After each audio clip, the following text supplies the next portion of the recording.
Steve Jack.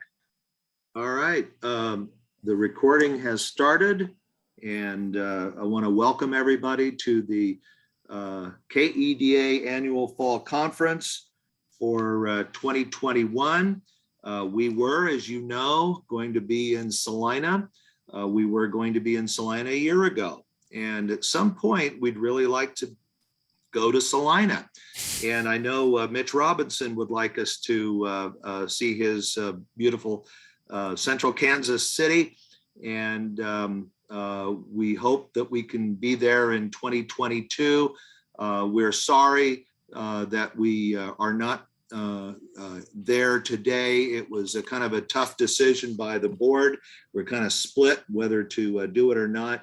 But I think this is the best decision, and we hope things look a little better in the coming year. But we do appreciate everyone signing up. We did pick up a few attendees. I think we had about 80 people that were signed up. About 70 to 75 were planning on being in Salina, and that has increased to about 110 people who are on this virtual conference. I think 87 people are on as of this moment.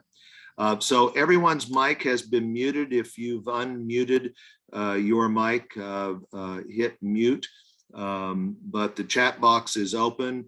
If you have, well, I encourage you to enter your name and title in the box as a way of letting everyone know who's there.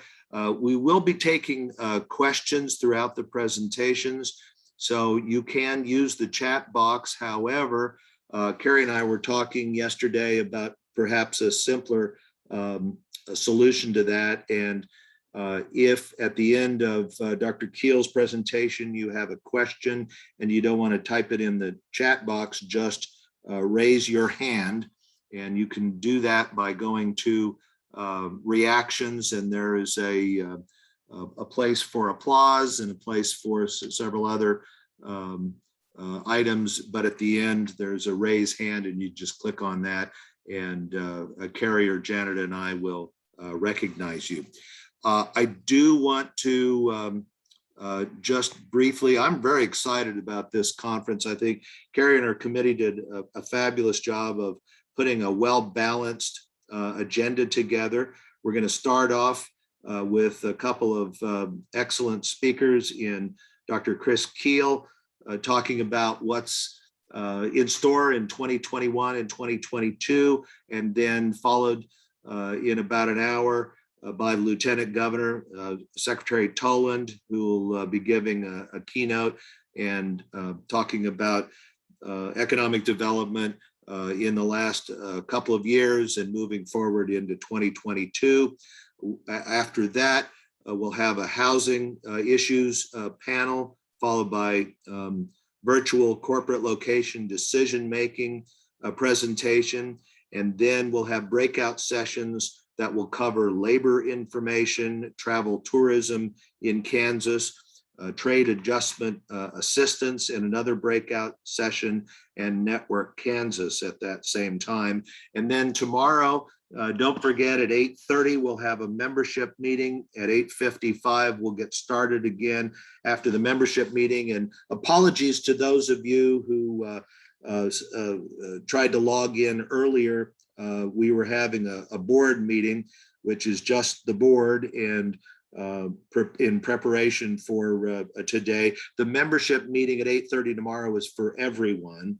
And then at 8:55, after the brief membership meeting, we'll discuss legislative issues, talent attraction, and then a session called What's Up, an open topic discussion. So from labor issues to legislative issues to political and economic issues to travel tourism and virtual tools and housing, I think we have a pretty broad array of topics that should interest and intrigue you, and hopefully will be what you have anticipated for today and tomorrow morning.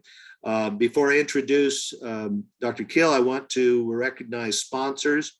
Evergy, Opportunity Funding, Kansas Manufacturing Solutions, Great Plains Industrial Park, ITC Great Plains, Sunflower Electric Economic Development, BHC Roads, and Midwest Energy. So thank you all for your sponsorship, and we appreciate you sticking on as sponsors as we went from a live Salina conference to a virtual.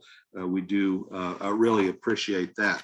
I'd like to introduce our first speaker, who I believe has titled his presentation, "Be Careful What You Wish For, Growth Brings Challenges."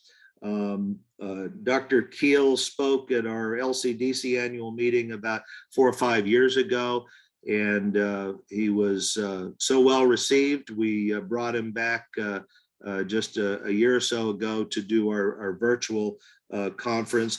Dr. Keel is Managing Director of Armada Corporate Intelligence. He provides forecast and strategic guidance for a wide variety of corporate clients around the world. He's the chief economist for several national and international organizations. He's a writer and editor of business intelligence briefs and a writer for the Black Owl Report, both publications from Armada. He is an economic analyst for Armada Strategic Intelligence System and is responsible for the Credit Manager Index from NACM, as well as Fabrinomics for the FMA. So without further ado, Chris Keel. And you are there muted. We go. There you I'm unmuted now. So thank you again for the opportunity. And one word of warning, since we've now gone back to a webinar format, the one thing you did not have to prepare for if this had been live was a cat Zoom bombing my presentation. But now that we've gone back to the webinar format, yeah, don't be surprised. We've got at least 2 that think it's really delightful to loom up in front of the camera. So hopefully we don't get the extra entertainment, but that's the glory of Zoom. I changed the title of this because, well, everything else is changing, so I might as well change the title of the presentation from one day to the next. We're not sure really where we are. Are we at the beginning of the end or the end of the beginning, or are we somewhere in the middle? As an economist, it's been almost embarrassing for the last year and a half because we've blown almost every analysis or prediction. We thought that we understood what was going on at the beginning of last year. We were expecting a pretty good 2020. We thought maybe things would start to decline towards the end of the year. Of course, we had no way of expecting what was going to happen with the pandemic. But even in the beginning, we thought that it would be a fairly short-lived phenomenon. We were talking about a May rebound, May of 2020. We were talking about June or July at the latest. We thought that people weren't really being laid off. They were just being furloughed, and everyone would be back to normal. The lockdowns wouldn't last more than a few weeks. Yeah, well, that didn't work out. So at the beginning of this year, we thought, okay, we're going to see growth, but it's not going to be very fast, and it's going to be methodical, and there'll be plenty of time to respond to it. And we were wrong again. People came out of the gates like they were on fire, trying to make up for everything that they had missed the year before, and the economy was just roaring, and we'll talk about that in a minute. So then we thought, okay, we figured this out. The economy is booming. We're in great shape. And then, of course, it began to go south again the end of the summer. So we're like, okay, we're now 3 for 3.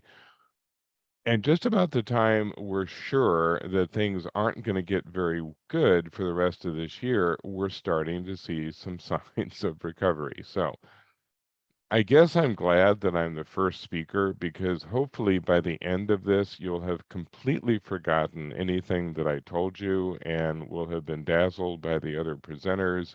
And you're like, that guy that started it on Tuesday had no clue, but that's okay. The other speakers were better. So we'll kind of see how this progresses. Let's get my advancer to advance here. So this explains everything. I mean, this is how economists think. And so whatever answer you were looking for, it's there. And it's all just a matter of equations and getting the chart to go in the right direction. Honest to God, this is really how economists communicate with each other 9 times out of 10. I was actually at a meeting years ago where a bunch of economists were drawing charts and graphs on a tablecloth at a restaurant. And about halfway through the conversation, the maitre d' comes up and says, "Which one of you idiots is going to pay for this?" So we do have a reputation. So in the beginning, I mentioned that we were growing at a pretty rapid clip at the beginning of this year. We were up 6.5%. There was a time in the beginning of the second quarter when we thought we were growing at almost 9.5%. We tended to slow down just a little towards the end of the second quarter, and we ended up with a 6.5% growth rate, which is still extremely fast for a country this size, an economy this large. We normally grow at around 2 to 2.5% per year. So anything above 2.5, 3, 3.5 is considered close to spectacular. To be at 6.5 is quite amazing.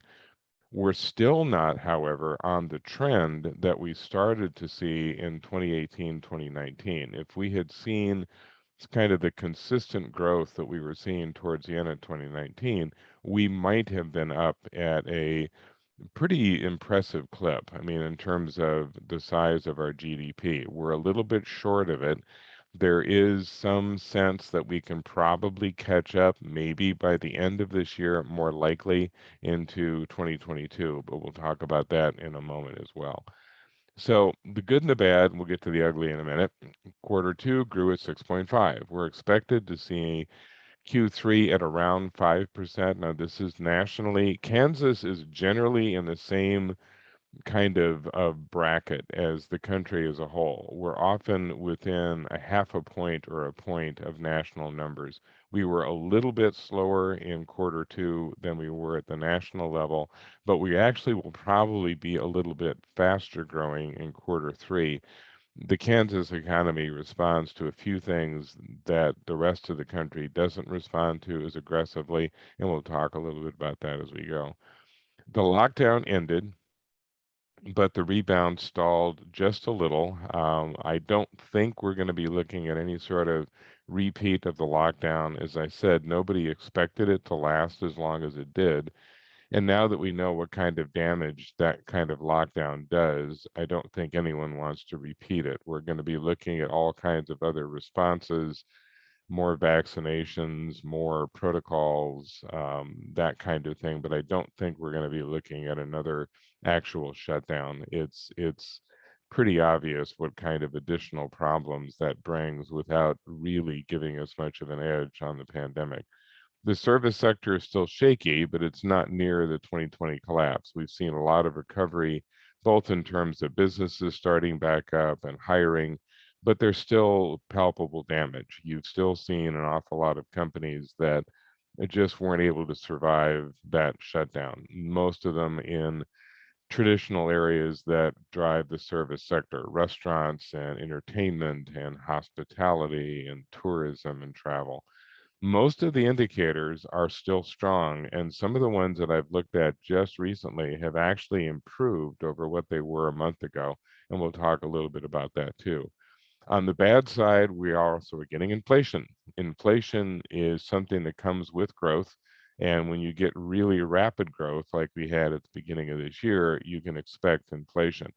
The Fed has continued to talk about this as transitory because they're looking at it predominantly through the eyes of the commodity sector. The commodities were what spiked inflation. We saw rapid increases in everything: steel, oil, food, you name it, the commodity. Well, the producers weren't ready. They weren't expecting this kind of massive recovery in a matter of weeks, and so they weren't prepared.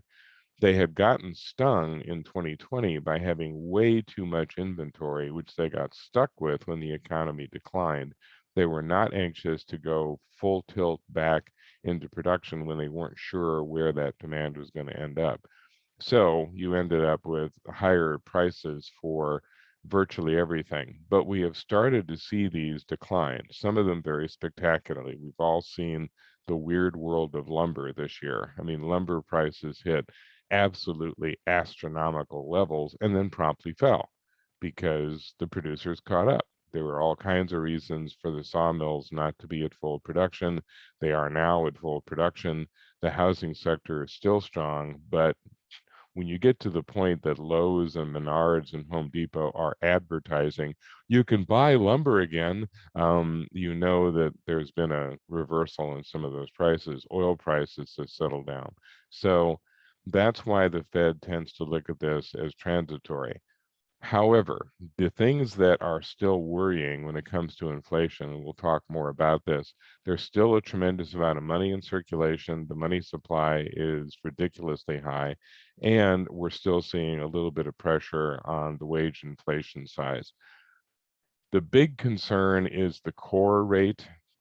Granted, we live with the real rate. Those of us who are out actually living, buying fuel and food and all that, we of course pay attention to the real rate of inflation. But the Fed, the Open Market Committee, looks at the core rate when they're trying to decide what to do with interest rates.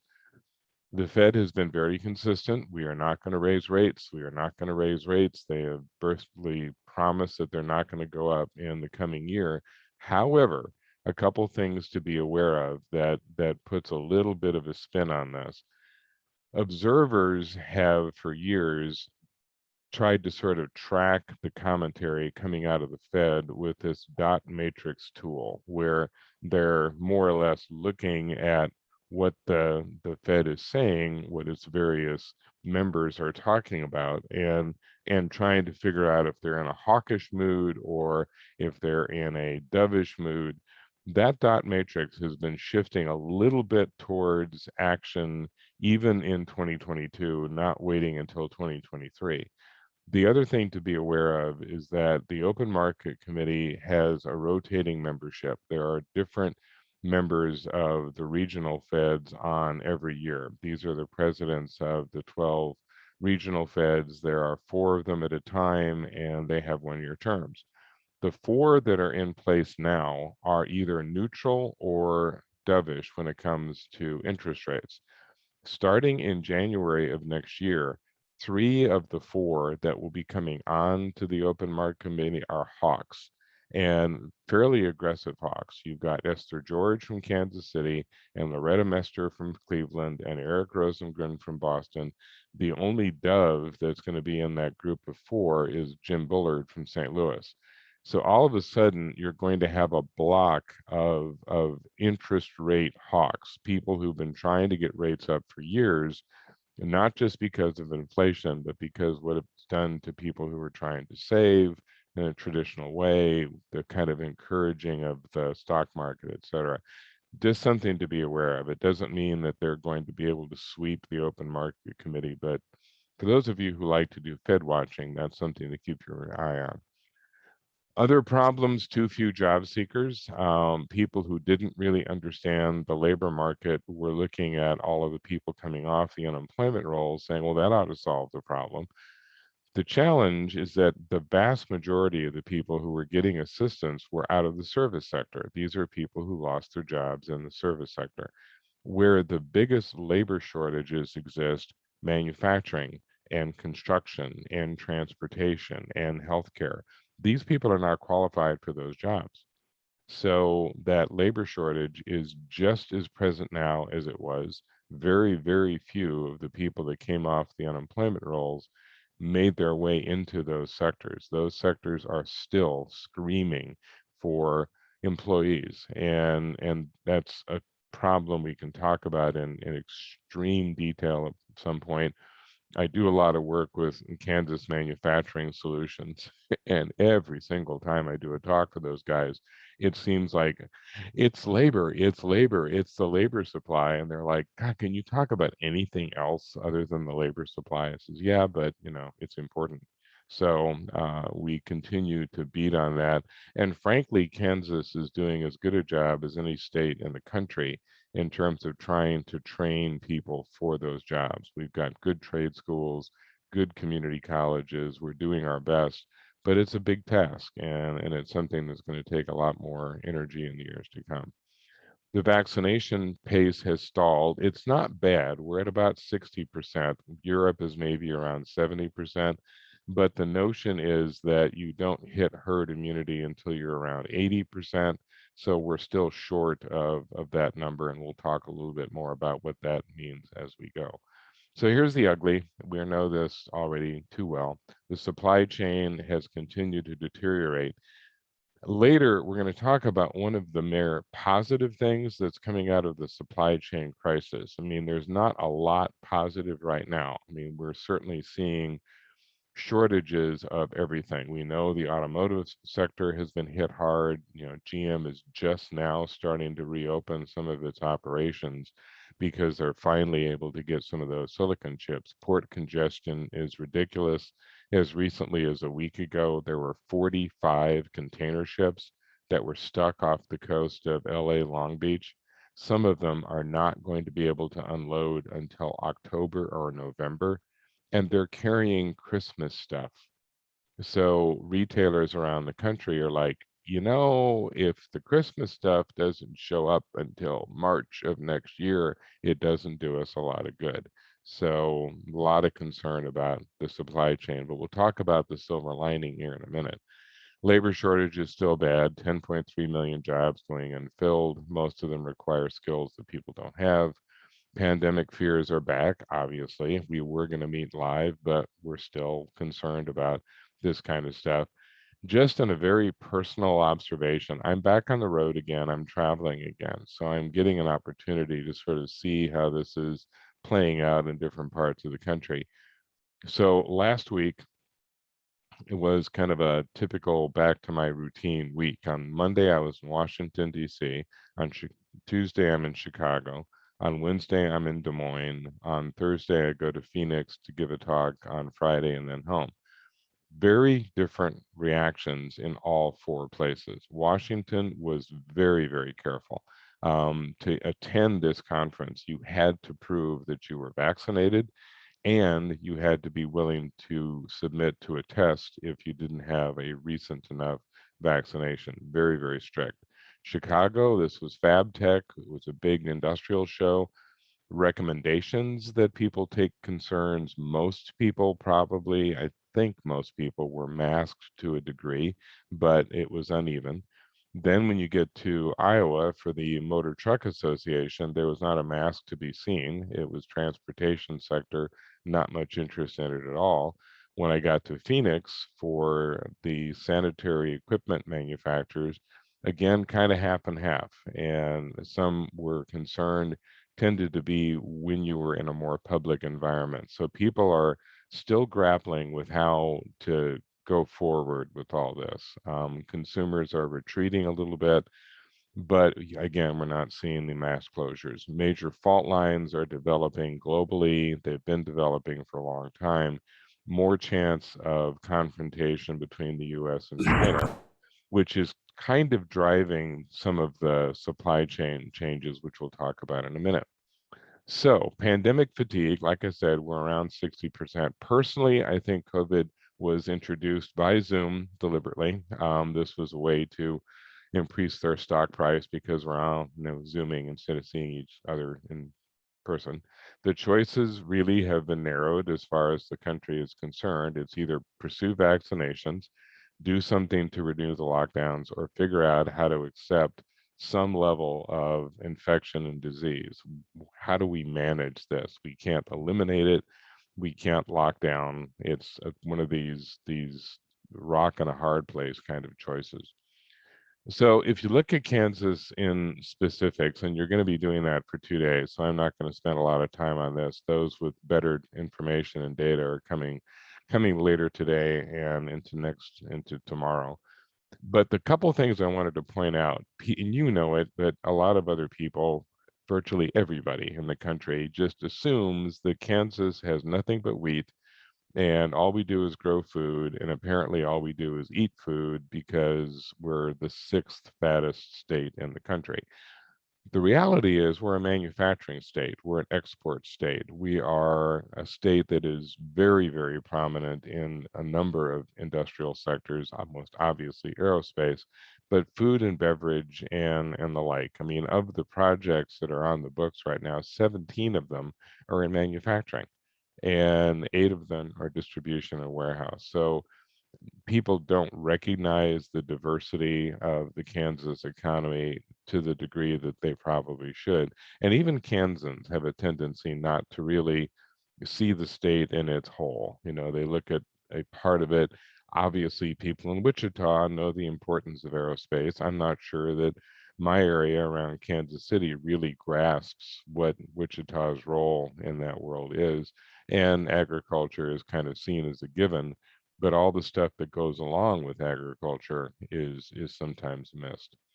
If you look at how the job market has changed, this is just in the Kansas City area, the big job gains have been where you expect, leisure and hospitality, and those that were most affected by the 2020 decline. You didn't see a lot of change in things like manufacturing, and certainly not in financial activity. Most of those remain fairly stable. So this was pretty obviously a sector targeted recession, and it'll be a sector targeted recovery. Looking at things in a little bit broader sense, and obviously construction has been one of the strong points throughout this recession, both Kansas and nationally.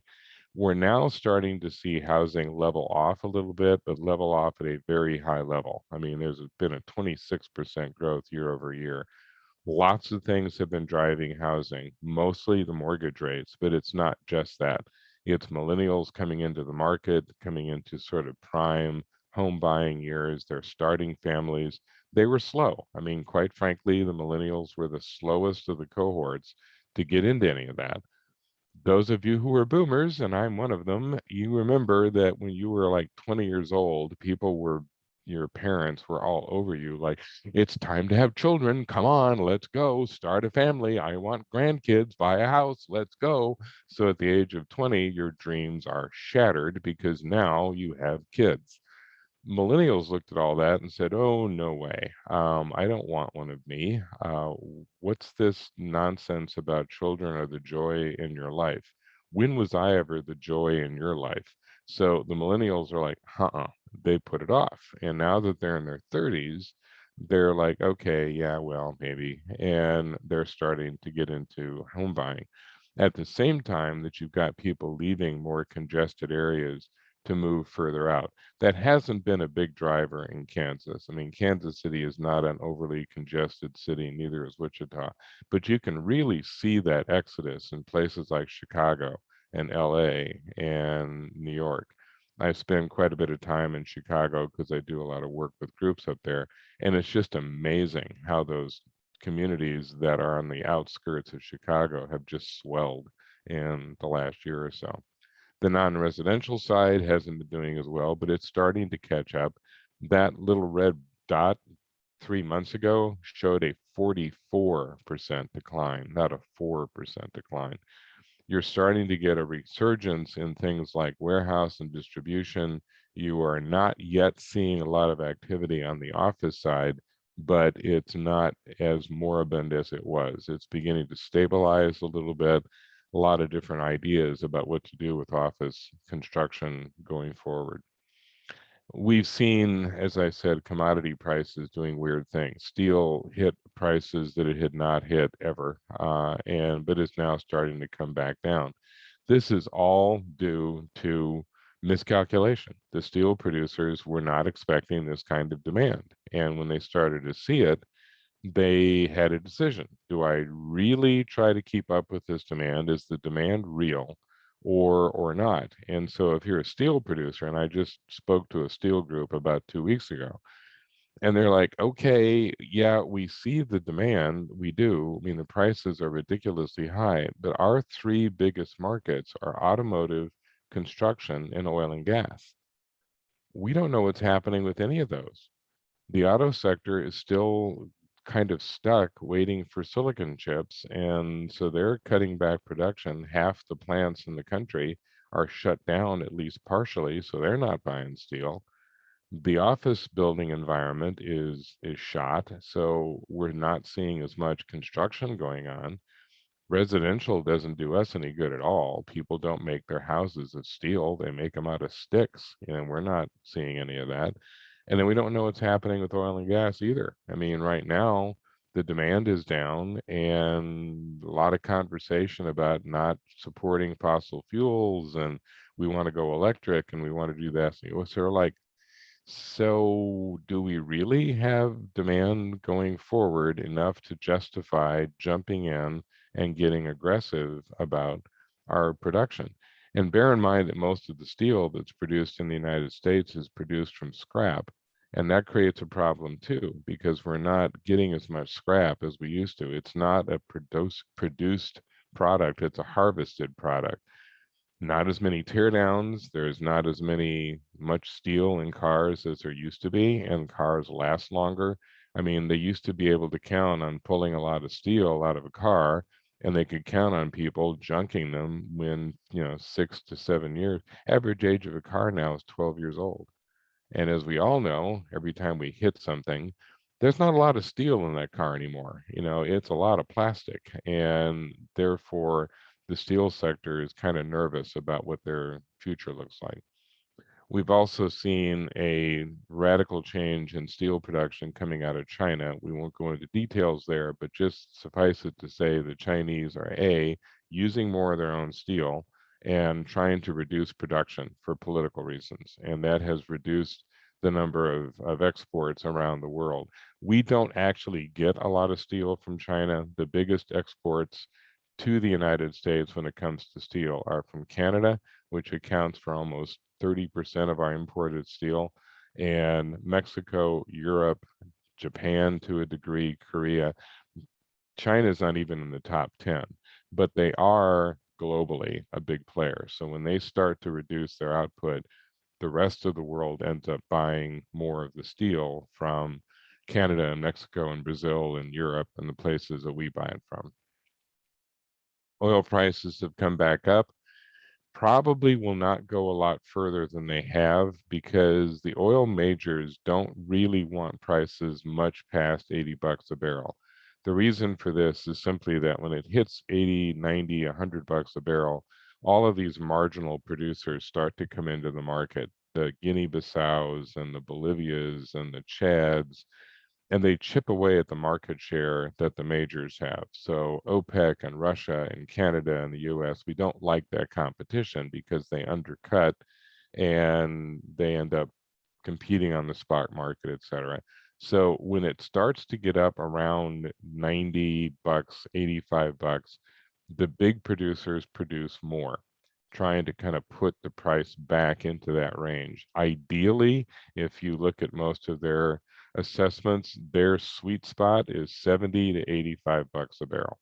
If they can get to that level and stay there, they're pretty happy.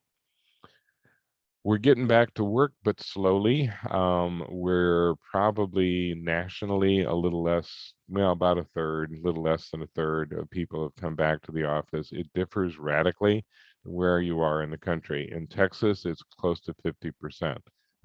In parts of California, it's barely 20%. Kansas is on the higher side. We're probably closer to 40%. This particular index is kind of an interesting one, because this company, it really isn't in the business of figuring out who's going back to work.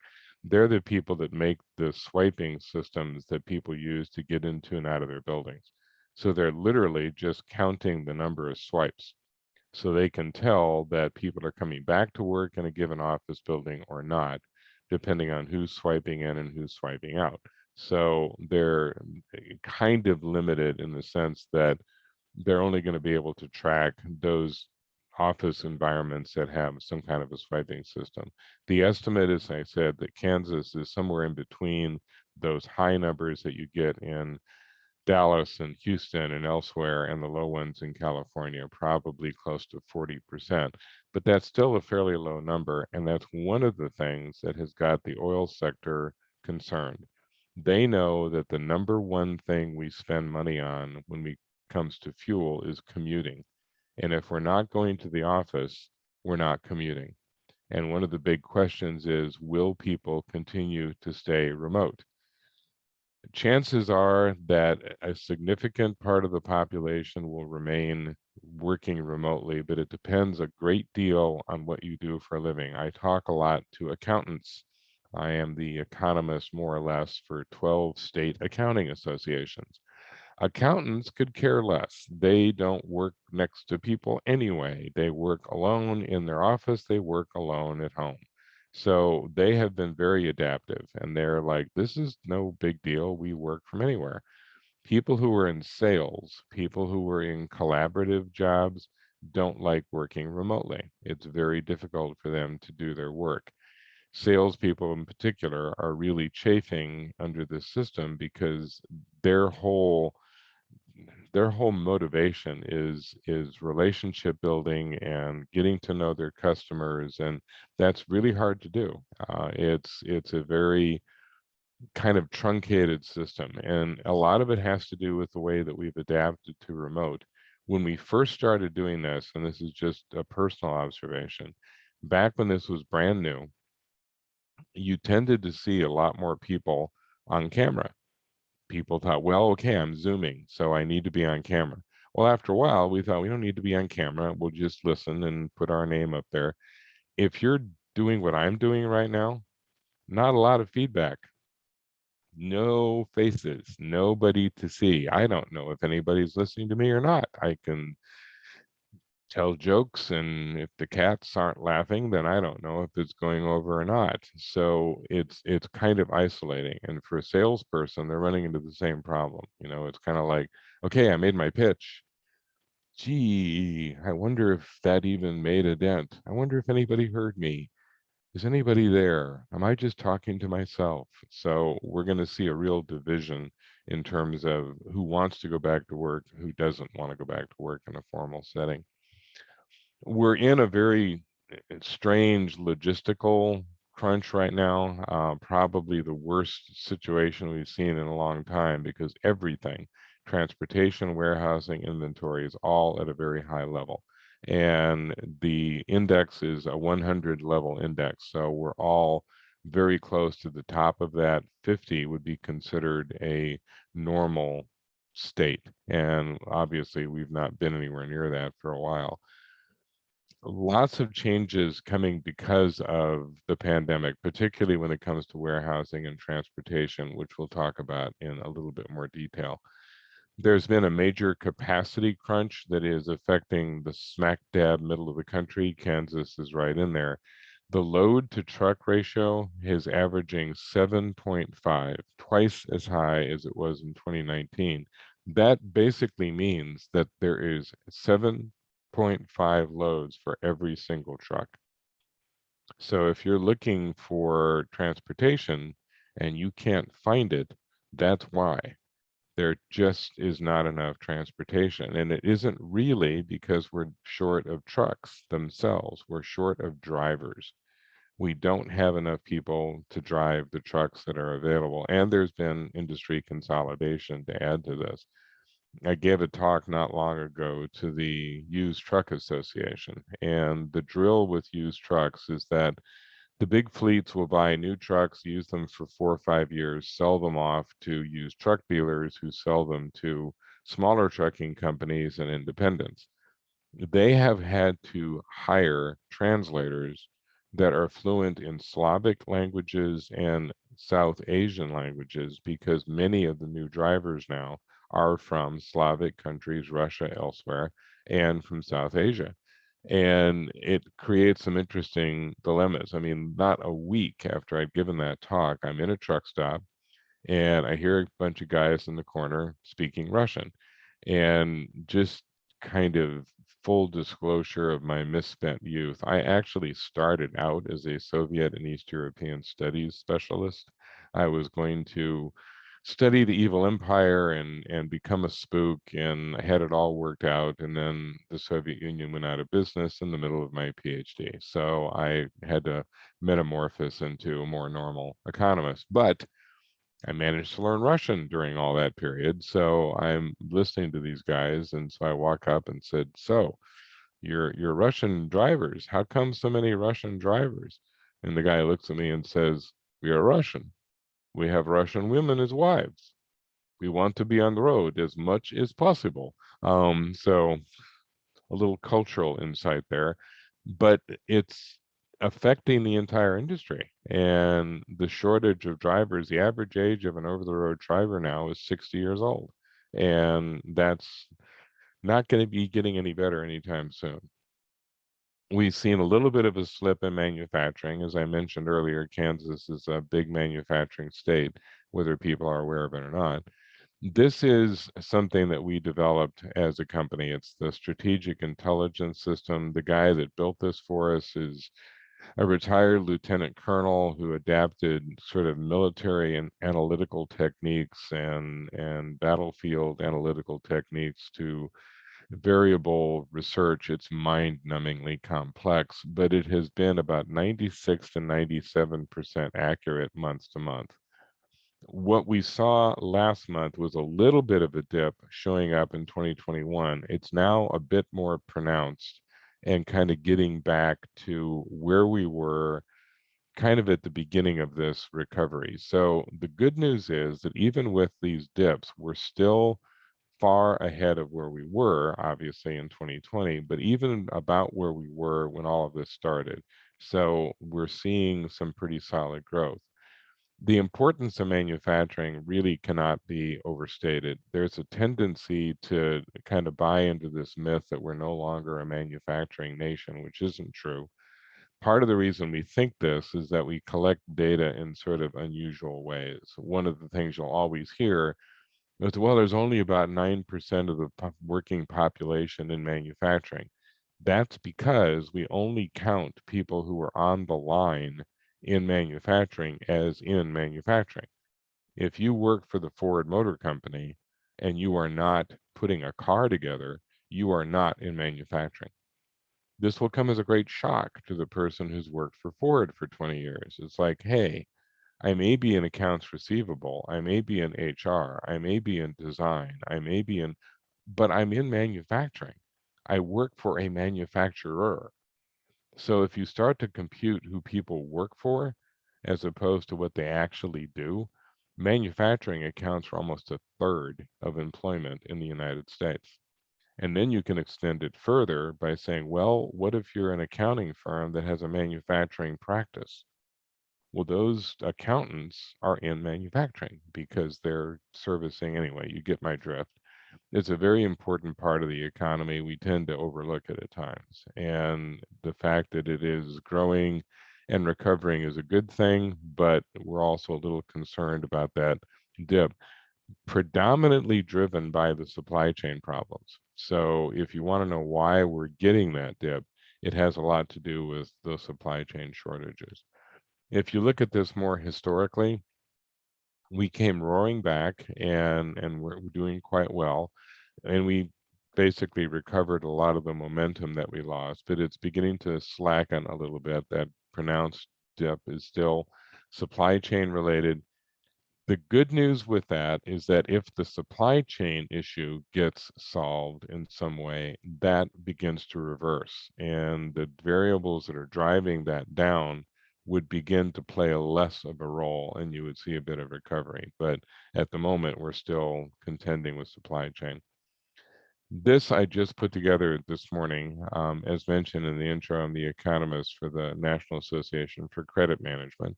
And credit managers are an interesting breed. And the Credit Managers Index is very similar to the Purchasing Managers Index, which many of you are, I'm sure, quite familiar with. The challenge with economic data, as anybody who works with it knows, it's frequently late by the time you get the data because it takes a while to collect it. I mean, we really don't know what second quarter GDP is until we're in the middle of the fourth quarter. So it takes a while.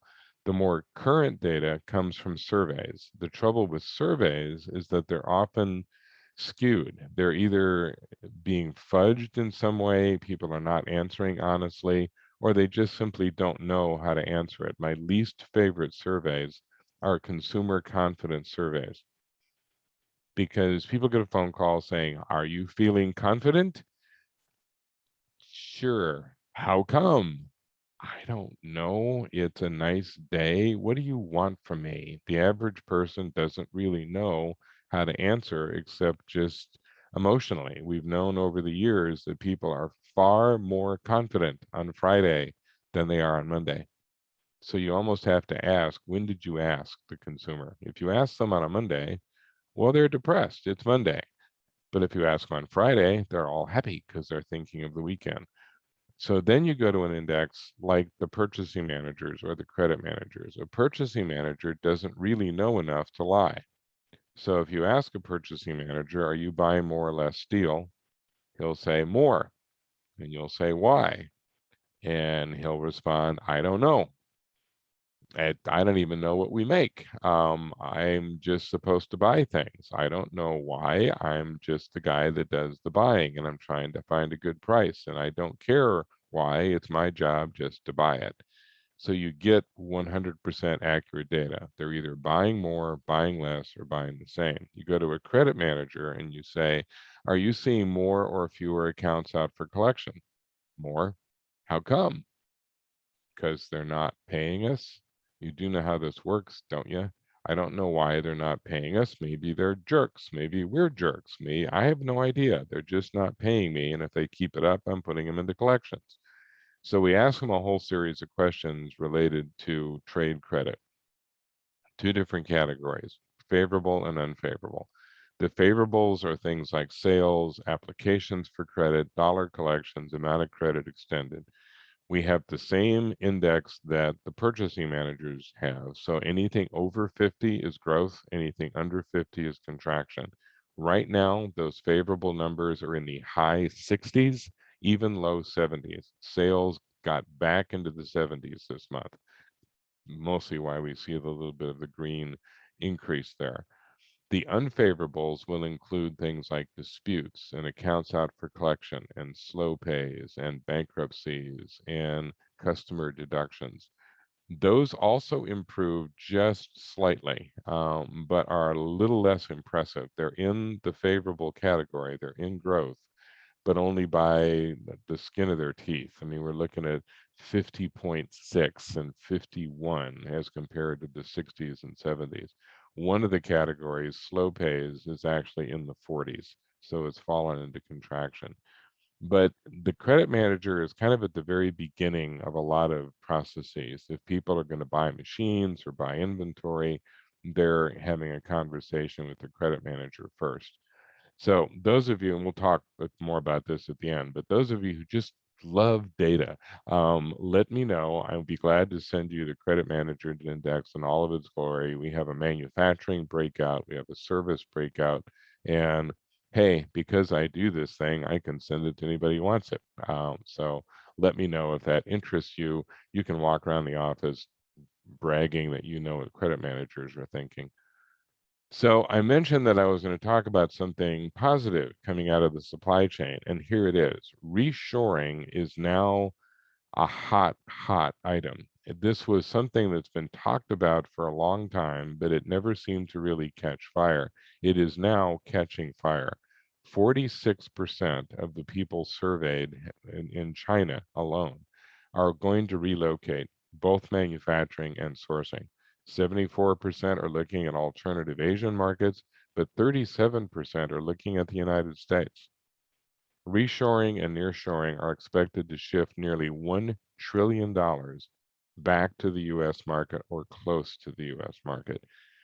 The thing that drove people to go out of the US in the first place was production costs. Companies were looking at labor intensive businesses and saying, okay, if I'm doing this in the United States, I'm going to be paying $10, $15 an hour. Still today in China, the hourly wage rate range is $1.50 to $3.50. So you're looking at a pretty dramatic difference between pay here and pay there. But as we become more robotic and more automated and more technological, we don't count on labor like we used to. And our technology doesn't cost any more than their technology. So they're ending up going robotic as well. And suddenly the playing field is a lot leveler. What's driving people to come back to the United States is one, that they're not suffering that real gap in terms of production cost, but more importantly, transportation costs have gone up. Trying to deal with the catastrophe in ocean cargo for the last year has convinced a lot of companies, I've got to get out of this mess. I can't guarantee delivery to anybody anymore. I can't get the deliveries I need. Just in time has fallen apart. And I don't have a clue when I'm going to get stuff. And I'm tired of it. And I want to be able to source from some place that I'm familiar with that's going to arrive at my door by a truck or a train rather than hoping that it finds a cargo ship. So we're seeing a lot of activity, a lot of companies looking for those alternatives. And they're looking for places that deal with their transportation issues, places where they can employ their technology and robotics. And then probably thirdly, the customer itself. Is the customer one that really needs quick response? Because even when things were working in China, if you had a customer that was making a last minute change, it's going to be weeks before that gets communicated and put into practice. So, I mean, there's a lot of reasons to start pushing things back to the United States. And then you look at this, the number of people that are likely, very likely, or extremely likely to reshore in the future, 69%. That's staggering. We've not seen these numbers in years. So there's just been this sea change that the things that drew me overseas aren't drawing me the way they used to. And now I have more incentive to do this in the United States, which opens the door for economic development in waves. And now we start paying attention to what is it a manufacturer would want if they came back to the United States. And that's fairly obvious too. The manufacturers have not been subtle about what their major concerns have been. They want labor. They want the transportation network that they need. They not have to be close to rail. They have to be close to the highways. The third thing that often jumps out that people don't recognize as an issue, where you locate. Manufacturers have struggled for years because if they get too close to a city or get too close to a suburb, there's all of this NIMBY stuff. Not in my backyard. I don't want some nasty manufacturer out there with trucks and noise and belching smokestacks and all that. So the rural areas and the smaller towns are like, yeah, hello, we would be glad to have you in our community. And then they have to start figuring out all the other ancillary concerns. Like one of the things that's jumped out in a lot of places, you've got a good location, the transportation is there, still trying to find labor. You find people that want to work there, where are they going to live? There often is a housing shortage. There's no place for people to locate to. So I've been working with some bankers who are saying it's chicken or the egg. Do I build the house hoping that somebody comes to take the job, or do the jobs show up and then gives me a reason to build the house? Well, no one's going to move there with the expectation that, okay, we'll have a house for you in a year. It's like, what do I do in the meantime? I mean, there's all of this, there's a lot of risks that are going to have to be taken on at some point. So finally, those of you who just want more information, we do a lot of writing, as you can tell. We've got the strategic intelligence system, which we are offering 2-month free trial, no obligation, just check it out. Black Owl report comes out 3 times a week. The credit managers index, we have a transportation index. The business intelligence brief comes out 3 times a week and it's free. KMS, by the way, distributes the Black Owl report. So they're one of our partners in that regards, and we actually do a special page for KMS in the Black Owl report. And then as for the photograph on the left, my father was an engineer. And he always wanted to know how it is that I ended up going to the dark side to become an economist. He just stared at me and I said, Dad, I don't know how to explain this to you any better, but your dad was a banker and he had a much nicer house than we have. So just saying, kind of split the difference. I didn't manage to go to where the real money was, but at least I went into economics. And with that, I'm going to shut up and see if there are any questions. I'm assuming we're going to get some of these through chat, but if people want to raise their hands, that would be great. And even if people would want to read me some of the chat questions, it saves me from peering at the screen trying to read them. So, Excellent, excellent presentation as always, Chris. I'm still trying to get the image of your cats laughing at your jokes, and whether you have a little stage in the corner of the room that you tell the cats the jokes to. So, yeah, they don't stay on it. They just wander off, unless it's a kibble related joke, they don't care. So. yes. Um, do we have, I think we had one, Carrie, do you want to read the first question that we had? Sure can, and great information. Thank you very much, Chris. You're welcome. Do you see a tie between the increased confidence or request for credit coinciding with the stimulus payments? A little bit. Most of the trade credit is business oriented. The thing that's really been driving it lately is almost worrisome. The credit managers have been noticing that companies are asking for more credit than they normally do to buy inventory. And that doesn't really worry them, but they start asking, okay, this is about twice what you normally want. What's motivating it? And what it's coming down to is that people are so mistrustful of the supply chain that they're saying, look, I don't know that I can get what I need when I need it. So I'm going to buy as much as I can get my hands on if I see it available. It's polite word for this is stockpiling. The impolite word is hoarding. And you're seeing it in all these companies who are saying, look, I've been fighting this supply chain mess all year, so I'm going to overbuy. That's fine if the demand really sustains that decision. But if you get to 6 months from now and it's like, oh, great, the demand didn't keep up with that purchase. Now what am I going to do? So there's a lot of worry on the part of the credit managers to say, look, I'm not telling you how to run your business, but do you really have the demand to handle that supply you just bought?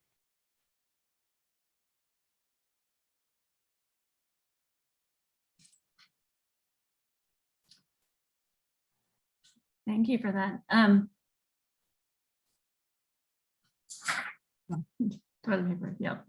And in the comment, in the chat, it was asked about presentations, and presentations will be made available. So be watching for that. And do we have any more questions? And if anybody who just wants to raise their hand, they can sure do that. While people are thinking, one thing I just want to throw out there, just because it's in the news and it's going to have a profound impact on this region. The whole discussion as to who's going to run Kansas City Southern, who's going to own Kansas City Southern, given the fact that the whole transportation supply chain question has been pivotal for the year. The whole thing started when Canadian Pacific made a bid for Kansas City Southern, and Kansas City Southern has been a coveted target for years because of their presence in the Mexican market. I mean, every manufacturing city in Mexico has been connected by KCS de Mexico.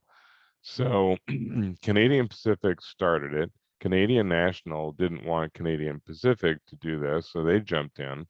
But there were antitrust issues with Canadian National because their routes parallel some of KCS. So Canadian National did not get permission from the Surface Transportation Board. Canadian Pacific did.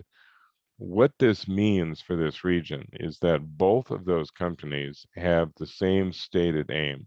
What they want to do is redirect freight from those crowded West Coast ports, Long Beach, LA, Oakland, move them to Lázaro Cárdenas in Mexico, and Vancouver in Canada, rail that stuff to the middle of Canada, middle of the US, and do the break bulk and the distribution from the center of the country. The estimate is that they could draw as much as 40% of the freight coming into California to the middle of the United States. That is tens of thousands of containers coming in every day. So with the explosion of warehousing and distribution and logistics center, it's only going to accelerate, because that really makes the middle of the country even more that transportation hub than it was before. And that draws all the other ancillary development, because if you're a manufacturer and you're trying to figure out where to locate and you're reshoring, you're like, well, gee, maybe I should reshore in a part of the United States that's going to be at the very hub of this new rail system, bringing stuff in from the West Coast and the East Coast. And it begins to create this energy for that kind of development. The short line railroads are going to benefit from this. And we've already seen a tremendous growth in the development of transportation logistics, just because of the way consumers consume now. You know, we're a lot more committed to the online development than we used to be. It's not that brick and mortar is going to go away, but even the hesitant online buyer has now figured out that they can buy anything online. I mean, I was watching my neighbor buy a dozen eggs online. It's like, seriously. But hey, It is what it is, I guess. it Interesting. is. It is. Yeah, and another kind of thought for you. Do you have any insights into the answer of the trucking industry and the need for drivers? Yeah, it's a very complicated process, because there used to be kind of a rotating employment system where people that worked in manufacturing and transportation and construction kind of moved effortlessly between the three. And people in construction would move into transportation or manufacturing during the off season, et cetera. That doesn't happen so much anymore, because these jobs have become a lot more technical. The trucking industry has basically tried to develop, and this was the conversation in Iowa last week, there are three solutions to it. Is one, try to figure out ways to get people interested in transportation. And part of the way that they do that is to limit that long haul, because that's the hardest thing to get someone to do. People don't mind doing P&D, the pick up and delivery. You work a regular shift, you work 8-10 hours, you go home at the end of the day. That's no big deal. It's hauling all the way across country. So it's putting a little more emphasis on rail, the multimodal system, to do that long haul. Number two is trying to recruit new kinds of drivers. And there's been a very aggressive look at, like I said, people from Eastern Europe, people from South Asia. One of the anticipations is that as we are figuring out how to resettle people from Afghanistan, believe it or not, a lot of the people that worked for the military in Afghanistan were truck drivers. That was the job that they were assigned in Afghanistan. And so they're coming to the US going, I have this skill. I learned to drive a truck for the US military. Is there any opportunity to do that here? And they said, yes. And most of the trucks on the road in the US don't have 50 cals mounted on them. So, we're in much better shape. So we're going to see a lot of that kind of recruiting. And then thirdly, there's going to be sort of an attempt to figure out how to make the whole profession more appealing. Like the tandem teams have been working very hard on married couples, so that people are kind of doing this as a team. But it's a struggle. I mean, we are currently short over 80,000 truck drivers in the US. It's a problem, but wow, that's definitely a problem. Yep, it's staggering. So anybody listening to this call, I mean, if you want a little part-time job, hey, it's just Go get your CDL and you're in business. Learn to drive a truck. Wow. Oh, another question. Hang on real quick, we get to that. Do the advances in the autonomous driving technology provide for any potential relief for the shortage?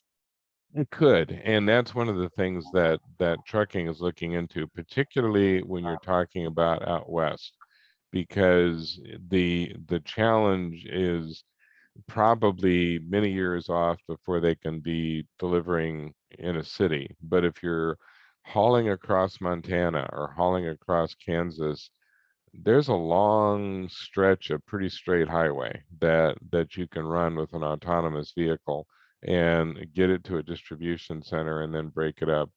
That's kind of capitalizing on the fact that these distribution centers and logistics centers are designed to be hub and spoke, where you bring in the train or the truck and then distribute it from there. The bigger competition for the autonomous truck is rail. I mean, the rail sector is going to come back and say, well, yeah, I mean, that's great. You can have an autonomous truck, maybe 2 or 3 trailers long, or you can have one of my trains, which lasts for like 500 miles before it stops. So, I mean, you've got some competition. There also is all kinds of interesting experimentation with, not so relevant to Kansas, but we don't do a lot of short sea in the United States, but a lot of countries do, where you literally would just be using ships to go from one port to another up and down the coast and take traffic off the roads. Very popular concept in the congested East Coast and West Coast for that matter. And how do the electric vehicles, the push for the electric, fit with that? I think that that's going to probably make its biggest play in fleets and in trucks. I mean, the electric revolution is probably still quite a few years off just because the consumer is not sure how I charge and expense and all this. But if you've got a fleet that's coming back to a certain spot every day, you're probably going to see a lot. You already are seeing a lot of electrics in UPS and FedEx and the P&D sector. Probably not going to be the long distance thing. I just had some friends that decided to drive a Tesla from LA to Kansas City, and they routed it, and then the Tesla came back and said, no, you can't do that. You're going to have to route this way because you're going to have to go here to charge and then here and then here.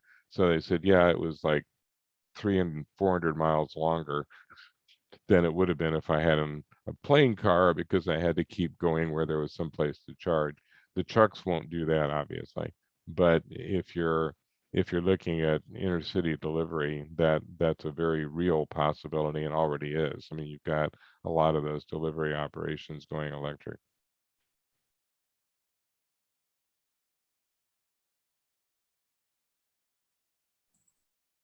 Okay, do we have any last thoughts, last questions? Well, you've got a heck of a day and a heck of a day tomorrow ahead of you. I looked at some of the talks and it's like, it's too bad I can't listen to them myself. I am, speaking of driving, going to be headed to Goodland, Kansas from here. So I'm going to go right by Salina on my way to Goodland for Leadership, Kansas. And then I go from Goodland to Tulsa and then from Tulsa home. So I'm doing the Kansas tour this week. Oh, it's a good day to be traveling too. We did have one question pop in. Where does the hydrogen power vehicle fit into the transportation? That was something that was really popular a few years back, and it hasn't had quite the same enthusiasm since. People have kind of moved in the direction of the electric, but it's not altogether dead. The challenge is the same as it is with the electrics. Where do you get fuel? And it's the chicken and egg thing. Which happens first? Do you have hydrogen as an alternative fuel, or do you have vehicles that can run on it? Which do you have to have first? And for the consumer, it's like, well, I've got to have the fuel first before I'm going to buy the car.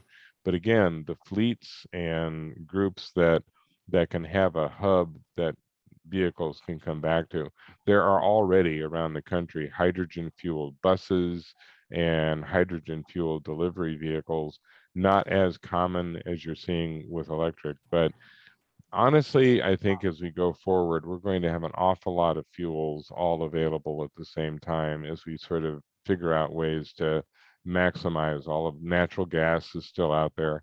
So it's going to be a variety, put it that way. A lot of options to find what fits the best. Yep. So, and if everyone's monitoring the chat, Tiffany Stovall put a link. Sounds like you're going to be hosting a quarterly webinar. I am. Excellent. So she put that link. So if anybody wants to get that link for November, it is in there. And Shelley, I see you turned your camera on. Do you have a question? Nope. Okay, you're just here. Awesome. Okay. Well, I didn't want to miss it if you do. So thanks. All right. Well, thank you very much. Thank and you so I'll much. let you go on with your show, and good luck for the next few days. Thank I you. just want to mention, Chris, that you don't get the feedback that you would get face-to-face in a group of 100, but you started with about 100 attendees or listeners at the beginning of the hour, and you finished with the same number. So that's always positive, as people Very didn't good. stroll out into the lobby, or in this case, the kitchen or dining room. And we had Very lots good. of people that used the chat box too, and you may not have seen those, but excellent presentation. So good feedback from here. Thank you very good. I much. appreciate that. Thank you, and you have a great day. All right, thanks. Let's continue. We have our keynote session next, and that's Accelerating Kansas Growth. And I want to introduce our Lieutenant Governor and Secretary of Commerce, David Tolan.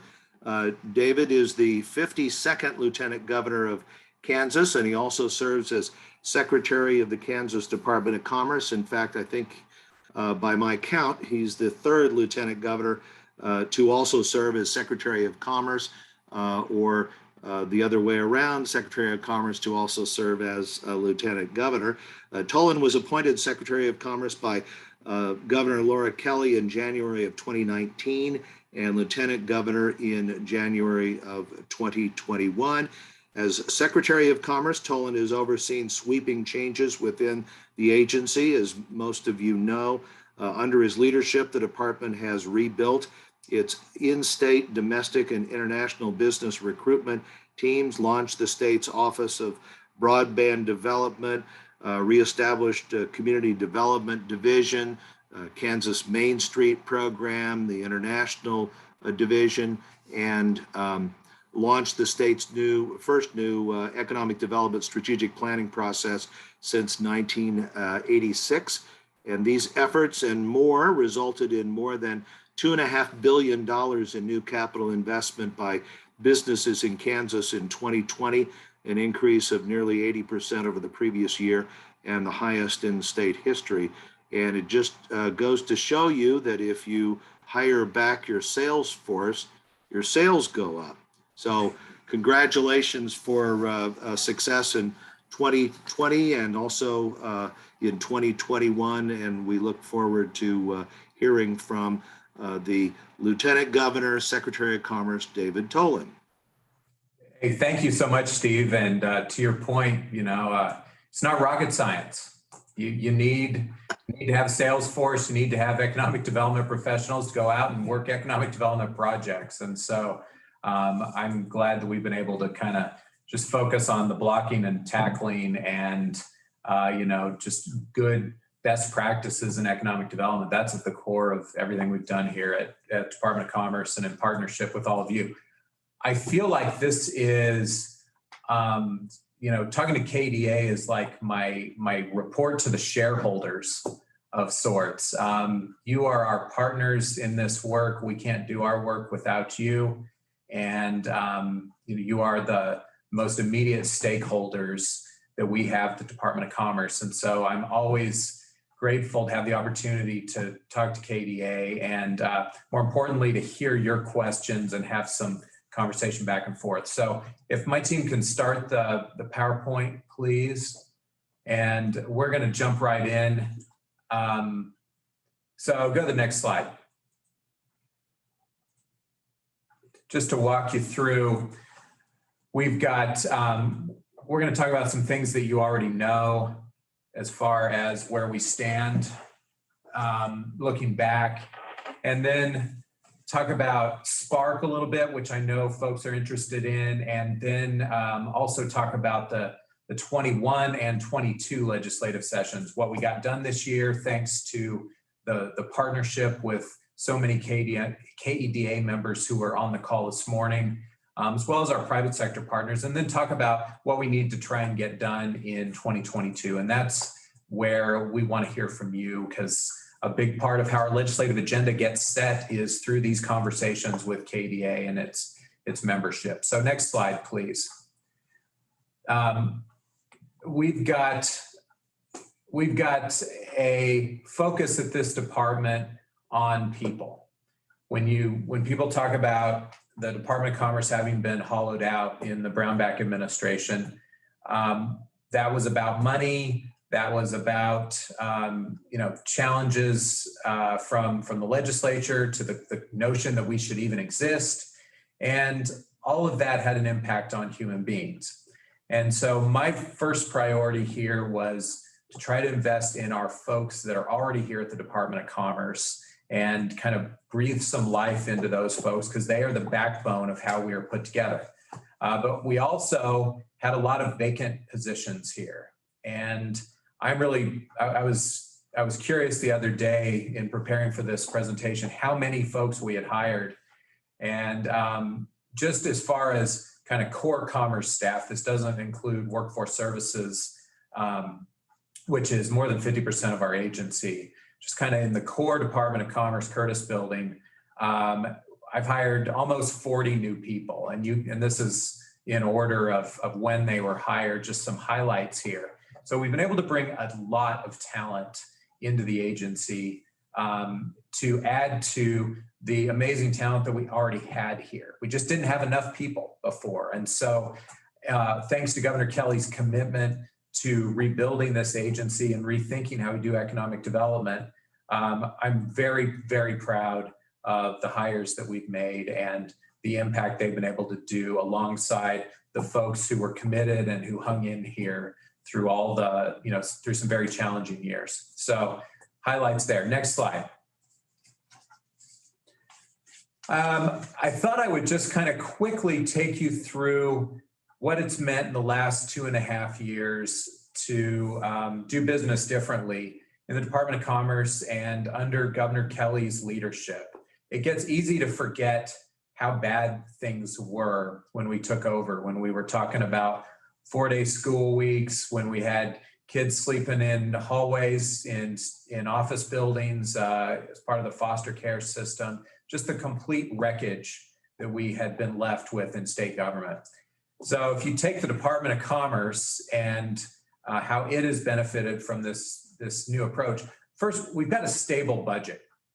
And we went back to the traditional model we had, which is the three-legged stool of property sales and income taxes that are balanced and reasonable. And that has gotten us back, again, it's not rocket science, got us back to where we needed to be, which is that we've got consistent revenues flowing in. And in fact, under Governor Kelly's leadership, we have the highest budget surplus in state history right now. And so that's about good government. Next, the governor has specifically focused on the Department of Commerce and stopping the annual cuts, the gutting of our budget that we saw for the better part of a decade. That's been huge. We also, under Governor Kelly's leadership, brought back the international division. So Rondi and April are two great examples of folks, the amazingly talented professionals who hung in there through all those bad years.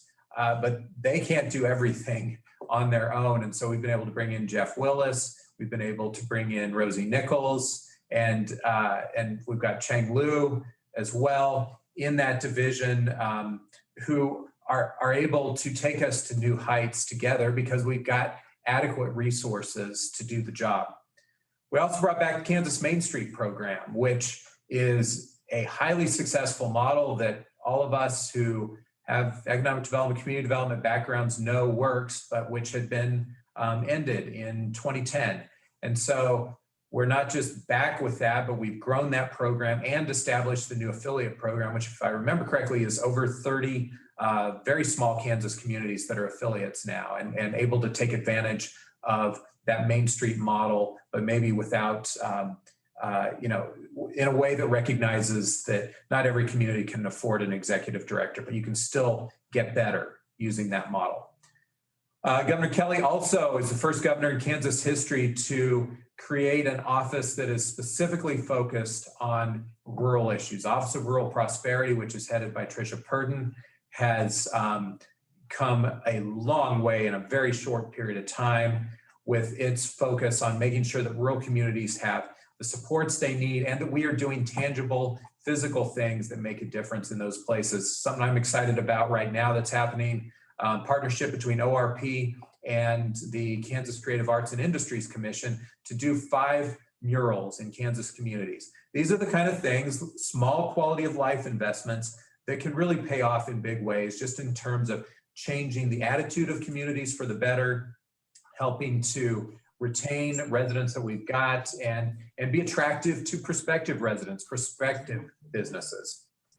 Speaking of the Creative Arts and Industries Commission, we've really been able to bring that back, get new resources in, thanks to the CARES Act in particular last year, where we injected liquidity into arts organizations across the state.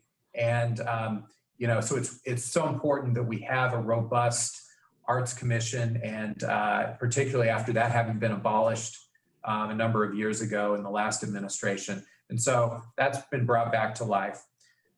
With the CARES Act, we did $57 million of small business working capital grants last year. For those of you who've been around a long time in the KEDA world and have worked with commerce, you know that we've never traditionally been set up to do kind of the retail level grant making. In this case, most of those small business working capital grants were $17,000 on average. And we were able to process nearly 3,000 of those last year by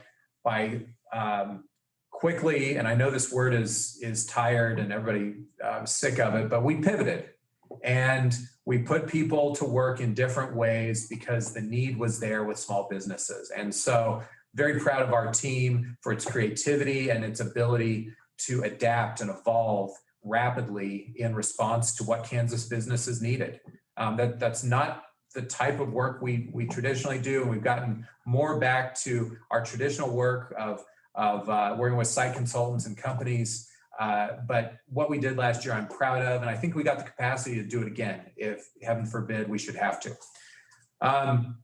Speaking of that work, hospitality, the Hire Fund, which was the first program out of the chute that we did. We used the Job Creation Fund to quickly get these dollars into hospitality businesses that were the first hit and the hardest hit in the pandemic. And so we went very quickly on that. We also set up the Certified Sites program. Jonathan Clayton, who has been our Southwest Kansas in-state business development manager, but who's now been promoted to oversee the Department of Commerce's work under the American Rescue Plan. He has done a terrific job leading this and gaining reciprocity on this with similar certified sites programs. And I know we have 10 certified sites that are in the application pipeline right now. We approved one in Miami County earlier this year. And so that's one of the long-term capacity building actions that I think is so important. The Framework for Growth, which is about all I talked about for the first year in office, we engaged over 2,000 Kansans, probably everybody on this call, a lot of businesses, a lot of local government folks, and we developed what I think is a pretty darn good plan. And we were the first state in the nation to have a new economic development strategic plan to come out post-COVID. And so we are now focused on executing on that plan. Trent Armbrust, our Chief Strategy Officer, is leading that work. And every day we're having a conversation about, okay, what's next? What's the next item we got to check off from the framework for growth? And I have said, and I mean it, I don't want plans to be done and then to just sit on a shelf. And that is definitely the approach we've taken here. This thing is not sitting on a shelf. It's been put to work. Speaking of Trent, we have established the Office of Innovation to bring back in a new way, to rethink how the state approaches innovation. Innovation is a core pillar of the framework for growth. And really it runs like a marble cake through everything that we do. And so with Trent leading that, we got Wade Wiebe in there. We launched the Proof of Concept Fund this summer back in July. And I believe we got 17 applications for that before it closed last weekend. And so we're going to be able to make some investments to help entrepreneurs who've got the next great idea to get that concept off the ground. And so that's the first kind of tangible evidence of, I really since the Sebelius administration, of the state's commitment to putting dollars, liquidity into entrepreneurs, getting back into the innovation game like we were when we had K-Tech, when we had the Kansas Bioscience Authority and so forth. Statewide virtual job fairs. So I mentioned workforce services is 50% of our FTEs at the Department of Commerce. Workforce system is absolutely critical to everything that all of us do. And Mike Bean, who's the tremendous director of that system, Mike, back in November of 20, launched our online chat for Kansas Works. And that was before we knew COVID was going to be coming and that we were going to have an online chat across the agency. He was first in the game on that. He was also first in the game on getting our virtual job fair platform bought in April of 2020, so that we were one of the first 5 states to go to a virtual platform so that we can keep connecting job seekers and employers. And so that has worked really well, and it's worked so well that we're continuing that in addition to in-person job fairs. We also launched the CanVet site, where we're taking the talents and the expertise of our retiring servicemen and women, and also their families, and trying to make sure that we keep them in the state after they retire. We want to make sure that these folks know about the opportunities, that they're connected to the opportunities before it's time to separate from the armed services, and that we get them in. And so CanVet site has been fantastic. We've also got workforce centers that are mobile and on the road, and we bought new ones, and they're state of the art, and replaced some units that weren't very good. And so again, just trying to show up. 80% of life is showing up, I think, is the Woody Allen quote. And we believe that. I've tried to show up as secretary. Our whole team tries to show up for you, and workforce centers that go to places where people are one more way that we deliver on that. And last but not least, the transparency database. This is something that we launched in late 2019. And I remember at the time at a KEDA meeting, there was a fair amount of concern from folks that may be on this call today. And I think we all felt some concern about how would this go if we were to list the incentives that every company gets, the state incentives that every Kansas company that we're in an incentive agreement gets. We put that on a website and anybody can look it up day or night. It's easy to find. What's that going to mean? Is that going to throw cold water on the work that we do because people won't understand it? Or, is this going to make our lives harder? In fact, it's been a smashing success. I think it's made our lives easier because we don't have to play defense anymore with getting the calls about, what happened in such and such case.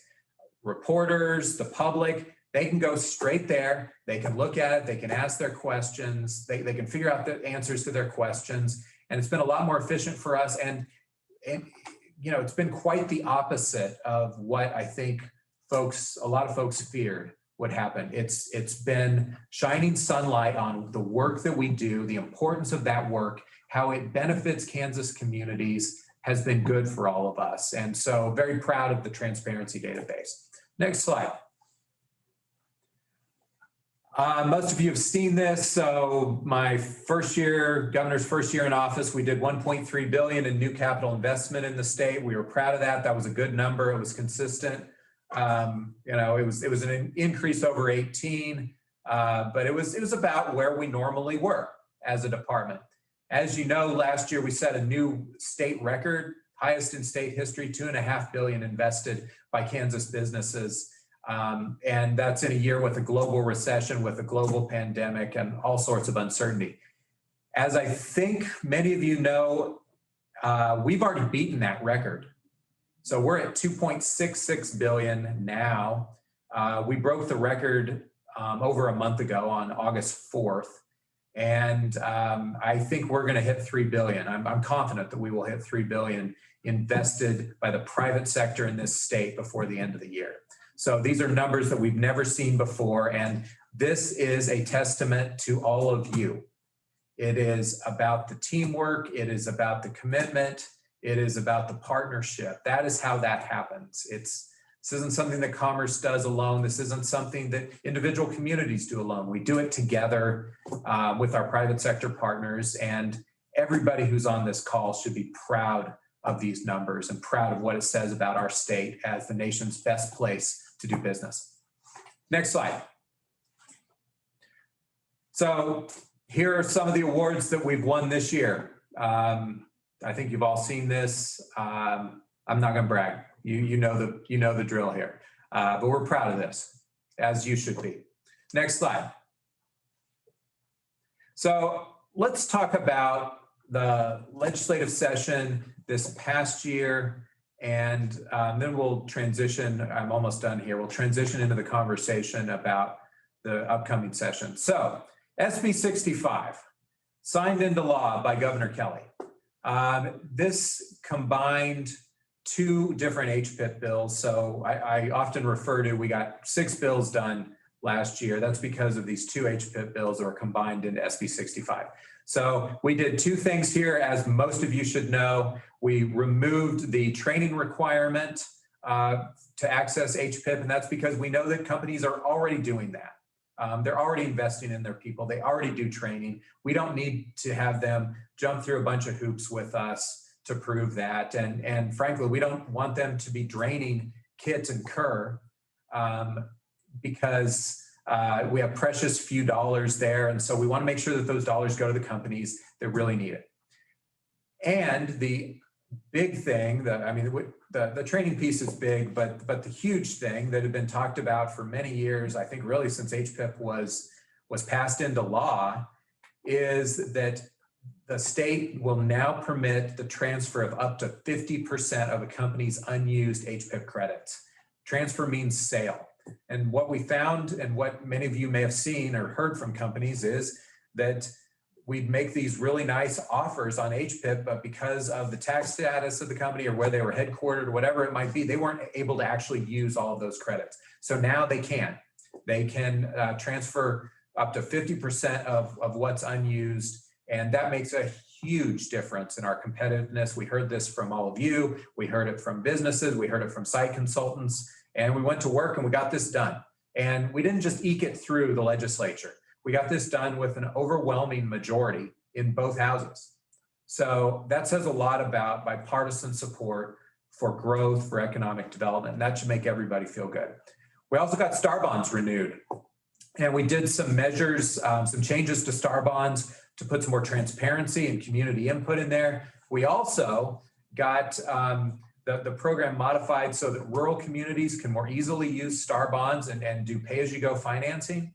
And so you can use STAR bonds to do headquarters attraction when the headquarters building would be part of a larger mixed-use development that would have sales tax generating entities in it.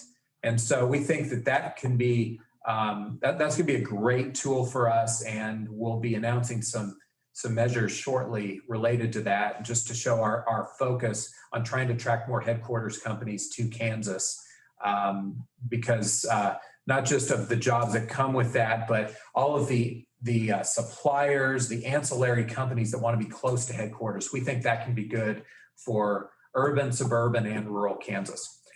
We also got the angel investor tax credit extended for 5 years. Again, overwhelming majorities here. And we made it easier to use and increase the amount of the credits for the program and the investor. And so that's good news. We also got the RHID program passed, and RHID is now, in the past, you could use it just for infrastructure. So you need to build a new subdivision out on the edge of town. You go build a cul-de-sac, use RHID to pay for the curbs and gutters and extending the utilities. You can still do that, but now you can also use RHID to do upper floor housing in rural communities. And we think that being able to use that program to cover the vertical costs of these loft apartments in smaller towns can really be a game changer in getting some more units brought to bear, because we know we have a housing shortage in this state. And we think it can bring more vibrancy to these downtown commercial districts that are really the heart and soul of most communities. And last but not least, Kansas tourism is now at the Department of Commerce, which is where it had been for 25 years before it was moved by the last administration. So they're back, and Bridget Job is doing a phenomenal job as their leader, and we are going to be making some exciting announcements at the Kansas Tourism Conference, which I want to encourage folks on this call to consider attending in Liberal next month. But they have a great team, and we've got a lot of energy there. And thanks to ARPA and EDA, there are some dollars that we're going to be able to invest that we'll be announcing soon, probably at the tourism conference. So very glad to have them back. That is a move that the legislature could have blocked, and they chose not to. And so I want to thank our legislative partners, Senator Rob Olson, who's the chair of Senate Commerce Committee and who was essential getting all this passed, and Representative Sean Tarwater, Chairman Tarwater at the House level has also just been a great partner and essential to making all these good things happen. And so this gets done through bipartisan work, through making the case, legislator to legislator, and ultimately you see what's in the background there where Governor Kelly gets to sign all these good things into law. But this is a growth package that is meaningful and that is going to allow us to continue to accelerate the momentum around economic development in Kansas. Next slide. So Spark, I'm guessing there'll be a bunch of questions about this. So let me just say quickly, we hope that we'll be able to make appointments to those 4 task groups that were established about 10 days ago. We hope to make those appointments on Friday. And there's about $1.35 billion that's available. The committee has approved doing up to $500 million of investments by the end of this calendar year. Then there'll be a round 2 to make decisions on those remaining dollars by July 31st next year. And then there will be some probably residual just because of the way these dollars tend to go. And so we'll do a round 3, as you can see, by the end of next year. Next slide. So this is where I'm going to end. Actually, next slide is where I end. We just want to have a conversation now about what you all would like to see in our, I did forget Team Kansas. Sorry, Jim, and everybody. Team Kansas, which is our amazing private sector partner. We have just had amazing events this year. I just got back from an international session that we did in Chicago last week. We had 11 different countries show up, as well as a lot of conversations with site consultants. I was in Chicago 3 weeks before that. We had the governor in New York for what was, I think, a pretty epic Team Kansas event, just in terms of the quality of those conversations. We've got Los Angeles coming up. We had Milwaukee and Omaha, St. Louis that Bill attended. So we've had some really good sessions, and we want to thank the Team Kansas board, which approved the hiring of a president and CEO. So we are in the process of beginning the recruitment for a person who would be a full-time professional executive director of sorts for Team Kansas that can help us grow the membership and allow us to get into new markets and just be an extension of what we're already doing at the local level, the state level, and private sector level. So with that, I'm going to be quiet, and I would love to hear your commentary, your questions, and particularly hear about what you think we need to get done with the legislature beginning in January. So thank you very much.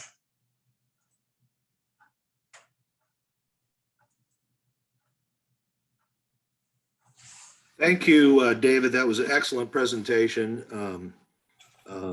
The most comprehensive. I've seen several of your PowerPoints, but that was, I think, the clearest and most impactful presentation I've heard. There's and it's nice to be able to look back at 2.5 years and check off some boxes. So we certainly checked off some legislative boxes in the last session, and there are some things that you've done just on your own in the executive branch of government. So thank you very much. Great presentation. So Carrie, are there some questions that folks have for David? Yes, I've had a couple come through, and thank you again, Lieutenant Governor. The changes, some of these changes have definitely made it a lot more busy down here, which is all good work. So thank you again for that. So question in here, the legislation that can help reduce industry liability for having, and the questions keep coming.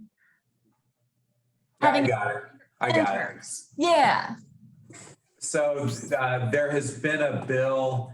I'm sorry, I'm blanking on the bill number, but last 2 years there has been a bill that would essentially eliminate the liability for employers who are offering work-based learning opportunities to high school students and shift that liability to the districts themselves rather than having it be on the employer.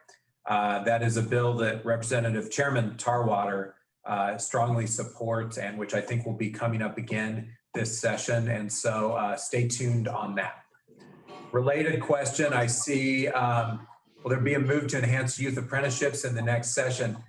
I think there will, but one thing that I left off the list, and there are a lot of things I left off the list, just, you know, the constraints of time, but we have hired a brand new director of apprenticeships and internships for the state. And I'm blanking on Shonda's last name, but she is the head of apprenticeships at Metropolitan Community College on the Missouri side. And it always pains me to say nice things about Missouri, and I don't do it very often, but I do want to give credit to the state of Missouri, which is renowned for the quality of its apprenticeship system. And Shonda comes out of that system. She knows how it's done. She's actually taken a whole bunch of Kansas companies and gotten them to cross the state line and participate in MCC's programs. And so I stole her. She's coming to work for us, and we're going to make sure that we harness her powers for good. And so she starts next month, and I think that's going to be a game changer for us. Mike Bean, our director of workforce services, found her, and really excited about that. So I think there's also going to be, I hope that there will be a push from private industry. The push has already started to try and get some more dollars into the apprenticeship system. And so I haven't had a chance, we haven't defended our budget request yet, so I don't know what it'll look like from the executive branch side, but I do know the governor is a very strong supporter of internships and apprenticeships. This is a strategy that's specifically called out in the framework for growth. And so we'll see what that translates into in terms of dollars with the legislature.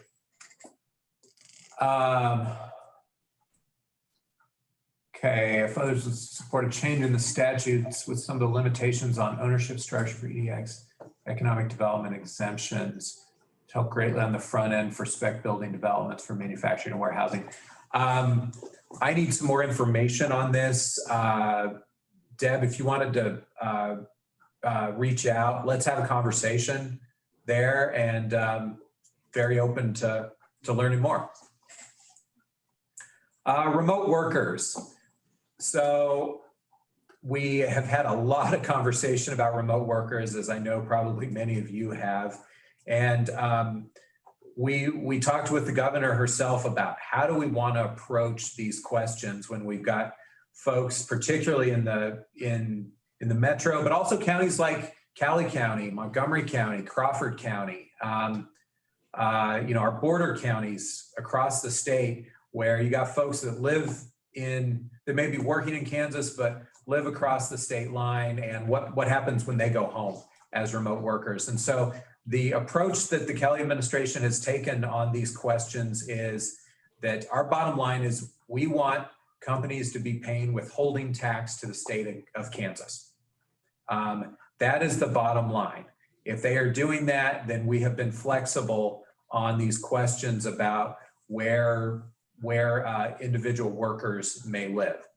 Now, we also had a bill that we weren't able to get out of the revisor's office. It wasn't a political issue, it was a workload issue last session, which would essentially create an incentive for companies to have workers in rural locations. So for example, let's say you're an engineering firm in Wichita and you've got a student who is at K-State, and they'd like to they live in Wamego, and they'd like to keep living in Wamego. They don't want to move to Wichita, but they're a great engineer, and the job would work to do that remotely.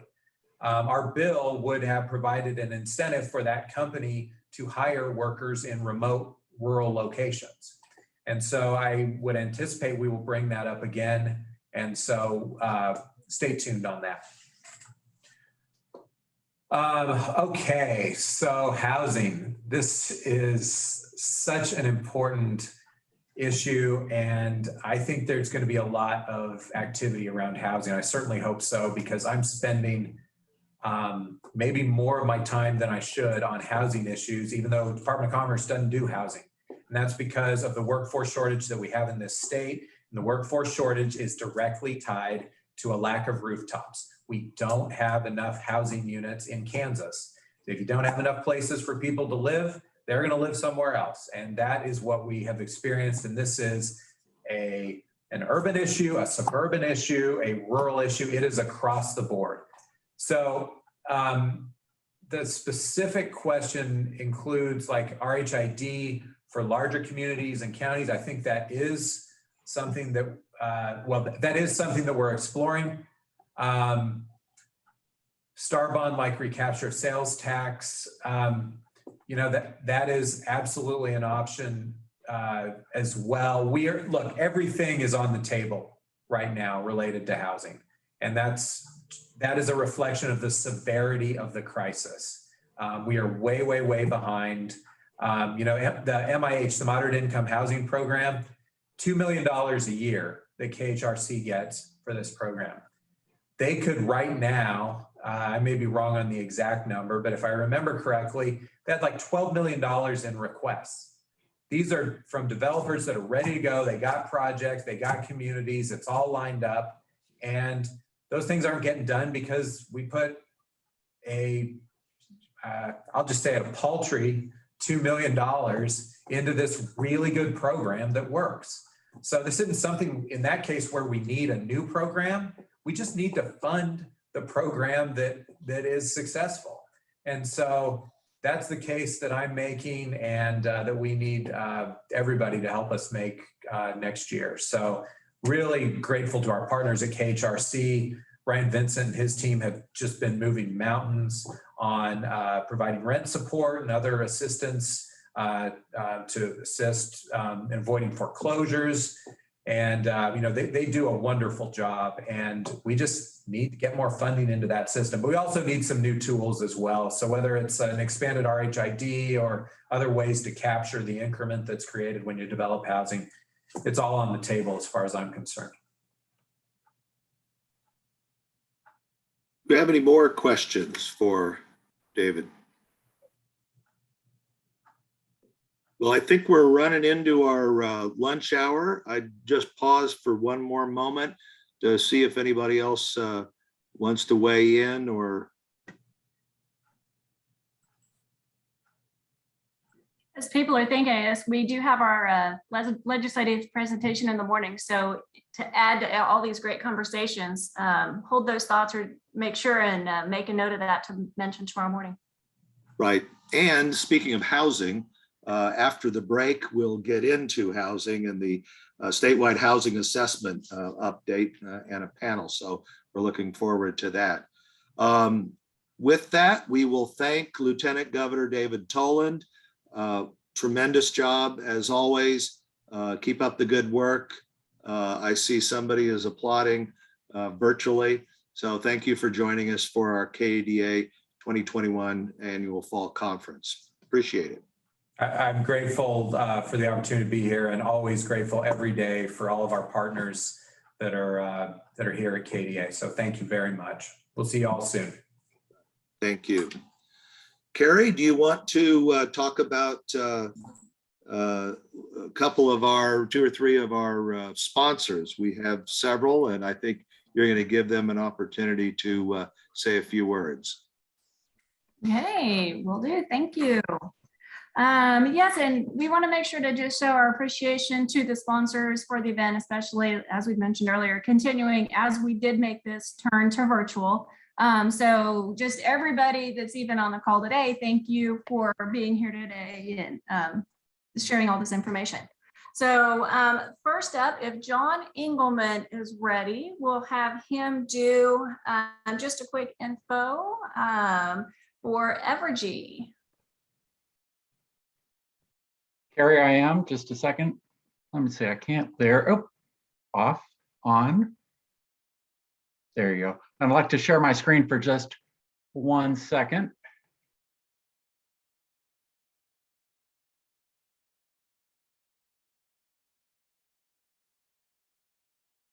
All right, very good. Thanks everyone for this opportunity. I won't keep you very long because I'm between you and a Subway sandwich somewhere. Evergy is really proud to be a sponsor of this fall conference. Evergy, as you know, one of our pillars of our company is our value we put into safety. And anytime we have a meeting of more than 3 people, we do something called a safety moment. And I'm going to take this opportunity to do that same thing. Here's my safety moment for KEDA. Do not do that. Okay, now we've got our safety moment out of the way. I'd like to say thank you again. Thank you to community, regional, and state partners for everything you do and all the hard work that you do during the year. As you know, Evergy is an investor-owned electric utility. We were recently named Site Selection Magazine's one of their top utilities in the United States, and we are also one of 2 accredited economic development organizations by the IEDC. We're having a great year this year. We work on a number of different projects, but on the screen, we've got a few of the logos of the companies that we have worked with year to date. About 7 successes, about 731 direct jobs, $332 million in CapEx, and for us, about 18 megawatts of new load. So thank you very much for all the hard work that you're doing. Now, our community partners understand the value that we have in the local partner investments that we make throughout the year. So far, we have invested over 95, almost $96 million, I wish 96 million, $95,000 year to date. This has leveraged over about $200,000 of initiatives that make our Evergy communities ready for success.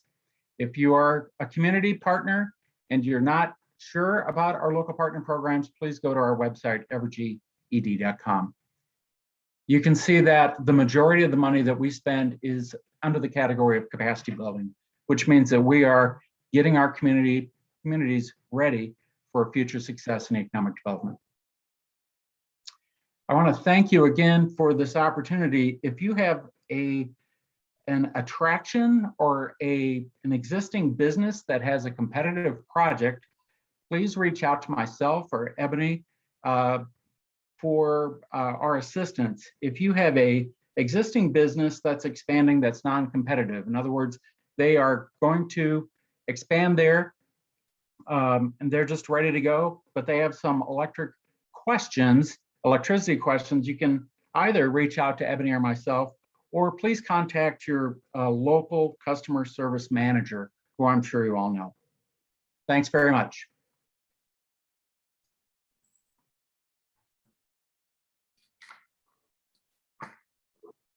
Thank you, John. I know I greatly appreciate you guys' partnership and support in my community. So, okay, and moving on, if Doug Kissinger is ready, very good. We'll have you let us know about the opportunity funding. Thank you, Carrie. So to get your attention, the next 60 seconds could mean millions in revenue to your organization and possibly also an increase in your salary. So did I get your attention for 60 seconds? Opportunity funding provides consensus-built strategic planning and 5-year capital campaigns to implement your plan. Remember, the more your stakeholders help write your plan, the more they will help underwrite your plan. So opportunity funding has raised $50 million for economic development organizations, most of those in Kansas, and in all sizes of communities, large, medium, and small. Most of our clients are using their funding for new major initiatives like in workforce attraction, housing development, daycare expansion, entrepreneurship, and also some of the more traditional business retention and attraction. We want to thank the many people and organizations at this conference who've used opportunity funding services. We've seen a lot of growth due to our mutual successes and have added to our team. Many of those are on this call right now. We're currently working on 3 repeat capital campaigns for economic development organizations who are recharging and increasing their funding sources. We're having great success and are seeing businesses increase their pledge amounts by anywhere from 50 to 100%. So we work in increasing both private and public funding. And for those who do not want to subject yourself to those knots in your stomach every time an elected body changes or maybe votes on your budget, we've had really great success in providing more stable, long-term funding commitments from the private sector. So we're passionate about helping Kansas economic development organizations get the resources they need to be successful. So the vast majority of you are now using this method of funding. Don't continue to sit on the sidelines while your peers continue to make progress. If you want to have a private one-on-one counseling session to share your needs and to ask questions how we may assist you, please reach out to Opportunity Funding at 785-554-8785 or www.opportunityfunding.net. I'll put our contact info in the group chat box. Thank you, Carrie. Very good. Yeah, and thank you for putting that in the chat box. And last up, before we do break for lunch, we've got Danica Rome with Kansas Manufacturing Solutions. Good afternoon, everyone. So I just want to quickly tell you Kansas Manufacturing Solutions is basically here to help Kansas manufacturers work smarter, compete, and prosper. And so we want to partner with you to help your manufacturers in your communities do exactly that. I'm really excited for our happy hour this evening. It starts at 5:15 and hopefully everyone received their drink box. If you did not, I'm going to put my email address in there and we can talk about making something up. But we're really excited to share a new product that we have with you that will hopefully help you improve your BRE program and increase the relationships that you have with the manufacturers in your area. So look forward to talking to everyone this evening. Thank you. And yes, I did receive my box. Oh, good. So thank you. That's a really neat idea. So we look forward to seeing you after our last presentation today. Sounds great. Okay. Now, so with that, we will break for lunch. We're going to be, if Mary has it set. So for those that want to continue networking and visiting, we're going to create, there was going to be a networking room that we could go into. We just did it, Carrie. Okay, so if you want to go into the networking room, you can select that option. But we will be coming back at 1 o'clock and kind of continuing that. I'll move it off, so. Oh, Mary? Excuse me, what did you say? Was there anything else you needed to tell the group? There is nothing else. Okay, thank you. But yeah, 1 o'clock we'll come back with housing panel discussion. For any of those that do sign off, it is the same link for to come back on. So don't be looking for another one. The second link is for tomorrow. So we will see everybody either in the networking room to visit, or we'll see you back at 1 o'clock. Thank you. We've got one in the waiting room. There we go. 2 more in the waiting room. We ended about 100 at noon, so we're hoping to get back to that, close to that 100 mark. But as they pop in, we'll go ahead and start the next hour and a half with a discussion of one of the biggest topics that we're all dealing with. So we're going to turn this over to Joanne Knight, and we'll let you introduce and continue with your panel. All right. Thank you, Carrie. I'm Joanne Knight. I'm the Executive Director of the Dodge City Ford County Development Corporation, and I'll be facilitating the panelists today, as well as providing some information on what our organization and community has done for housing. Our other panelists will start with Amy Haas. She is the Principal and Project Manager with RDG Planning and Design out of Omaha. She has over 22 years in this career path. She is also currently working on the state housing assessment, and we have utilized him here in our community several times for housing assessments. After she gives a presentation and an update on where we're at on the housing survey for Kansas assessment, Elisa Ice will be our next speaker. She is the Director of Housing Development for the Kansas Housing Resource Corporation, and she manages several of the state housing programs, which she'll give you information on today. And then also on our panelist is Linda Hunziker.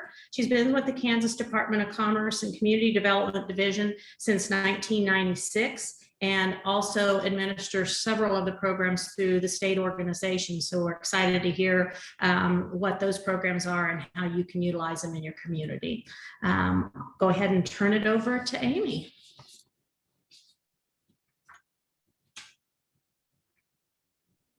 Thanks, Joanne. Hopefully everybody can hear me okay and my audio is okay. I have a little bit of background noise, so hopefully it's not creating too much kind of static in the background. So today I thought I'd kind of give a little bit of an overview and an update on where we're at on the Kansas statewide housing study. I'm going to change this into a view. Maybe that's a little bit easier for everybody. So those of you who might not be aware, we were brought on by KHRC and the Office of Rural Prosperity. In roughly about January or so, we started the process, and we are looking at housing needs and opportunities across the entire state of Kansas. And our goal is to be completed by the end of 2021. And I always have to remember. So this goes into a little bit more detail on what we've been doing and what we've kind of accomplished to this point.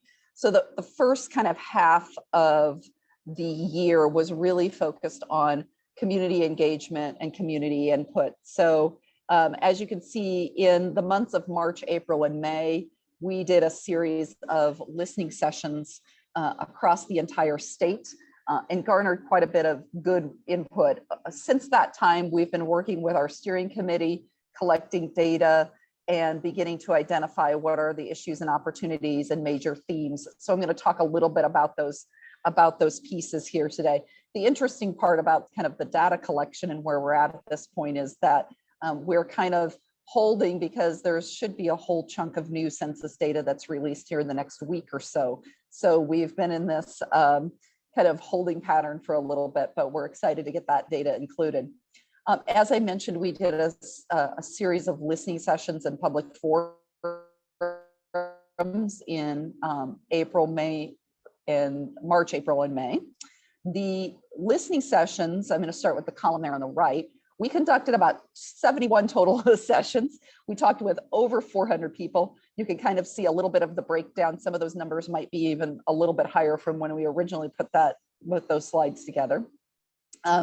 We also did, so the listening sessions were specific targeted events where we invited realtors to join us at specific times. Those were all done via Zoom. The public forums were more of kind of an open to anybody. They were advertised publicly and anybody could come and join us. So across the 9 regions, we had about almost 230 participants that joined us in a mixture of virtual and in-person events that we held. We also conducted an online survey. In that survey, we had about 4,400 participants who gave us their input.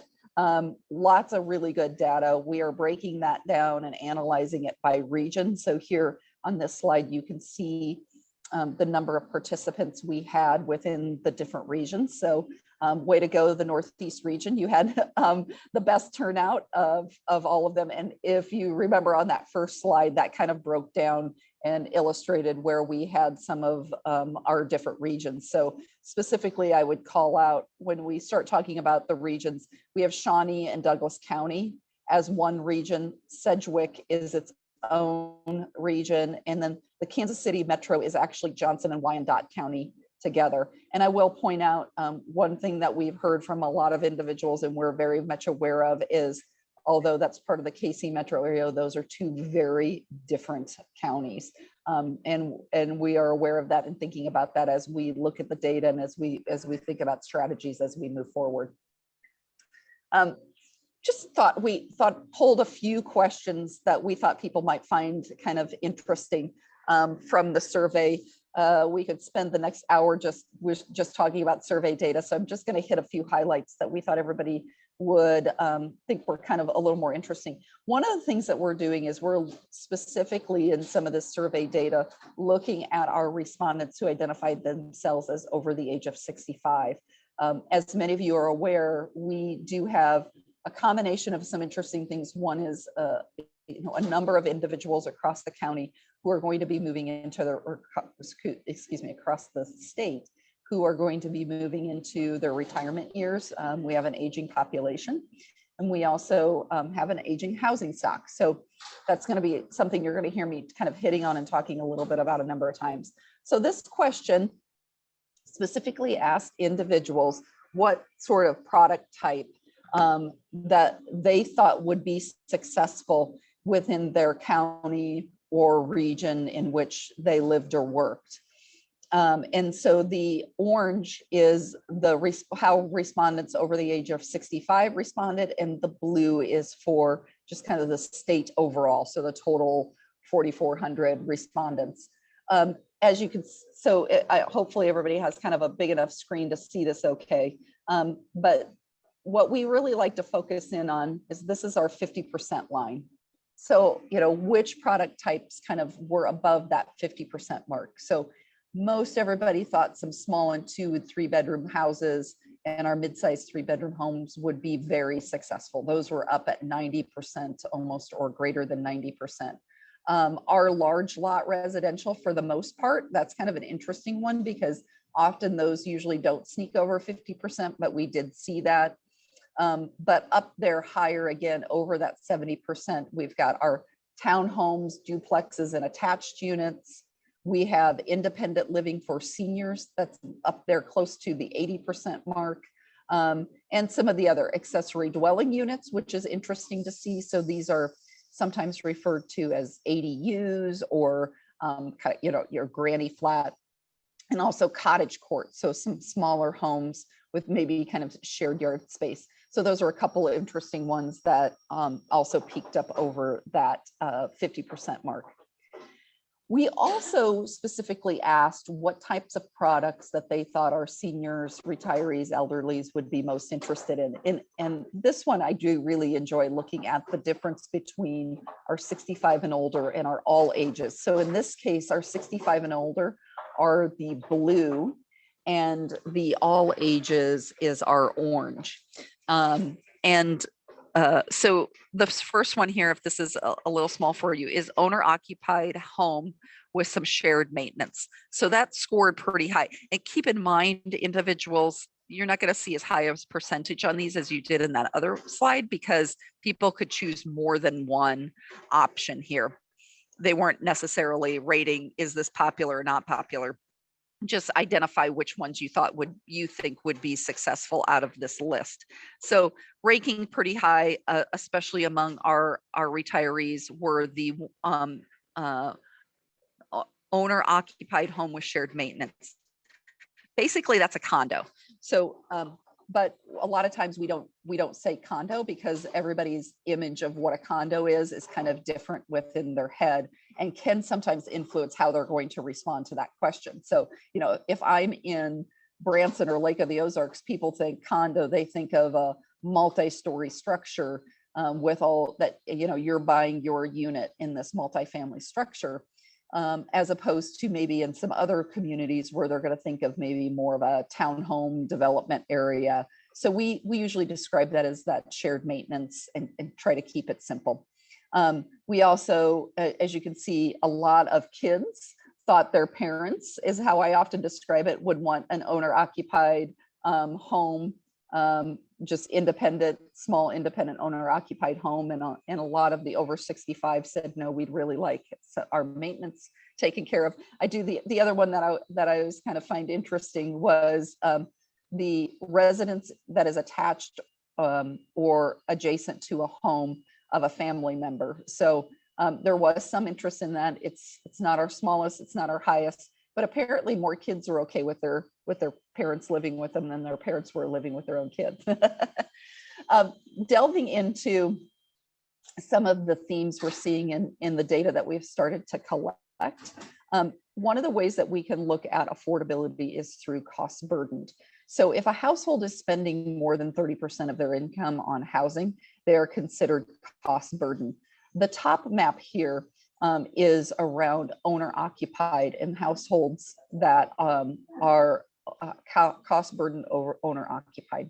So this is actually comparing between 2010 and 2019, because 2019 is the data that we have available here.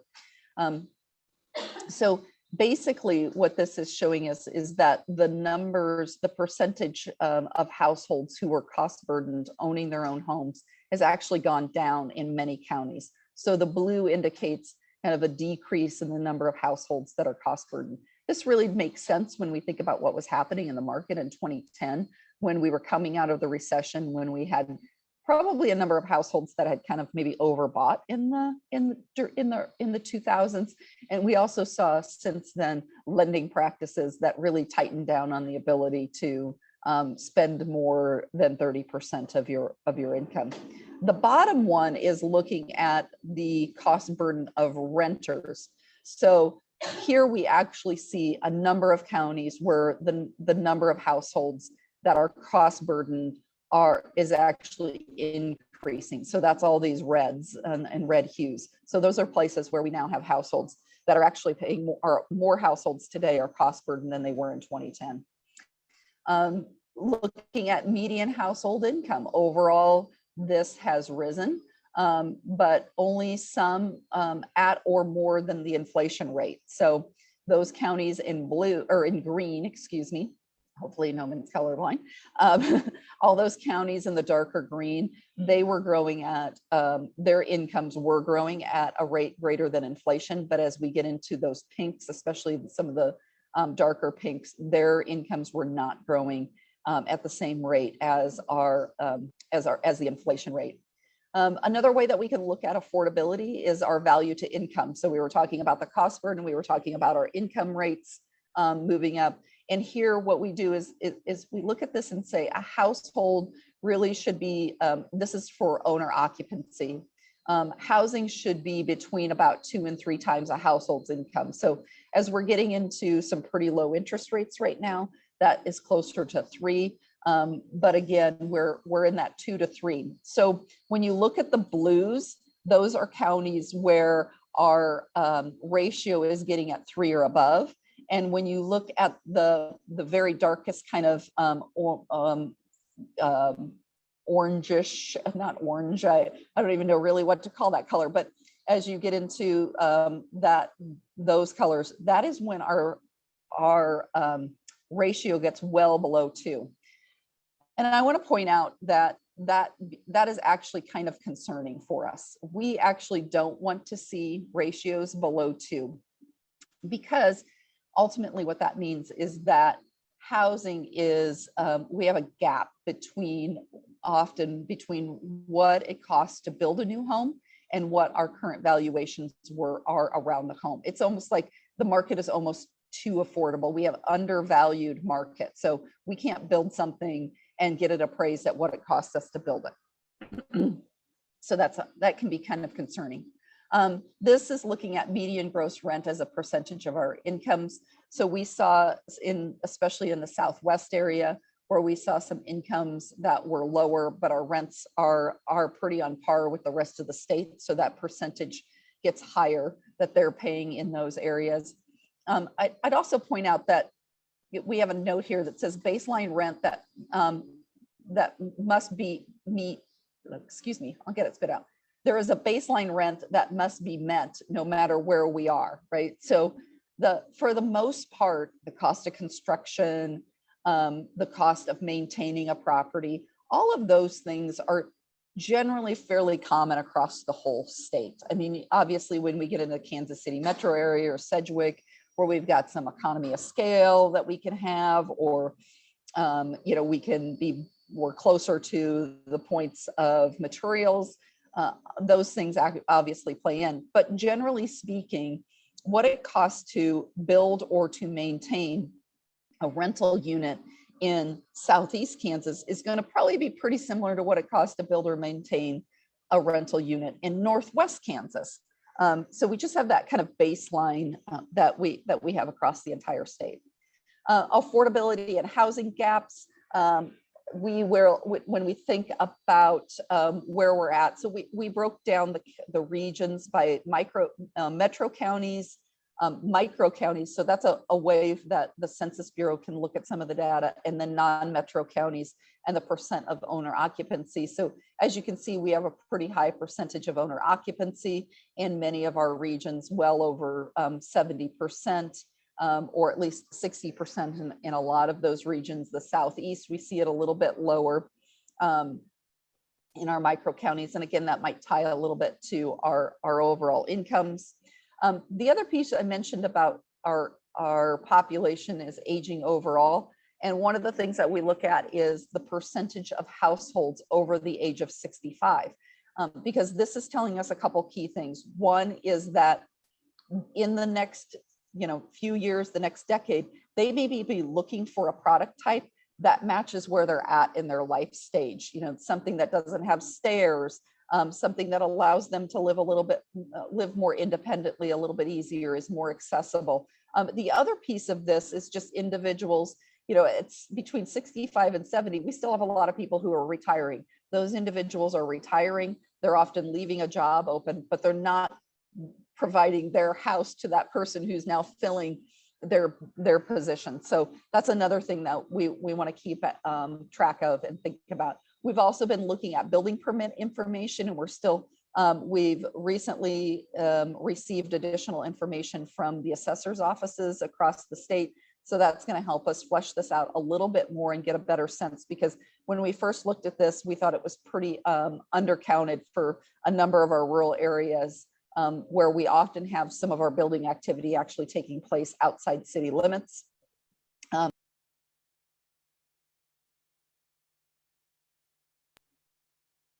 Sorry, can you hear me okay? Is everything okay? Yes. Okay, sorry.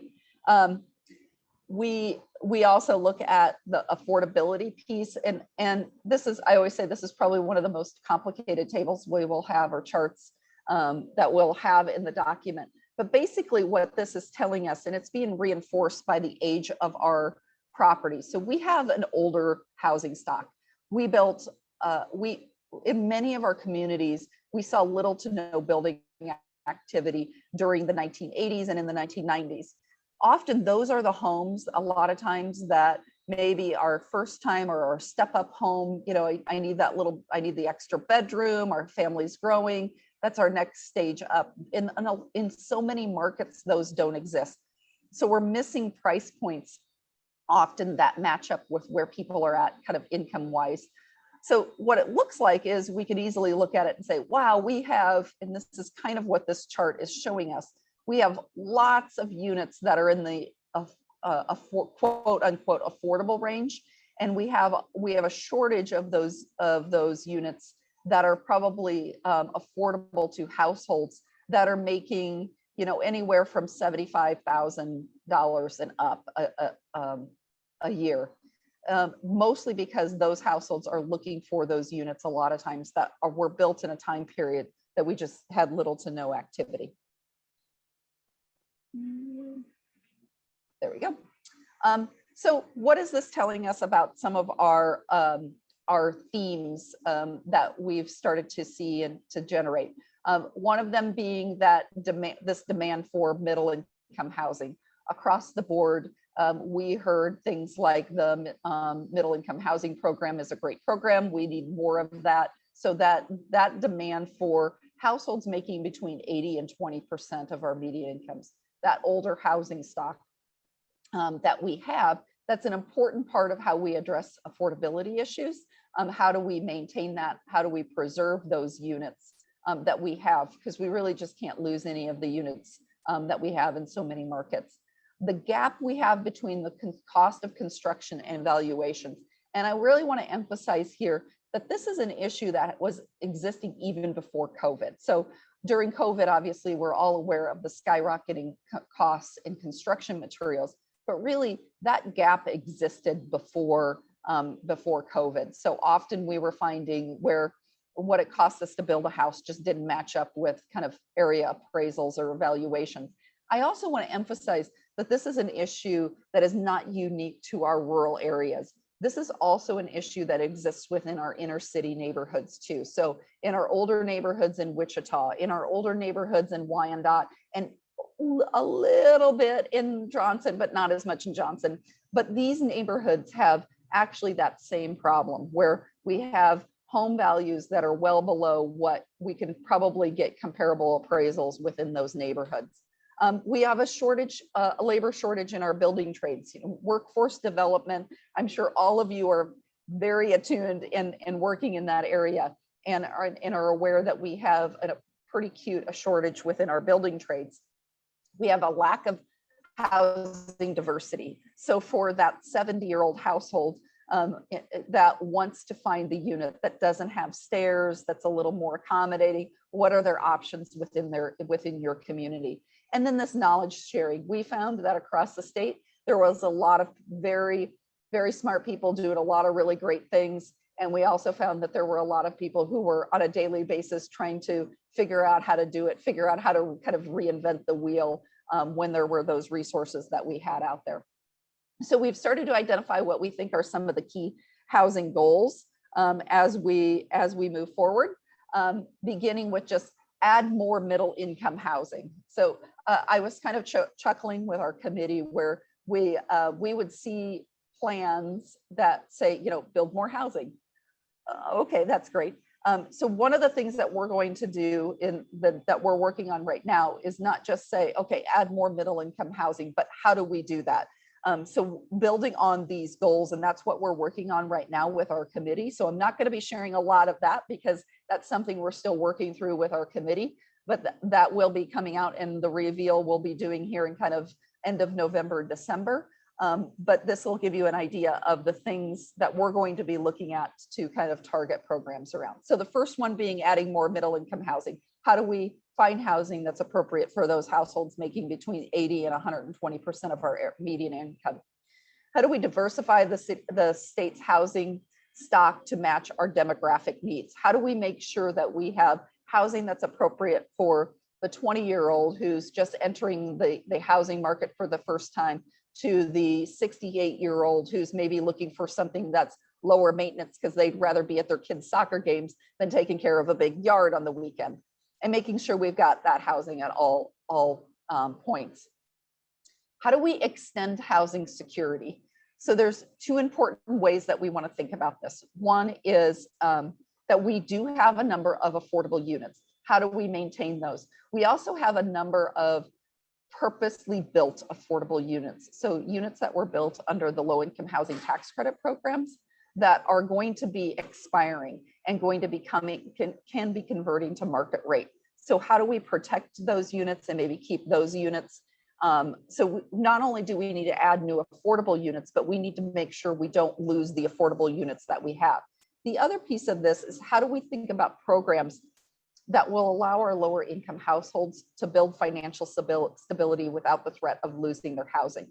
So a number of times over the years in my career, I've heard the stories of, you know, if we improve on the financial standing of our household, if I take that dollar raise, I no longer qualify for the housing that I'm living in, but I really can't afford, or it's really hard to find housing kind of on the open market at market rate. So how do we allow households to maybe initially qualify for that housing and then have some time to kind of build a base, build some a little bit of wealth so that they can launch themselves off and be a little bit more successful.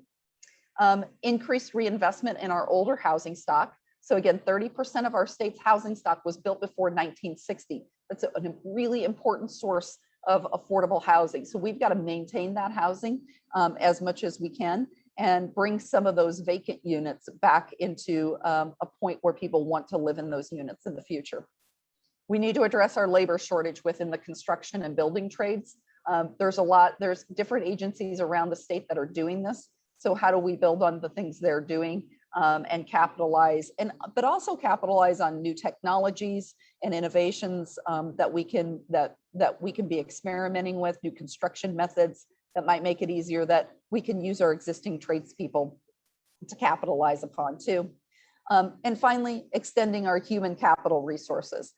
Many of our communities, as I mentioned, have great leadership, have done some great things, and you're going to hear about that from the rest of my panelists. They've done some great things in their communities. So how do we make sure there's that knowledge sharing that's happening? So, you know, there were several meetings where we sat with individuals that were just like, we don't know where to start for our community. And there's so many individuals who've kind of figured that out. So making sure that that knowledge is being shared. So that's kind of a high level overview of where we're at on the housing study today. If you want to learn more about it, you can go to the Kansas Housing Corp's website, and they're providing some regular updates and some information on where the study is today. So Joanne, I'm going to hand it back to you and to the rest of our panelists, and then I'm happy to answer any questions as we move forward. Great, thank you very much, Amy. Please put your questions in the chat box. After all of the presenters present, we will save some time for questions and answers. And Greg Kendall, I see yours up there, and it's probably a really good one for Alicia Ice to address. So I'll go ahead and turn it over to her. Good afternoon, everyone. Thanks for being here and inviting us today. I can actually just really quickly address that question because I happen to know that there's a bill running through Congress right now that is going to possibly do a lot of things to the low-income housing tax credit program. And one of them is to officially change the name. The last draft I saw was to officially change the name, and I believe it's changing to Affordable Housing Tax Credit Program. So yes, that is an issue that is common across the nation. So they're looking at changing that. let me go ahead and share my screen so I'm going to talk today about, let's see here. Here we go. Can everyone see my, here, let's do it this way. Ooh, can you see the wrong one probably? Yes. There. Can you see the slideshow? Yes. Perfect. Okay. As Joanne mentioned, my name is Alyssa Ice. I'm the Director of Housing Development for Kansas Housing Resources Corporation. And I'm going to talk about just some of the programs that we administer that kind of helps increase housing access to households across the state. So I'll talk about the Moderate Income Housing Program and the different housing development programs that make up the driver of the work that we do in our division generally. And then I'll touch on the first-time homebuyer assistance and the weatherization programs because they may be, informative of the conversation today, but those are run through a different division. I want to touch on them a little bit. So the first program I want to talk about is the Moderate Income Housing Program. It is as Amy touched on, it is a small $2 million state housing trust fund grant that was created in 2012. So I think we're nearing our 10th year with this program, and it grants and loans up to $400,000 to city and county governments with populations less than 60,000. It's the great thing about this program is it really is pretty flexible, and it is used to increase the access to moderate income housing. And so communities do that in a variety of ways, including build multifamily rental units. A lot of times we'll get these small, duplexes that are built in different communities, or building single family homes in different subdivisions, doing lot infill. You can also do down payment assistance. We have some grants that do that. And then we can also do infrastructure, which is really helpful, but we want to see that infrastructure tied with development of some units. We are currently wrapping up the application period for this grant. It will be, all the applications are due on Monday, and we'll make those funding announcements in December. I always like showing maps. I think that the Moderate Income Housing Program, it's a beloved program in our state, and it is small, but it is mighty. It's reached all four corners of the state of Kansas, and it's really done some pretty cool things in different communities. But some of the challenges, of course, with this program are that it is small. It's $2 million does not go very far, especially anymore. And with a cap of $400,000, we see our communities need that maximum a lot more than they needed to in the past, and so it goes a lot less. Further, I guess. Last year we allocated 7 grants, and those 7 grants will go in 9 communities. 2 of the grants are going to 2 different communities, but it just doesn't go as far as we'd like it to, of course. The next program I'll talk about, I guess, is the housing development. And it is the driver of the work, like I mentioned, that we do in our division, and it is the Low Income Housing Tax Credit Program. And then we also run a portion of our federal home funds and the National Housing Trust Fund as part of this program. We also have the private activity bonds that we can pair with the 4% low income housing tax credit that we can do. Those developments are harder to make work, but we also run that program. So the tax credit program was created in 1986. And so as Amy had talked about, we're starting to see a lot of these deals enter their 30 years. And so the 30 years is when the program, these developments can exit out of the program. The tax credit program promotes new construction and rehabilitation of rental housing for families by helping developers raise the capital through these credit awards. So it's not uncommon that a tax credit award can cover about 70% of the development costs for these projects. And so by having that equity in the project, it makes it so the projects have less permanent debt. And so that's what keeps the rents low for the 30-year affordability period. Each state receives an annual an allocation. And so for 2021, Kansas received approximately 8.1 million in credits.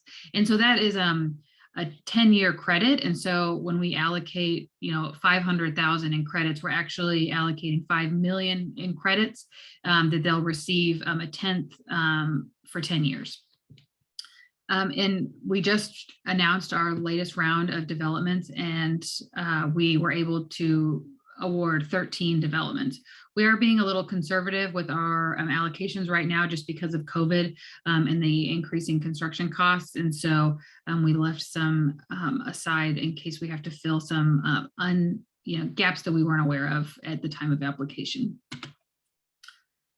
So the IRS requires that we do a qualified allocation plan, and that plan details how we, how the qualified allocation plan details how we select the projects that we want to fund throughout the state. And so we're actually wrapping up that process also right now, and we plan on publishing our qualified allocation plan for the next funding round at the end of the month.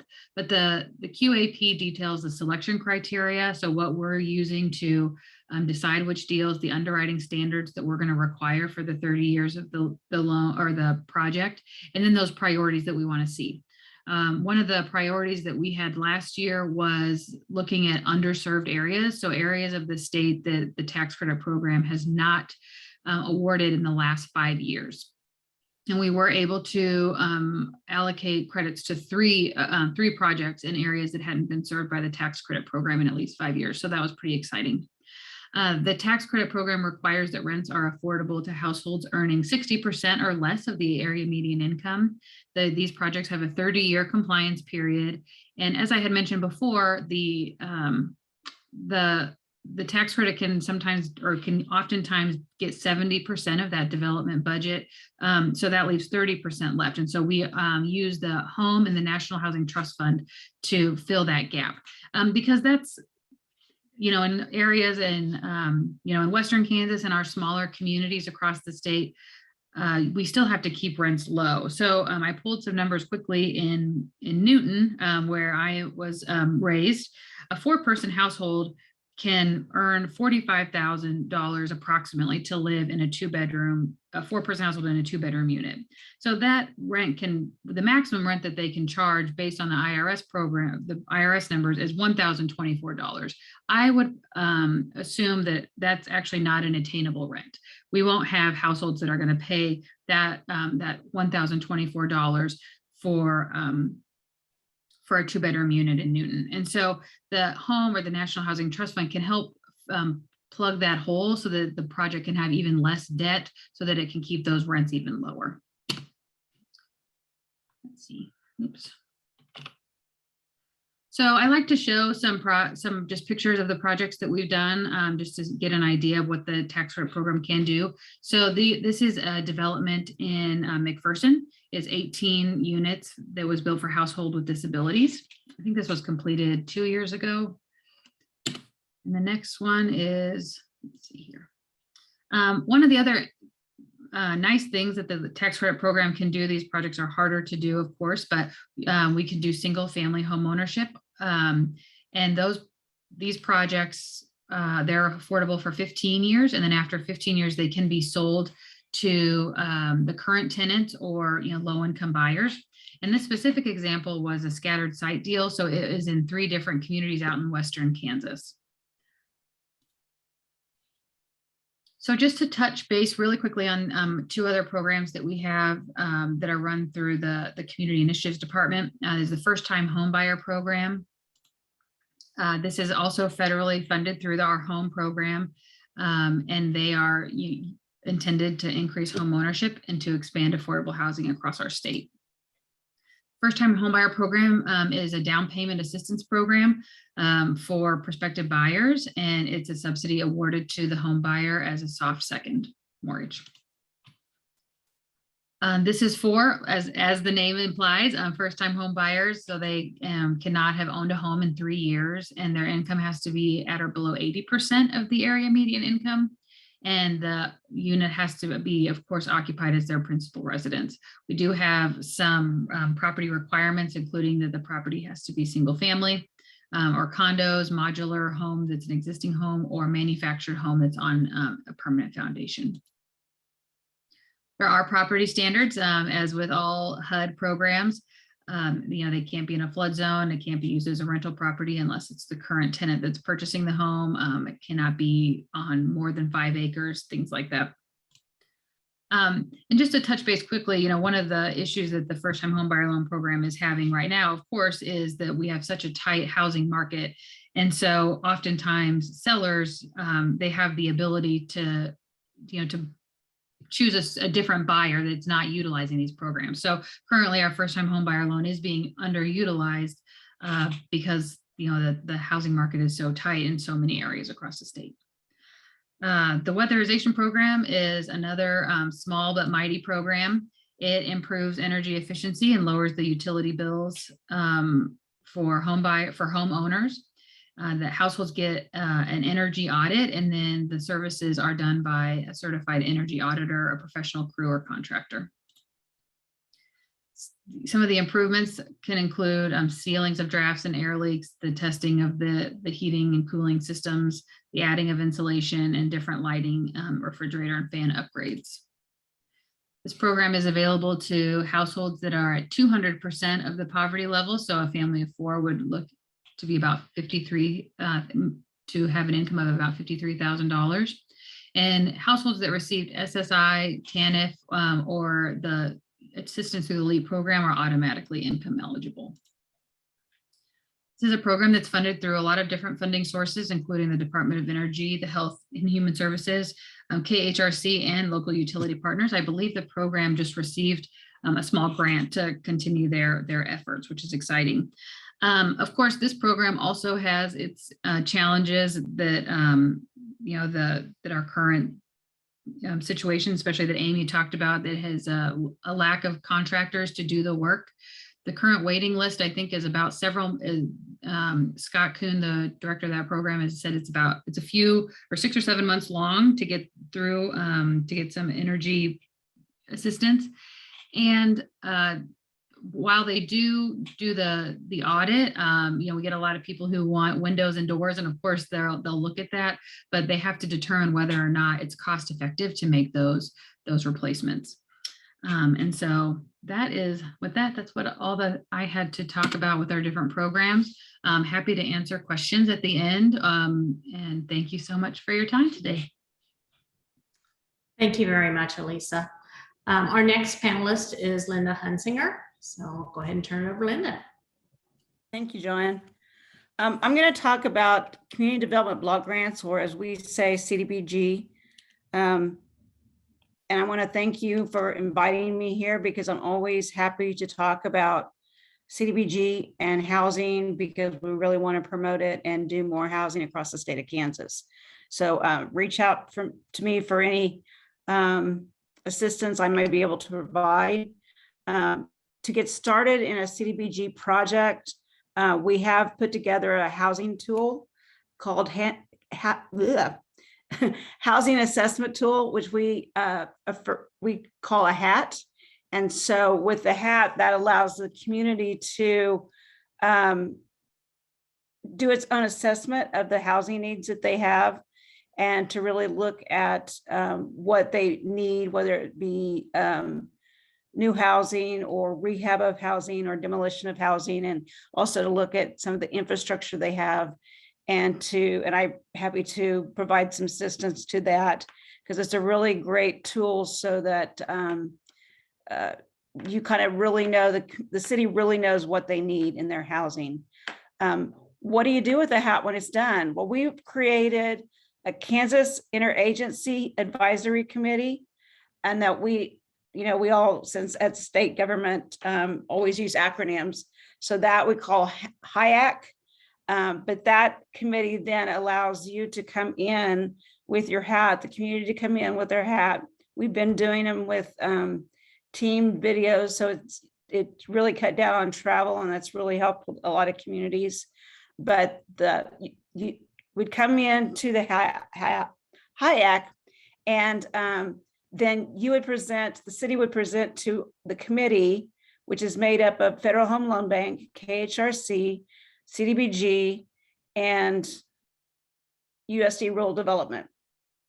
So it's kind of all, as many of the housing assistance providers that we have in the state of Kansas. So you come in and present the hat for about a half hour, tell us what you did, what you learned, how the process was. And then within the next hour and a half, we provide you all the tools there are that we feel that might help that city. So instead of coming to Topeka and going to all different offices and talking to all different people and taking a day, we can provide that information to you in an hour, hour and a half. And with that being said, I do want to let you know that as a part of that group, we also have put together a site that will allow you to go in and like some of the programs that Lisa just talked to you about. And that site is Kansas is spelled out, Kansas Commerce at ks.gov/housing. And it'll show you the contact person and a little bit more information about the programs that there are out there. I will go ahead and talk about what CDBG can do for you as a city. I will start off with what we can't. We cannot do new construction. So if new construction is what you need after you completed a hat, then there's lots of programs out there to do that, but I'm not one of them. So, but what we can do and what we are doing, we just had 7 applications come in. The applications usually close the end of August. But what you can come in to do is to spend, we allow $300,000 to do owner or rental occupied rehab. And then if you need demolition within a certain target area that you've selected, then we can also do demolition of vacant units that can't be salvageable. So that would open up a lot for some type of infill with one of the other programs that can do new construction.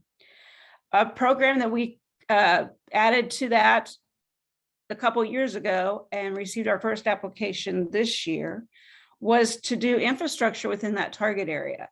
So you can do the $300,000 for all the professional services and rehab and demolition. And then within that target area, you can also do streets, curb and gutter, sidewalks. We give you $200,000, so that is total $500,000 to assist at work, and you must match it 50-50. So that's a new program that I think is starting to take off, and I think that was created or put back in there because I went to another project that was just doing sidewalks and streets in different grants with CDBG, and I really started looking around, and I was talking to the gentleman that was with me, and I said, this housing stock looks different. Looks like everybody's done something different. And they said, yes, because the city had invested into the infrastructure in that neighborhood, the citizens then decided to go ahead and spruce up their housing and make the whole area look nicer. So that's the reason we put that in there. But again, I'm here to talk about anything CDBG housing, community development block grants. What many of you probably know, water and sewer and facilities projects like parks and things like that. So reach out to us. We'd be happy to help you. But in housing, that's what we can do with CDBG money. And I hope to hear from you. I'll turn it back to you, Joanne. All right, thank you very much, Linda. I'm going to speak more from the community perspective and kind of our situation here in Dodge City and Ford County. We actually used RDG back in 2000 to do our first housing assessment. Did what a lot of communities do and stuck it on the shelf. And in 2008, the desperation hit, and it was pretty much went to the city and the county and several of the businesses and said, we can't do economic development without housing. We had at that time, one of our beef processing facilities had 60 employees that had been in a motel for 6 months. And they all left because they couldn't find a house to live in. And so we really geared up and were able to get the city to dedicate a housing coordinator to our economic development organization, the county to give us some funding, and the private businesses too, and really just went on a tour to steal any ideas and programs that we could find out there, and make them work to where it worked for our community. So we are attacking it at all levels, and we feel like this is something we cannot ever really back off of. Even if we end up having enough new housing, we are still always going to need rehab and beautification and focus on some of the older housing stock. So since 2009 is when we did our first RHID. We have completed 575 units with just that program. We currently have 78 units under construction in the RHID program, and we have 705 more that are proposed at this time. And to be honest with you, that's not going to meet what we need. Currently, we have over approximately 1,000 jobs available here in Ford County, and we just made an announcement with Hillmar Cheese, and between them and some of the dairies that they're going to bring in, we're looking at an additional 1,000 jobs. And so it's critically important that we gear up in housing in all areas, and we feel comfortable that we have the programs in place to do that, as long as we can continue to get the funding facilitation. Probably one of the biggest advantages that we have is we actually had 3, I would say, builders in town that are all now housing developers, and they're doing larger developments. And we were able to keep a lot of that local, but we do have some outside developers that have worked on several of these projects as well. We have used the RHID in partnership with an 80-unit low-income tax credit project. We've also used it on areas that have, most of them are $160,000 to $80,000 to $300,000 homes. We've also had a couple $700,000 to $1 million homes go into those areas. So it's critical that you get that housing assessment. The way that RDGs breaks it down is it breaks it down into what your needs are for both homes for sale and for rents, and how many units you need in that. And that's critical for us to continue to go to our city council or commission and get their approval to continue to offer these incentives, because we don't want to overbuild in any of those areas either. So we keep very good track of where those are being done. In 2010, we started our own 501c3 called the Community Housing Association of Dodge City. We call it CHAD. And so CHAD works on a lot of the things that the developers won't work on for you. We have utilized the moderate income housing program several times. We primarily do an abandoned housing program with that. And so we have relocated, I believe, 12 homes into the community that were going to be torn down someplace else, and put those in a blighted area of town that we've also focused our neighborhood revitalization program on. And CHAD flips those houses and puts them back into the marketplace. A lot of them look like brand new homes when they're done with them. And then another program that we use the MIH on is a few years ago, probably 6 years ago, our community college building trade students, there were 2 in the class and they were building sheds. We provide the funding and the land for that class to do its curriculum every year. And so right now we're just finishing up a basement for this class's term, and they'll have the house completed in May. We've done several homes with them. The last couple of years we did duplexes with them, and there are now 30 students in that class approximately. And several of those students are working for our local contractors, and there's a handful of them that opened their own businesses in the construction industry. So that program there in itself has not only filled in lots in blighted neighborhoods, but it is also training the workforce that we desperately need and adding more businesses to our community.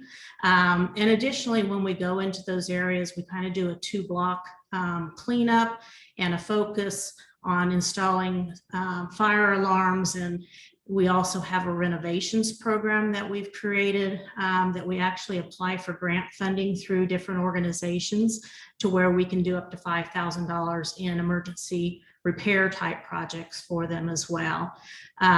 So that's really helped us to identify what's going on in those neighborhoods. And what we're really seeing is a lot of the neighbors are cleaning up because there's a new construction build there and they're taking more pride in their property. We also have a paint dodge program where we offer up to $500 in paint supplies to go in and target some of those areas. A lot of the recommendations that we get on both the renovation program and the paint dodge program come through our building inspections when they've gone out and cited somebody because they've got something that's not safe on their property. And it gives the city that tool to say, hey, you've got to fix this, but here's a program you might qualify for that can help you out on it. So it's definitely a partnership with that. And it gives us the opportunity to really target those neighborhoods that the students are in or that we're bringing a house or renovating a house in for our community housing association program. We also, as I mentioned earlier, the south half of our community is in a neighborhood revitalization program. So we encourage infill lots for people if they're expanding their house or want to build on an infill lot.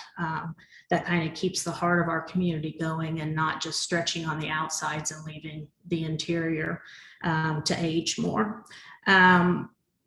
As we do this, we also look at opportunities to partner with the weatherization program or USDA programs. We are, for the first time in a long time, applying for a CDBG grant. So we're one of those 7 that put that in. And it is in a neighborhood that's been a highly owned neighborhood, but it is, you know, a lot of elderly that live there or younger families. And so the neighborhood just needs some attention on the individual homes. I mentioned most of the things that we are doing there, but I will say that partnerships is what it's all about. If we didn't focus very hard on partnering with the city, the county, the state, and the businesses, we all have to take ownership in this, and we've been very fortunate here that we have had a good partnership, a great partnership, I should say, with all of that. So I think with that, we're running a little bit early on session, so I'd be happy to open it up for questions for anyone. And Greg, did you get yours answered? I believe you answered that, didn't you, Elisa?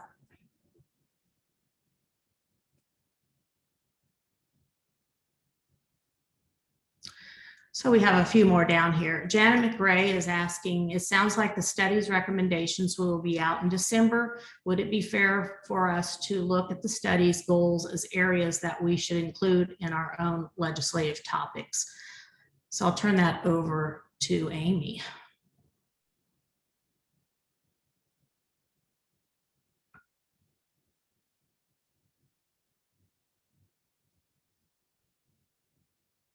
You may not.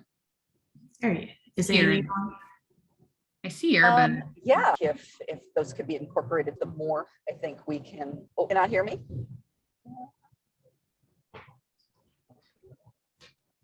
Okay, can you hear me now? Okay. Yes. Sorry about that. For some reason, it switched out my mic. So I was saying, yeah, that I think that would be great. I mean, if wherever that we can have kind of a continued cohesive message, and I guess no better way to say it than just hammering home certain or key points that when our legislators hear it from multiple different organizations and agencies, that definitely, I think, helps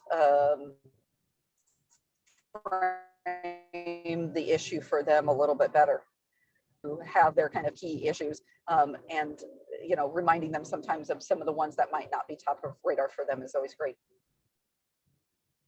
Okay. The next question is also from Janet. And how does the KHRC interact with the Federal Home Loan Bank's programs? Are there changes we should be encouraging the Federal Home Land Bank to make to their programs to help maximize their integration with Kansas programs. Elisa? Yes, so a couple things. So as Linda mentioned, we are on the Housing Interagency Council with some representatives from Federal Home Loan Bank, and so we do meet with them regularly. So we have a good relationship with them. One of the things that all housing finance agencies have, or maybe a quarter or 3/4 of all housing finance agencies have, is that the Federal Home Loan Bank is on their own yearly fiscal year or their own year. And so rarely do those things line up with the housing finance agency's funding sources. And so one of the things that we've done this year to try to help that is we recognize, so last year we had something in the qualified allocation plan that gave points to developers that had committed Federal Home Loan Bank resources. But then we quickly realized that it wasn't the timing doesn't work. And so it was gonna be near impossible for a developer to get a commitment from Federal Home Loan Bank prior to putting in their application for the low-income housing tax credit program. And so one of the things that we did do this year was we're giving points, we're giving consideration to those developers, those applicants who have a history of getting that award, so that they can demonstrate to us that they have a working relationship with Federal Home Loan Bank, and they can utilize those resources in our housing development projects across the state. So that's what we've been doing to help increase those connections and encourage that layering of important finance tools. So that hopefully that answers your question. Okay. I think Elisa also shared the weatherization program information on the chat. The next question is from Cindy Wallace. Can you repeat the housing group of all resources that can be contacted to talk about community housing options in our community? Janet McRae talked about that, but I think, or responded to that, but Linda, do you have anything to add to that? Sure. One of the things that I did not mention, like I said, that website, that Kansas Commerce at ks.gov/housing, that will give you the programs that we're familiar with from housing. So I would encourage you to use that website. The other thing that I neglected to say was, if you do not have the interest or don't know if the city's ready to do the work that the HAT requires, that the housing assessment tool requires, we also you can submit what is called a pre-HAT profile to me. That can be found at our website, or you can contact me and I'll walk you through that. The pre-HAT basically just says, you haven't done a HAT yet, but we want the information. So at that point in time, then we will sit down and set aside an hour for that community, and we will go over the programs that we have. Elisa will go over her programs. Federal Home Loan Bank goes over their programs. And so you haven't done the HAT yet, but you want the information. So if you are interested in doing that, I think our next one, we only have one scheduled yet this year. It's in November. I don't have the specific date, but it's usually the third Wednesday in November, and the profiles are due 2 weeks prior to that, so we can get it scheduled. One of the things that I will say about that as well is I have been encouraging the agencies or the organizations that have been putting together the applications for CDBG to also reach out and try to figure out a way that they can work with Federal Home Loan Bank, because like Lisa's program, CDBG program, it's all federal. And many of you, I'm sure, are aware of the requirement of we cannot spend more than $25,000 because of lead-based paint unless we want to do abatement. Federal Home Loan Bank is not federal money, so we can use that. And I'm encouraging everybody to reach out to them and try to get that funding, so that will help with making each one of our federal monies go further. So hopefully that helps. Just as a comment to that, as much as we've focused on housing and done our housing assessment through RDG, since we applied for the CDBG, Linda recommended that we do the HAT. And so we had done it a few years ago, but decided to go ahead and do it again. And we haven't been using the Federal Home Land Bank. So that's a resource that we're going to be reaching out to more here in our community. And again, it just takes such a variety of different programs to make this work that any resource that you can try to partner with is well worth looking into. Another comment that I have for RHIDs, it was mentioned earlier, and I'm not sure it was in this panelist or prior to with Secretary Toland, but we have an RHID in Spearville that's a community of 800. So size of the community doesn't limit the ability to do that. So I definitely check into that, even if you're a real small community, if you have, a development that needs that public infrastructure to get started. They have, I believe, 24 homes in their phase 1, and they're doing 24 more in a phase 2 out there. And they also have a new nursing home that's going to open the end of the year that I believe is 26 units. And again, that's in a community of 800, almost 900 population. So more questions on here. Linda, how long are the hat reports good for, and how often do you recommend redoing a hat? It kind of depends on what's going on in your community. If you have a community that hasn't changed, doesn't have a large manufacturing company leave town or something that really changed the dynamics of that, I usually say 5 years, 3 years, you might need to revisit it. 5 years, maybe, to really do an overhaul of it. But it really depends on, like, if last year Dodge City would have happened to lose, just because you're there, I'm going to use you as an example, lose one of the meat packing plants, that would make a huge difference in the housing assessment that you would have. It would change everything dramatically. So if you have a earth-shattering moment like that, then I think it's time to redo it. But otherwise, in most communities, small communities that we deal with, it really doesn't change that often. So, but that's kind of what I would suggest. We would focus on the positive that we're adding. I know. Taking one away, but that's all right. But that goes back to with the 1,000 jobs that you says are adding. That too, on a positive side, is going to more dramatically change your housing in a more dramatic way, in the opposite direction. Yeah. Okay, the next question on here is from Greg Kendall. If we are working with a developer who needs help identifying if there is a lack of housing in Wyandotte County, who is the best to have them talk to? Or is there census data that can use for an application due next week? It's due next week. That might be a little bit difficult. But as I've suggested, we post our housing assessment that we do through RDG on our website. So it is available for all of our housing developers to look at it. And we basically do it every 3 years. We're due to do it this year. We're waiting for the census data to come out. So it may be the beginning of the year before they get started on it. I find that in our community and in this region out here, the census data is really hard for us to buy into. As an example, I showed you that we've built just through the RHID program over almost 600 houses. We've actually built over 800. And the census projections that have come out said we've only grown 400 in population. So it's hard for me to believe we've built and sold 800 more houses and have waiting list, and to say we only grew 400. So those are things that I think it's really good. The process that they do to do the housing assessment, to interview your businesses, your developers, and understand what those businesses are looking at and expanding, what their current situation is, if they're way short on labor, or if they don't plan to expand. I think that information is critical to those developers coming in. And I'll let Amy add to that as well if you have a comment, Amy.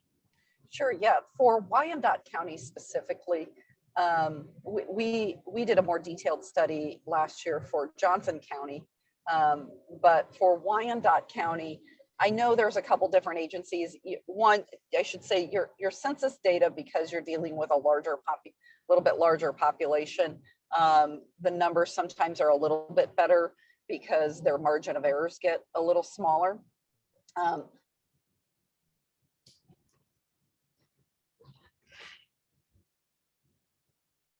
Different agencies. There's one person within Wyandotte County, Kansas City, Wyandotte County, that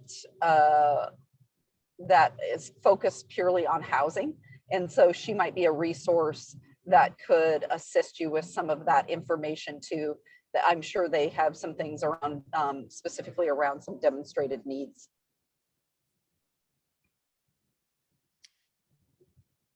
Okay, hopefully that answers your question, Greg. Okay, Carl, I think ours might be at least 10 years old, so we definitely need to redo it.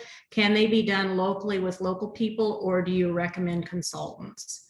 In our particular case, we did it with local people, but we referred back to our RDG study as well. So Linda, I'll let you respond to that. Sure, thanks. The health assessment tool was created specifically so that a small city would not have to have funds to go out and hire a consultant. So it is designed specifically so the city can create its own stakeholders, a group of people that are really interested in housing and really study the housing of the community. So I would look at that housing assessment tool, the HAT, and I think that, consultants are fine if you have the money, but most of our small cities do not have the money. So I would encourage you to look at that. And if you have any specific questions about it, reach out to me and we can sure discuss it in detail. Okay, Janet, the RFP for the statewide study sounded like much of the study's data would be made available on the county level. Is that true? And if so, when will the level of data be made available? Amy? So we will be doing a more full release. It'll probably be end of November, first part of December. Sorry, or can you may read that again? Yeah. Make sure I answered that correctly. Would be made available on a county level. Yes, so yeah, so we will be doing, we'll be doing some assessments for each. Within the document, there will be a section for each region, and then within each region, we'll be providing some data on a county-wide level. Yes. And that will be all part of the document release, which will be happening here towards the end of the year. Okay, any other questions? Any comments from the panelists?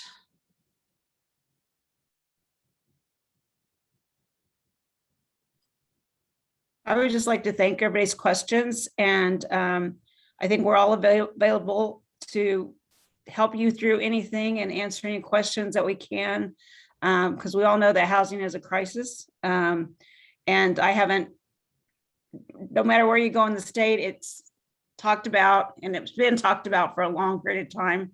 So I don't think anybody has a magic bullet, or we wouldn't be still talking about it.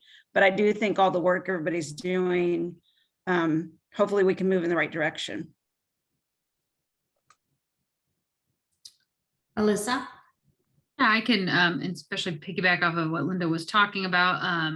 It's the first time in my career that housing is talked about just constantly, which is really, really exciting. And it's there's a lot of possibilities, so many possibilities of funding and new programs that it's it's a little scary, but it's really we got some guidance on the home ARP funds last week, and so those that's an exciting resource to build housing and to provide housing for some of our most vulnerable tenants across the state. And then that infrastructure package has a mind-boggling amount of money in it for housing, and so we're going to really, as the Housing Finance Agency, we're going to need our stakeholders and our constituents and everybody and our partners to help us and to also, tell us what we need to be doing with those funds, because we're all in this together. And as I noted in a different presentation that I learned recently, that Kansas is the 15th largest state in size. And so, we're big and we have a lot of ground to cover, a lot of land to, a lot of people are far apart and we have to house them all. So thanks for your time and attention on this. And I think it's going to be an exciting few years, exhausting, but exciting. So thank you. Thank you. Amy? Yeah, and it kind of building off of what Alyssa was saying there, that I think we're at a really interesting and exciting time, and hopefully my connection's okay and I'm not breaking up too much here, but one of the things I think on a national level, we've heard so much conversation about housing on the East and West Coast, that housing is an issue across, whether it's rural or urban. And that actually ties into, I think, one of the things that we're trying to emphasize a little bit, so many common issues, because there's some common issues here. And we don't view this as, we got to have one program. We got to figure out programs just for rural areas, and we got to figure out, different programs for urban areas. I don't think we have to think of it that way all the time. So I think there's some exciting opportunities here to really work together to achieve some great things across the whole state. Awesome. Thank you, Amy. I think as you'll see through the consensus of this, it's all about all of us working together. So we've been asked several times to go share our story across the state, but every time I do that, I learn from other people as well. And so please reach out to each other and let's continue to work to focus on growing housing in Kansas so that we can grow our economy. I think our next speaker is ready, so I'm going to turn it over to John Engelman to introduce her. Thanks, Joanne. And thank you for that great panel discussion. It was very interesting. Thank you so much. Our next general session will feature Tess Fay, who is a senior consultant for Global Location Strategies, or GLS. Tess has years of experience in attracting major capital investment to both metropolitan and rural communities. While in the Kentucky Cabinet for Economic Development, Tess recruited jobs and investment in the state, recommended competitive sets of tax credits and economic development incentives, and coached communities across the state to help them advance towards investment readiness. Tess has a passion for helping rural communities succeed. At GLS, Tess helps communities execute site competitiveness, readiness, and benchmarking studies. She lead site identification efforts and a multitude of other economic development services. As a site consultant, Tess has a deep understanding of workforce, infrastructure, and supply chain needs within global manufacturing sectors, and is passionate about matching companies and communities for a mutual long-term success. Before transitioning to site selection and economic development, Tess spent 4 years in manufacturing at the illustrious Big Ass Fan Company. And this is where my inner 13-year-old laughs every time. They're makers of innovative and award-winning cooling and lighting products for industrial and residential use. Her focus there is primarily on public relations, marketing, and business development. Tess is from Kentucky. She's graduated from Center College with degrees in English and French, and has an MBA from the University of West Georgia. With that, I'd like to introduce Tess Fay. Thanks, John. Let me get my screen share started and you can confirm that it's working. This is all about being ready for virtual, our new virtual reality. So I feel like the pressure's on. Yeah. Looks good. I think you're probably seeing my, let me try one more time. I'll give you my, can you see my full screen or my split screen? Looks full. Okay, so as long as you can't see my notes. No, actually, I can see your notes. I'm Oh, sorry. okay. Yeah, I'm supposed to introduce myself here. So Oh. let's try this one more time. All right. All right. Now I think we're ready. All right, thank you. All right. Thanks everyone. And thank you for having me. I know that the plans had been to have this split between in-person and virtual. So I'm sorry to hear that everything with the conference has shifted to virtual, but certainly my presentation today is relevant in that sense, as I'm going to talk a little bit about what we're seeing in site selection and how communities are really pulling off the economic development process while working remotely, facing this new world that we've had to become accustomed to over the past couple of years. So appreciate the introduction from John. As he said, my name is Tess Fay. I'm a senior consultant with Global Location Strategies. He also mentioned that I come to site selection with a background in economic development, was with the state of Kentucky for a couple of years. So really appreciate everything that you all do, can commiserate with you all in the challenges of your job in a lot of different facets, and appreciate you taking some time to listen to what I have to say today, but really want to encourage you to ask questions. One of my favorite things about being on the dark side of the business now is that I'm able to work with communities and give them some of that feedback and some of the insider tips that I wish that I had known when I was in economic development. So a little bit about GLS quickly. So we are a site selection firm. We're focused on advising our clients through all phases of their location strategy. As the name Global Location Strategies suggests, we do work globally.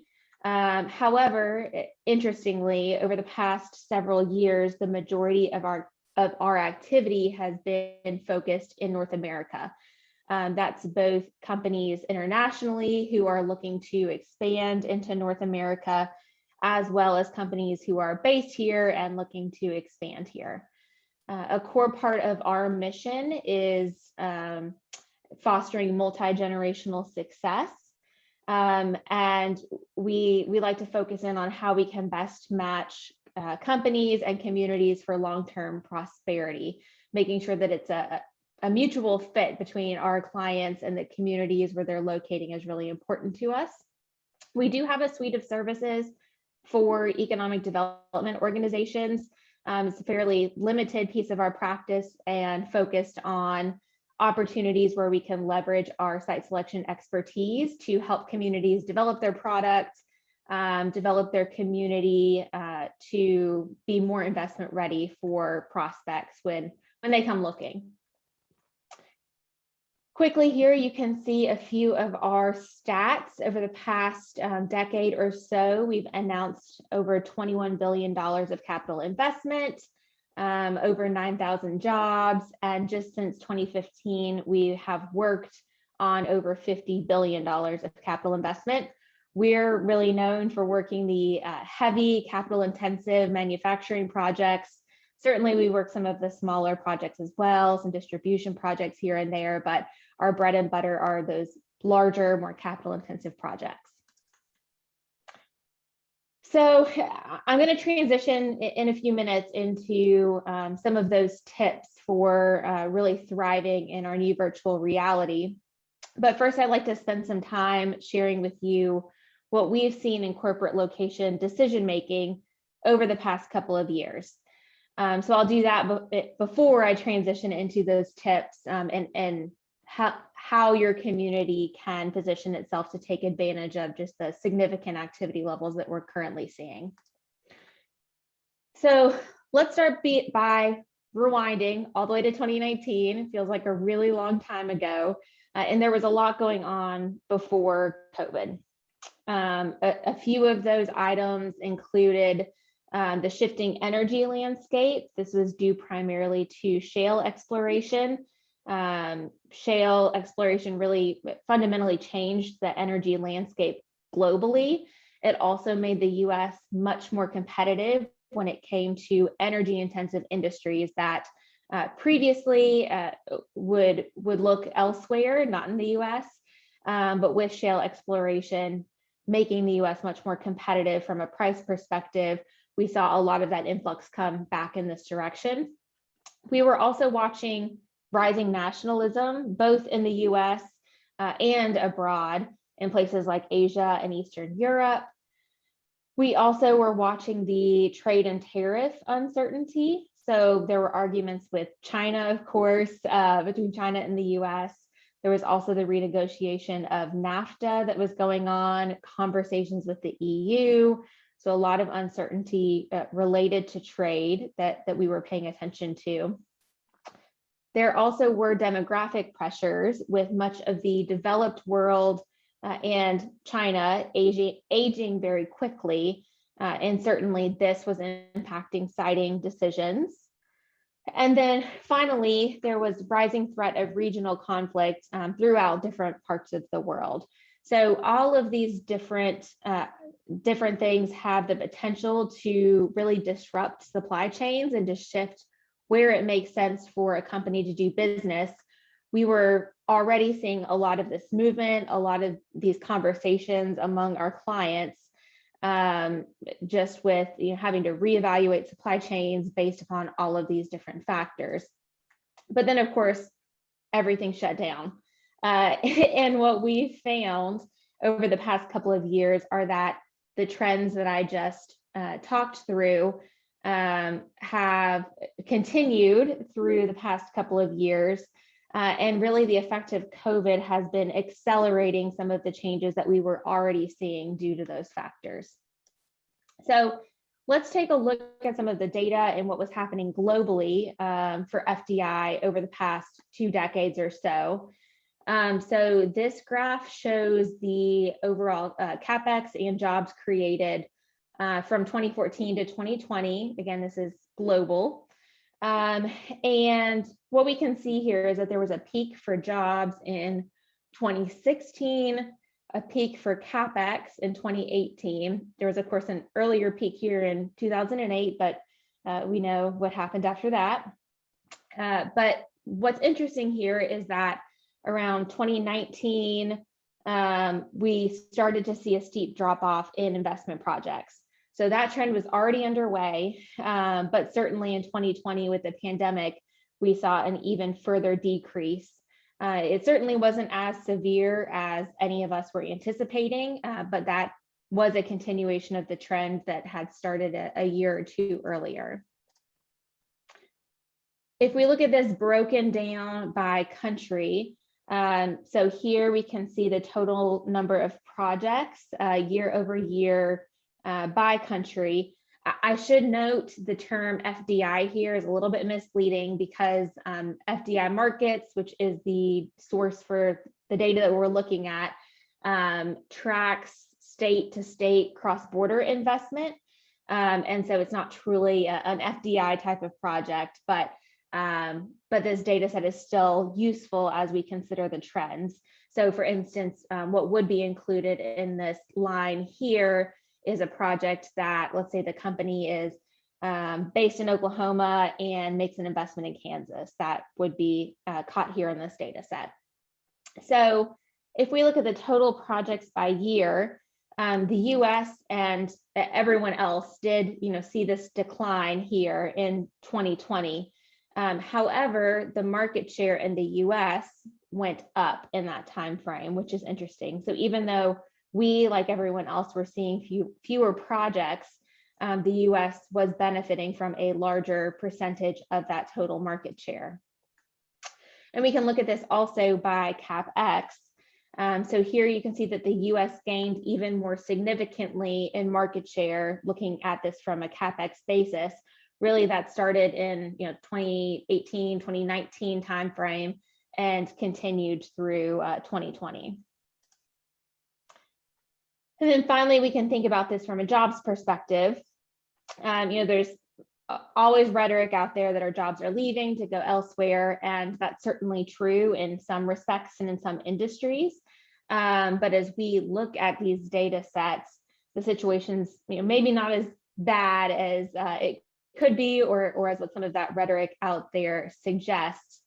So if we look at our total number of jobs and our market share in the US, we again continue to increase both in total number of jobs year over year, as well as in the market share relative to other countries.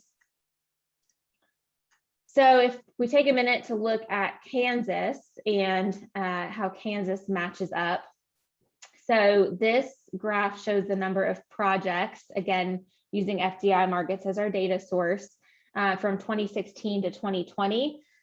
Obviously, the most populous states, California, Texas, New York, and Florida, have the greatest volume of projects over that time period. But what's interesting is if we think about the population of all of the other states, Kansas ranks 34th in population, but over this time period was number 31 in the number of projects. So 31st ranked out of all of the states. But as we know, not all projects are created equal. So if we look at this from a CapEx and jobs perspective, it adds a little bit more color. So again, 34th in population, 31st in projects. If you look at that, if you look at the ranking by CapEx created over this time period, Kansas is 33rd. In job creation, though, 28th. So what this suggests is that Kansas is outperforming some of those other states when it comes to some of these key economic development indicators that we would typically look at. So having gone through some of those trends or what we were seeing and leading towards what we anticipate, I think something that we talk about a lot with our economic development colleagues is just how economic developers can keep up the momentum that we've seen in the last few slides moving forward.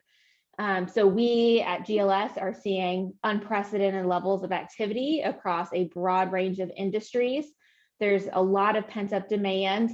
From our perspective, working all across the country, it's the states and the communities that stick to the fundamentals, have continued to invest in their sites and communities, have continued to focus on improving their sites, improving their workforce.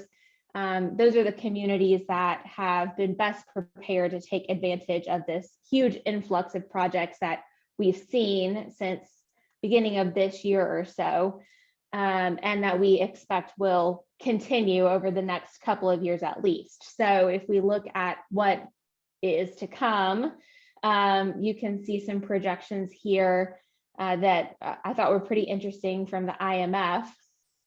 So this is truly the reason why it's important for you to keep your foot on the gas pedal, because looking at these growth projections, again, we expect this high level of activity to continue at least through 2022. So what you can see here is that advanced economies are expected to grow at 5.6% this year, 4.4% next year. These numbers were recently revised upward with the most recent IMF projections that came out in July. That's because of the vaccine rollout and fiscal support policies that were being seen in advanced economies. By comparison, emerging markets, developing economies are expected to grow at an even higher rate. So 6.3% growth in 2021, 5.2% growth in 2022. These projections were shifted slightly downward by the IMF in July, due again to vaccine-related issues and accessibility of the COVID vaccine in these markets, slow recovery from the virus. The IMF did point to the different risk factors that could pull us off, pull reality off from what these projections currently look like. So thinking about distribution of vaccines, potential for different variants to as a result be transmitted globally, as well as risks like geopolitical tensions that we would always be looking at, cyber attacks, natural disasters. These are all risks that could adjust what we end up actually seeing in terms of growth rate compared to these projections, which are very optimistic. And then quickly, if we look at that from a more country level perspective, regional perspective, the US growth rate in July 2021 was projected by the IMF to be 7% and 4.9% in 2022. These are huge growth rates for a market like ours. And really the negative here of 3.5% decrease in 2020 was a lot more modest than what we expected when we were coming into 2020. So anecdotally, I think that GLS, we can certainly provide some additional context and color and validation to these data points. Again, we're seeing and feeling these really heavy activity levels. We have been through all of 2021, if not a little bit before. And we're also hearing from our friends with other site selection companies that they are seeing the same huge volume of projects that we are. I expect that many of you all are experiencing the same very busy year. And if you aren't, it's probably worth taking inventory of your product and of your resources to understand why your activity levels aren't also higher than they historically would be. I'll very quickly touch on reshoring, since this has been a buzzword of the past couple of years. But again, because of the trends that we were seeing back in 2019 and COVID truly just emphasizing and accelerating them, we do continue to hear companies, our clients, talk about reshoring. The risk of extended global supply chains were definitely underpriced for many years. And through the past 2 years or so, those issues and concerns have truly been highlighted. We have one project so far that is truly a reshoring project. Otherwise, our clients are looking at added capacity that would move them nearer to their regional supply chains. We expect that we'll continue to hear about reshoring. It will continue to have an influence. We just need to keep in mind that reshoring is not a quick or easy feat. It's kind of like steering a ship, so it's not going to move very quickly. The capital intensive industries in particular have a lot of money and resources rooted in their existing locations. And so to pick up and to move those is a longer process and one that would take quite a bit of time. So we think that this will continue to be something that we'll all need to think about. But again, we're seeing right now added capacity being a topic more than actually picking up and moving capacity located elsewhere internationally. So with that being said, and just to re-emphasize, I mean, you all know this, but economic development really is a marathon. It's not a sprint. And we continue again to emphasize that you really should not be letting up on investing in your community. It's been a very taxing couple of years. Certainly we know that resources are stretched as thin as they've ever been in a lot of ways, but we're again seeing those communities that continue to stick with investment, stick with investing in themselves and their product as the ones that are coming out ahead now during these huge activity levels.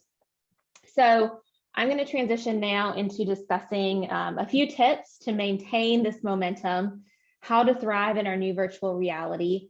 I'm primarily going to be talking about virtual site visits, something that we've been doing for quite a long time, but that have gained prevalence because of COVID. So I will talk primarily about those tips, but I think much of what I'm going to discuss is relevant and would be useful across other aspects of the prospect recruitment process. So we've identified here 4 keys to thriving in the new reality. We think that these are 4 keys that communities should keep in mind to help them, again, stay ahead of the curve.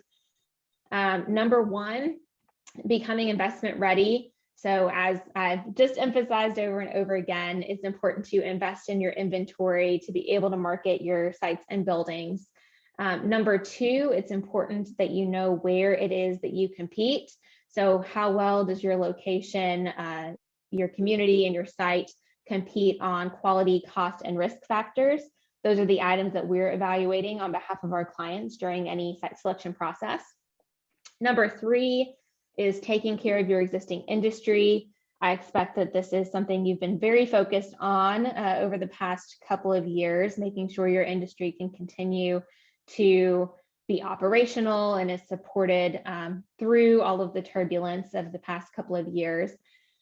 And then number 4 is shoring up your budget. I mentioned a minute ago, we understand that resources are constrained. But again, the communities that continue to invest in themselves, don't take their foot off the gas pedal, are the ones that are coming out ahead. So I'll focus here primarily, I think this primarily falls in the category of number 1.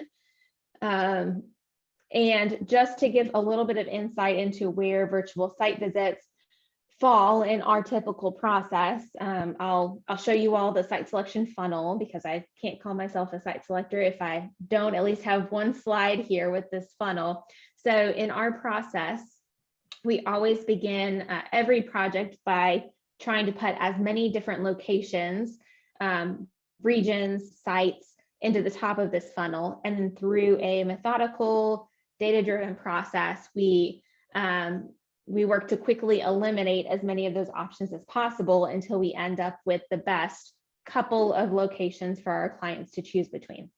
Virtual site visits happen right in the middle of that process.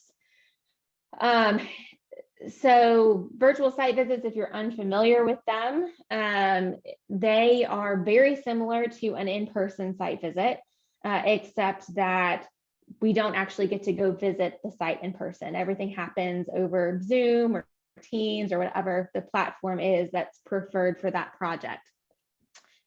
This, for us, took the place of the consultant-led pre-visit. So I know you'll often still get an earlier visit from typically just a consultant.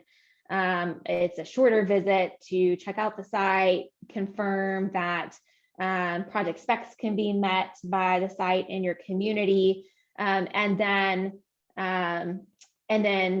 weeks or months later is when the longer site visit would happen, often with the client coming alongside. So this took the place of that pre-visit for us. We started doing this in 2012, which, who would have thought how much it would pay off for us over the past couple of years, that we already knew how to run these, already had agendas and best practices set, and knew how to work all of these technologies. But for us, we found that they were more cost efficient and made our process faster, because rather than us having to get on a plane and travel to a bunch of different places, we're able to do that all virtually over the course of about 4 hours for each virtual site visit. And through that process, we've been able to achieve probably about 80% of what we can do in person. This is definitely not a replacement for in-person site visits. There are absolutely still reasons why we need to go in person to properties and communities.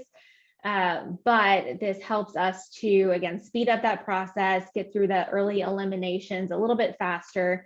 And what we didn't anticipate when we started using these in 2012 is how much our clients would want to be involved in the process. So again, with the consultant only visits, it just doesn't make sense from a client perspective for them to come around on all of those visits with us and commit that sort of time before we're at a shorter list.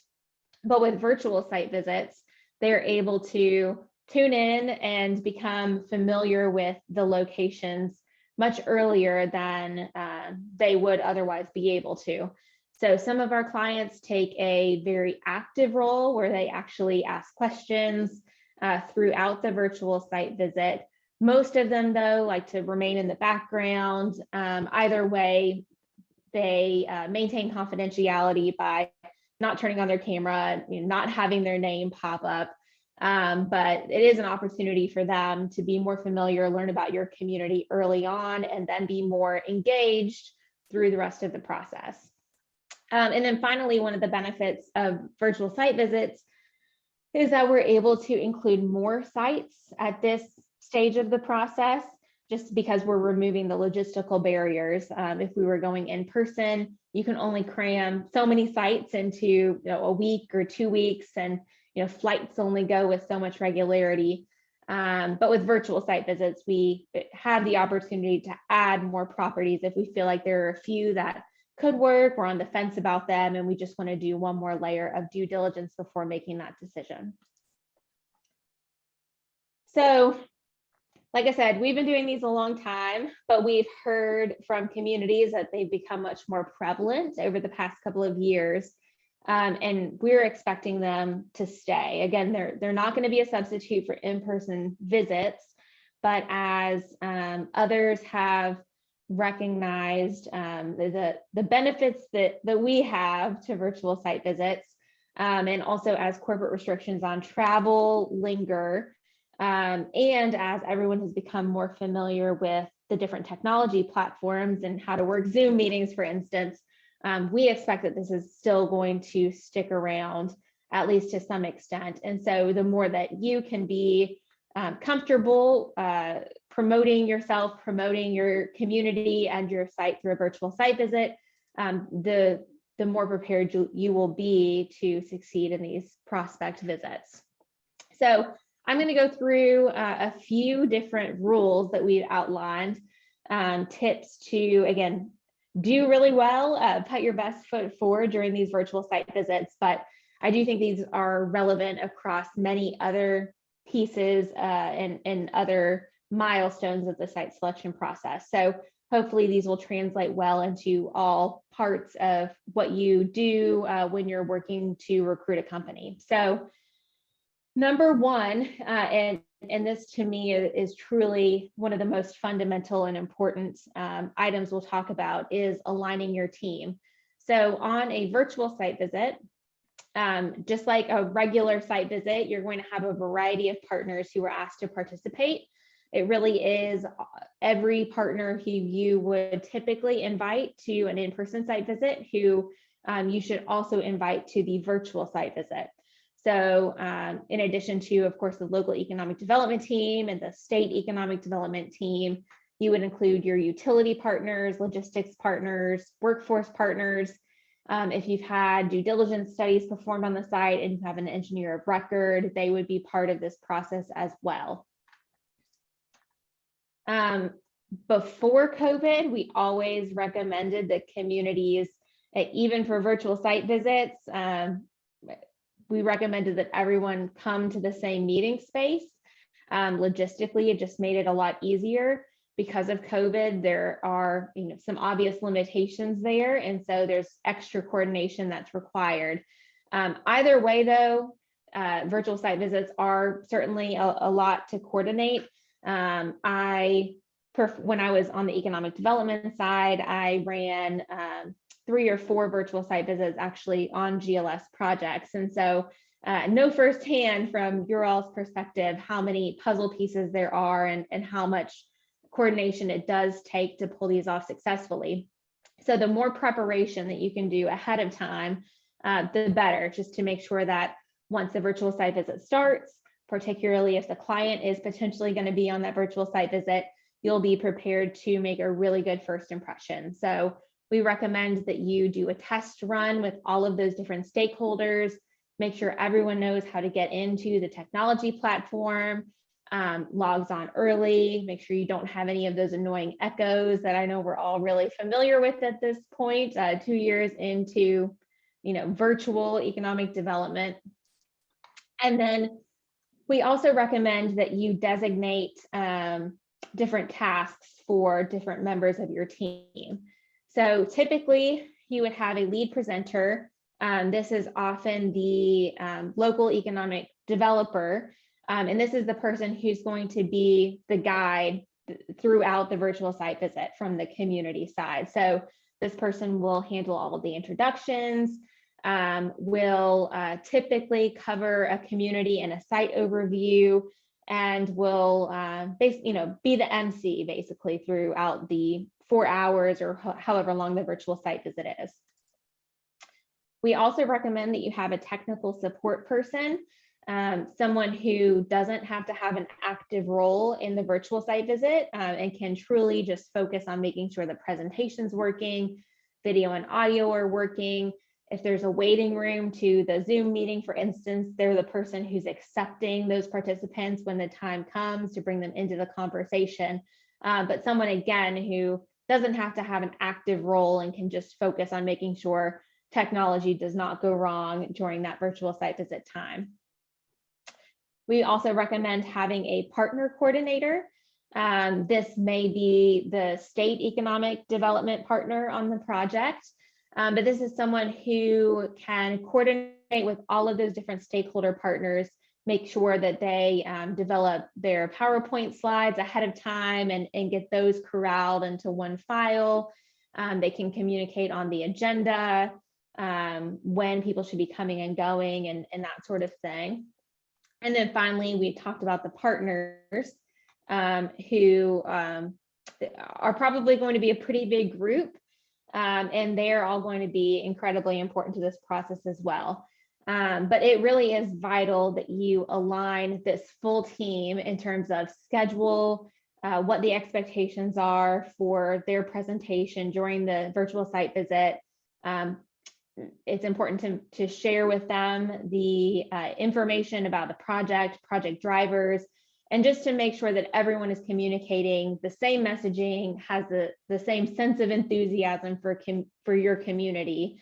And so again, both for the virtual site visit and then beyond that, in every aspect of the project recruitment, it's so important that you identify who all of your team members are, make sure you're all aligned. And we really, and even more importantly, the client can tell when not all members of the team are on the same page. So it's important that you put in this effort up front to make sure everyone knows their role and is speaking the same language. Number 2 rule, and again, I think this is very applicable beyond virtual site visits, but number 2 is to think like the client. So as you are gathering information on a project, it's important that you start to anticipate the questions that could be asked, and that you identify what the project's needs and concerns are going to be. The more that you can anticipate these things, the more of an advantage that you'll have.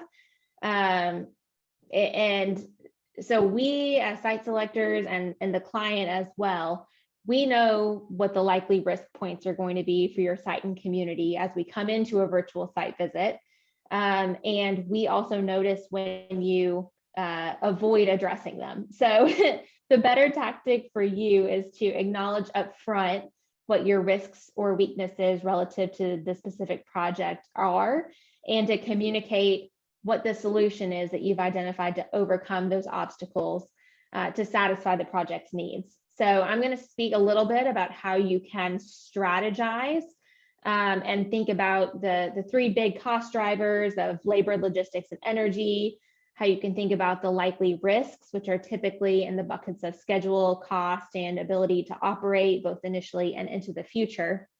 Again, this is hopefully helpful to you outside of just virtual site visits, but something that we definitely recommend you do before any sort of interaction like a virtual site visit with the site selector or the client.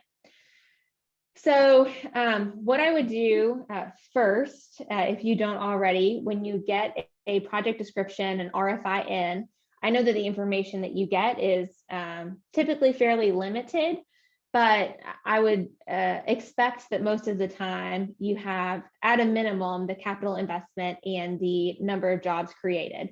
And that's a lot more than you may think it is. It can give you clues into what some of the key project drivers are going to be, which then helps you think about where your potential risk points are, so that you can, again, think like the client and find ways to overcome some of these obstacles proactively. So our quick rule of thumb at GLS is that we draw the line here at about $1 million invested per job created. And so if you get the project specs in, you do some quick math and determine that less than $1 million is going to be invested per job created, we would call that a labor intensive project. So for example, if a project is going to invest $100 million and create 200 jobs, we would call that labor intensive. Typical drivers for this type of project include labor costs and speed to market. These are typically smaller acreage projects.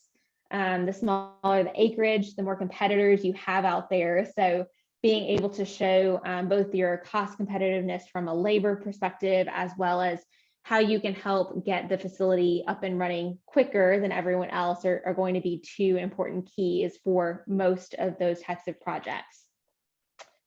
On the other hand, if you did the math out and there was going to be more than $1 million invested per job created, we would call that capital intensive. So as an example here, $300 million invested for 75 jobs created, we call that capital intensive.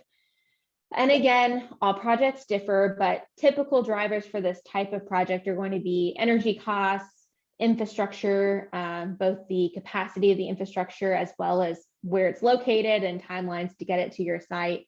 And then permitting is often one of the key drivers and differentiators for capital investment projects. Projects anywhere on the spectrum, both labor intensive and capital intensive, could be impacted or driven by logistics costs and timing, the quality and availability of labor, and then ESG goals, which we're seeing become more and more prevalent among all of our clients. So with that in mind, I'll run you through a quick exercise. So here are two different projects. I think that this information you're fairly likely to receive as part of an initial RFI or description or project description. And so again, this doesn't look like a lot of information, but truly you can do quite a bit with it when it comes to identifying what the client's main drivers and potential concerns may be for your community and site. So Project Apollo here is a labor intensive project example. We can do the math of $50 million, 300 employees, and very quickly identify that this is a more labor intensive project, as opposed to Project Gemini here, $300 million, 100 employees. So we can quickly identify this to most likely be a capital intensive sort of project. We have some basic specs on utility demands, and number of shifts that are expected. And from this basic information, you can do a quick cost calculation. I won't run you through what those equations look like, but you'll plug in your typical utility rates, a typical hourly wage amount, and you can see with each of these projects where the cost sensitivities may lie. So for this labor intensive project, you can see that the majority of costs of annual operating costs are expected to be comprised of labor, although electricity and gas are going to play a role. However, Project Gemini over here on the right-hand side is going to be more impacted on an annual cost basis by electricity, natural gas. Again, labor is still going to be a factor, but I would be more focused on these utility costs as being more top of mind to this company if they were looking at my community. And so as you then put on your site selector hat and start to think like the client and anticipate what their needs are going to be, you can start to ask yourself some basic questions. So for the labor intensive project, I would be thinking about, if my site's ready, have I done my due diligence? Are my utilities extended? If yes, I'm going to make sure to emphasize these points in my virtual site visit. If no, I'm going to go ahead and proactively put together the strategies, timelines, costs, so that I can present to the client during my virtual site visit what it will take to get the site to a state of readiness that you're probably competing against. I'm also going to think about how my labor pool can minimize the client's costs, since that's going to be such a big driver for this labor intensive project. So maybe I talk about my recruitment and training programs that can help the client get off the ground quicker, hire people quicker. Maybe I'm going to talk about my lower than average turnover rates in my community, which will again minimize some of those ongoing hiring recruitment costs. And then I'm also going to think about how my population can support this project, not just at initial startup, but for years and maybe decades into the future. So I'm going to think about my demographics.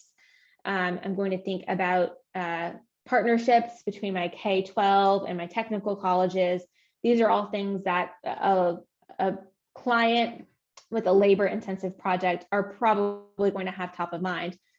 On the other hand, with capital-intensive projects, that Project Gemini as an example, I'm going to be thinking about what the cost and quality is of my utilities. So what are my rates?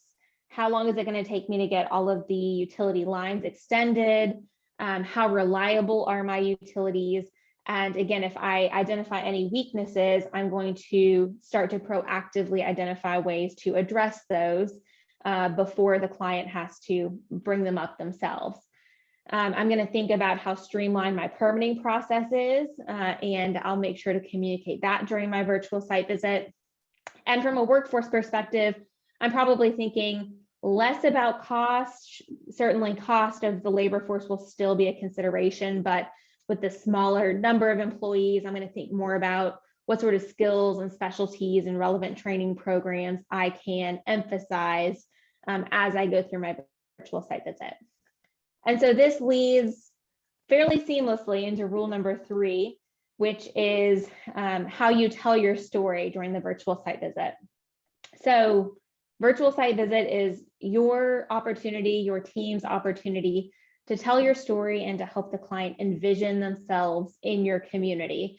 Of course, compared to an in-person site visit, there are the added layers of difficulty since you're having to rely on a PowerPoint presentation and just the way that you communicate and talk about your location. But it's really a great opportunity for you to begin laying those foundational pieces and get the client excited about wanting to come see you in person down the road. So again, transitioning from the previous rule of thinking like the client, it's important that you tell the story that the listener wants to hear. So you've just been through that exercise of proactively identifying some of the key drivers of the project, some of the potential obstacles that you should start to think about how you can overcome. And so it's important that you are focusing on those points that are going to be most important to the prospect.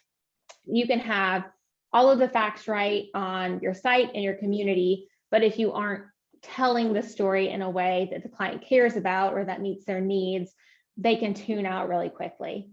So you can think about, the quarterback on your team as part of, going back to rule number 1 and preparing your team, getting everyone on the same page. Your team's quarterback should be preparing everyone so that all of your partners frame their narrative in a consistent way that communicates how you're going to overcome those obstacles, how you help to hit on those key points and drivers that the project will find important. And also that the partners are all communicating an enthusiasm for your community, why the client should want to locate in your community. Number 3 here, guiding the listener. I think this is something that's often overlooked, but is really important. You are sometimes speaking with a client who's not from the US. Again, you often won't know, even if the client is on the line or not. But if they are, they may not be from the US, may not be familiar with the geography of the US. And so it's important that you help set the stage before you jump into talking about your community, orient them in terms of where in the US you are, where within the state you are, and help them understand and again, set that stage for what we're going to be talking about for the next several hours. And then it's important to remember that yes, you have a great tool in your PowerPoint to rely on, but you are also communicating your story verbally. And so you have, from a verbal communication standpoint, They're the words that you say, which you can practice ahead of time, plan out, make sure that they're all accurate. But then there's also how you say it. And I find that this becomes a bigger challenge when you're talking to your stakeholders, when your stakeholders are presenting their pieces of the virtual site visit. But it's so critical that throughout your presentation and as your partners can present their pieces of the virtual site visit, that they maintain the excitement and the passion and their tone and voice. Again, the facts could all be completely accurate, but if you have a speaker who is not emoting that enthusiasm, the client can lose focus, can lose enthusiasm, and they will truly follow your lead. So it's important that you make sure all of your stakeholders are on the same page in terms of both what the message is and how it's being delivered.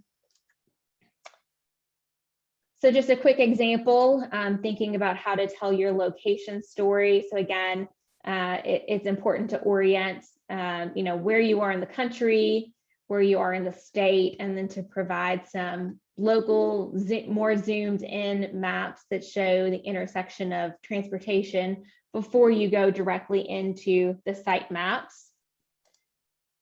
And then once you get to those site maps, it's important that you have visuals that are very clear. So I would say something different than what's on this slide. This is not a good example of a map that we would be excited to look at during a virtual site visit. So there's just a lot going on here. This is really hard for a consultant or a company to follow during your virtual site visit. So from a visual communication standpoint, it's important to have visuals that are associated with all of those major topics you're going to be talking about, but make sure that they are very clear in how they are communicating, and you think about how easily they're going to be understood by the client and by the consultant. And then part of the virtual site visit will be communicating your workforce story. And so what we recommend here is that you first quantify what your workforce strengths are. So you can pull in different data sources to communicate that story. We have already done a fairly extensive workforce analysis by the point that we're talking to you on the virtual site visit. But you can set the stage by sharing some of your data as well, highlighting some of your workforce strengths. Again, the strengths that are relevant to the project you're presenting to. But then what's really useful and something that we cannot gauge without your assistance is everything beyond that publicly available data. So it's important that we hear success stories from you. Those really help to paint the picture of your community, your ability to support a project. So stories about recent successes, how quickly you helped to get a company up and running and meet their hiring needs.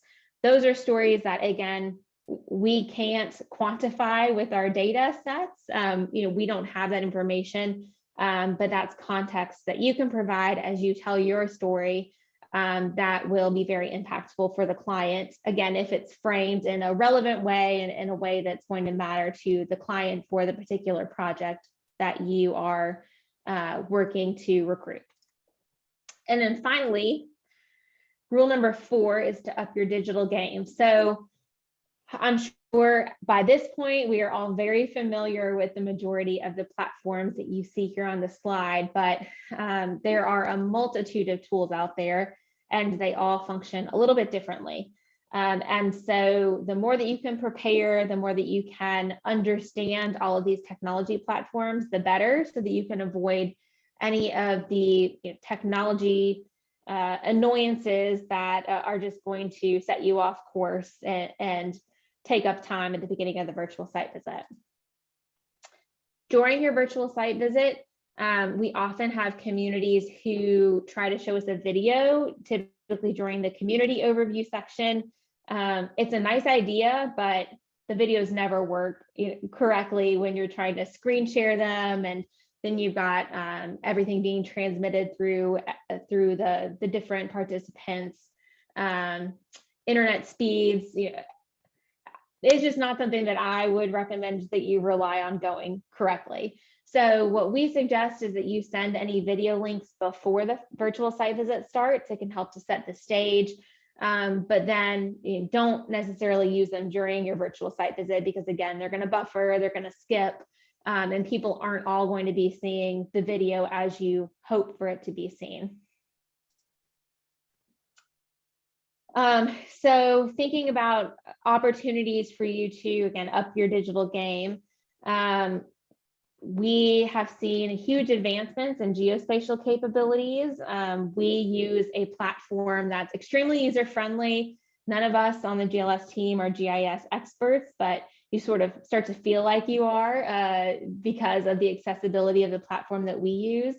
And so, these are tools that for not a crazy amount of money, you can also take advantage of. And they really help you to provide compelling information on your site. This is information that can be used obviously well beyond just the virtual site visit, but it's something that we would recommend you think about. You can also prepare and update your standard presentations on your community and site. This is something you should keep up to date, update your presentations relevant to each of these different projects you're going to be presenting to in virtual site visits and otherwise. Drone videos are very prevalent now, very helpful as well. Again, something that I would send ahead of a virtual site visit. I wouldn't rely on that transmitting properly during the virtual site visit, but it is helpful to help our clients visualize the site that we'll be talking about. We've seen communities do walkthrough videos for existing buildings. There are a lot of sort of over-the-top virtual reality experiences that you can look into as well. Not necessarily something that is a requirement, but certainly a lot of tools out there that you could think about. And again, since we know that resources are limited, wanted to note that we've seen communities look at grant funding and tap into some of the grant funds that have become available over the past couple of years to fund these different opportunities and technology improvements. So we are, as I said, seeing a lot of interesting new virtual reality experiences that are available out there.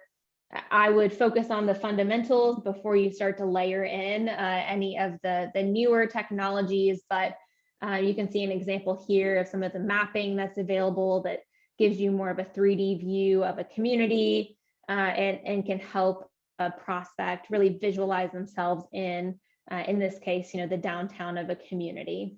So with that, I'm hoping you have questions that we can talk through. I tried to go quickly through the content because I know you've had a long morning already, but virtual site visits and taking advantage of all of the virtual tools currently available to us is really a great opportunity, but it's vital that you take the time to prepare, to get yourself ready to use the technology, get your team ready, and make sure everyone's communicating on the same page, telling the right story, depending on the client and the sort of story that they're going to be listening for.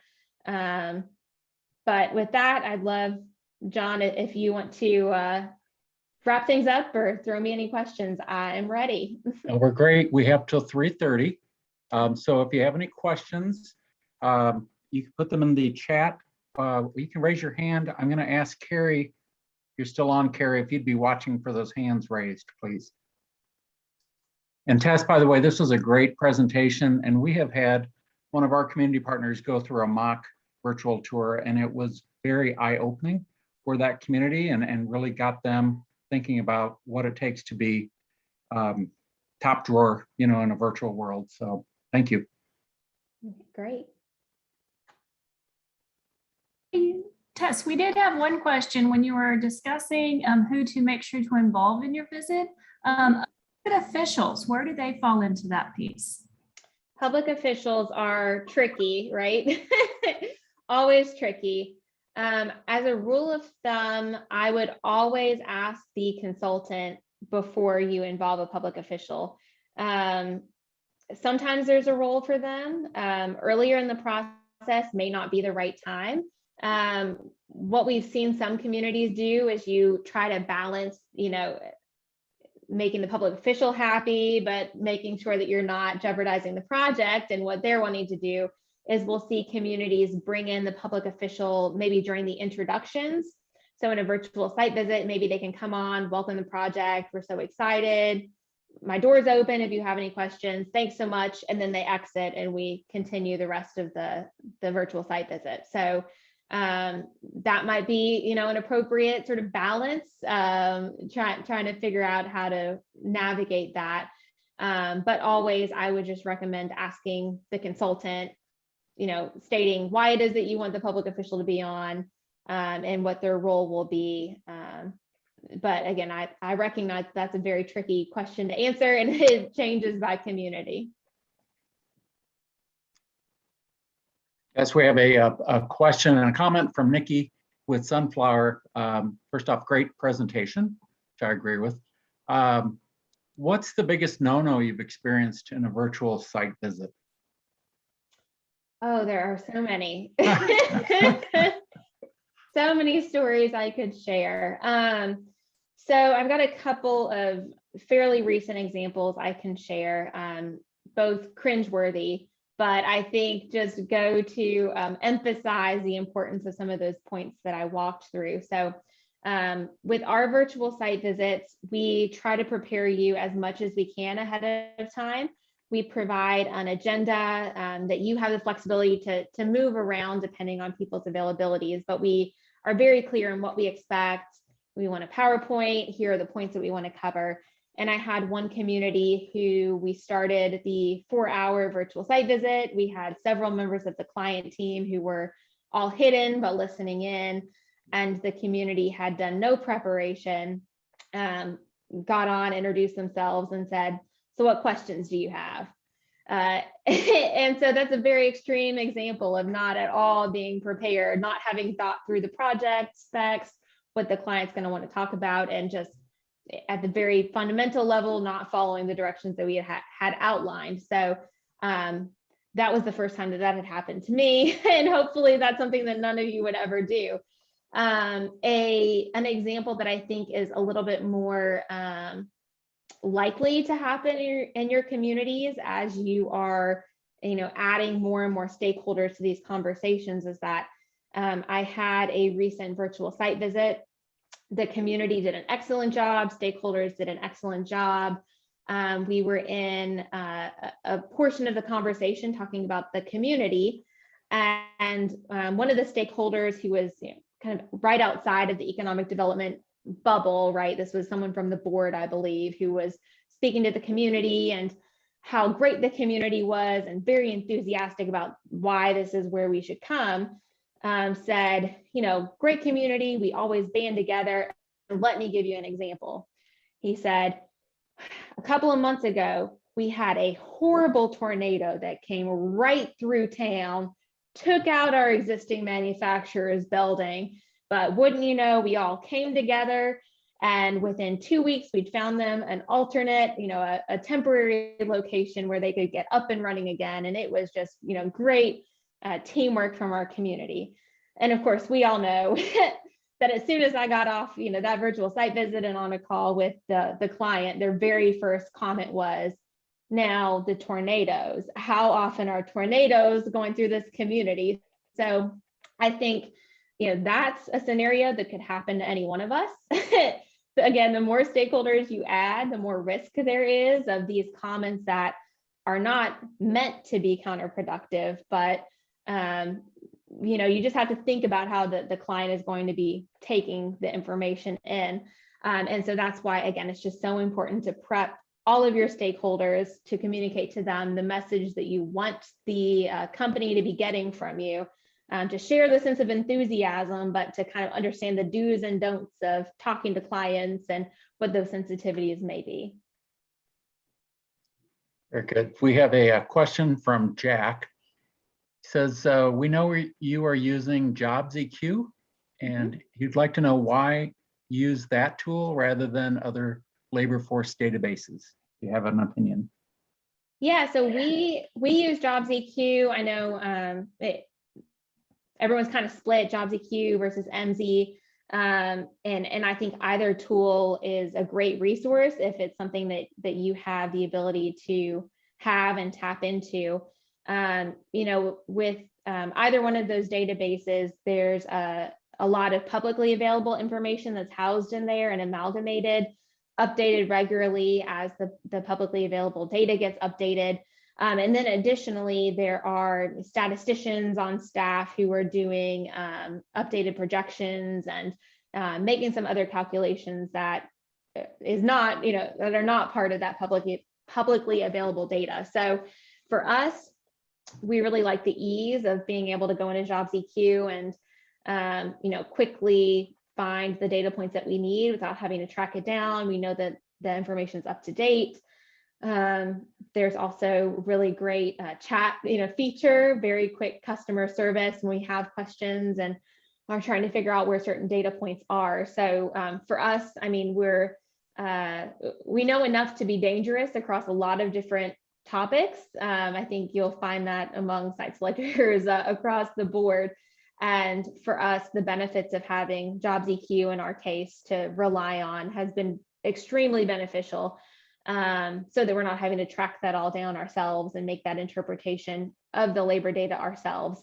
And I'll say that, you know, labor has always been a vital piece of the site selection process, but over the past, I don't know, 5 or more years, if we kind of look pre-COVID, I would, at that point, pre-COVID, I was saying, you know, the last 5 years or so, with unemployment rates dipping so low, labor became an even more critical piece of the discussion with our clients. And also it became something that was even harder for us to really wrap our heads around, rather than just at that point looking at unemployment rates and population size. For instance, we had to get a lot more granular in how we were looking at labor data, which data points were relevant, how we were interpreting them.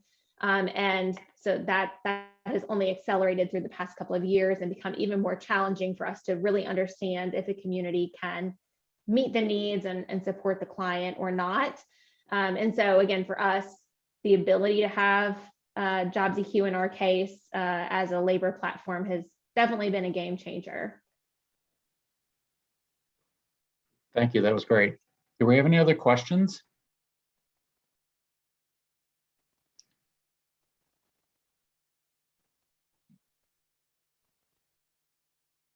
Well, seeing none. Tess, thank you so much for the presentation. Again, it was great. I'm sure people will be reviewing this and the information that you provided later on. And thanks so much for your time. Great. Thank you all so much. And Carrie, we're running a little early for our break. Can you give us some guidance? Okay. Sure. We do have 2 additional sponsors that we were going to give a moment to. If we haven't, I think I saw on here, Bob Lindenblad with BHC. If you're ready and okay with it, we can go ahead and let you have some time to talk about your organization.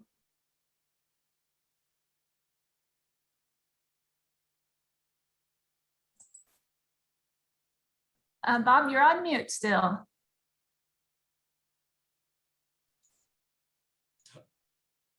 Totally apologize. We are happy to continue sponsoring KEDA for many years, very valuable organization that we believe in. You may wonder, BHC, do we remember seeing those initials or that logo? Well, you haven't, because we've rebranded in the last 6 months and we changed our name a little.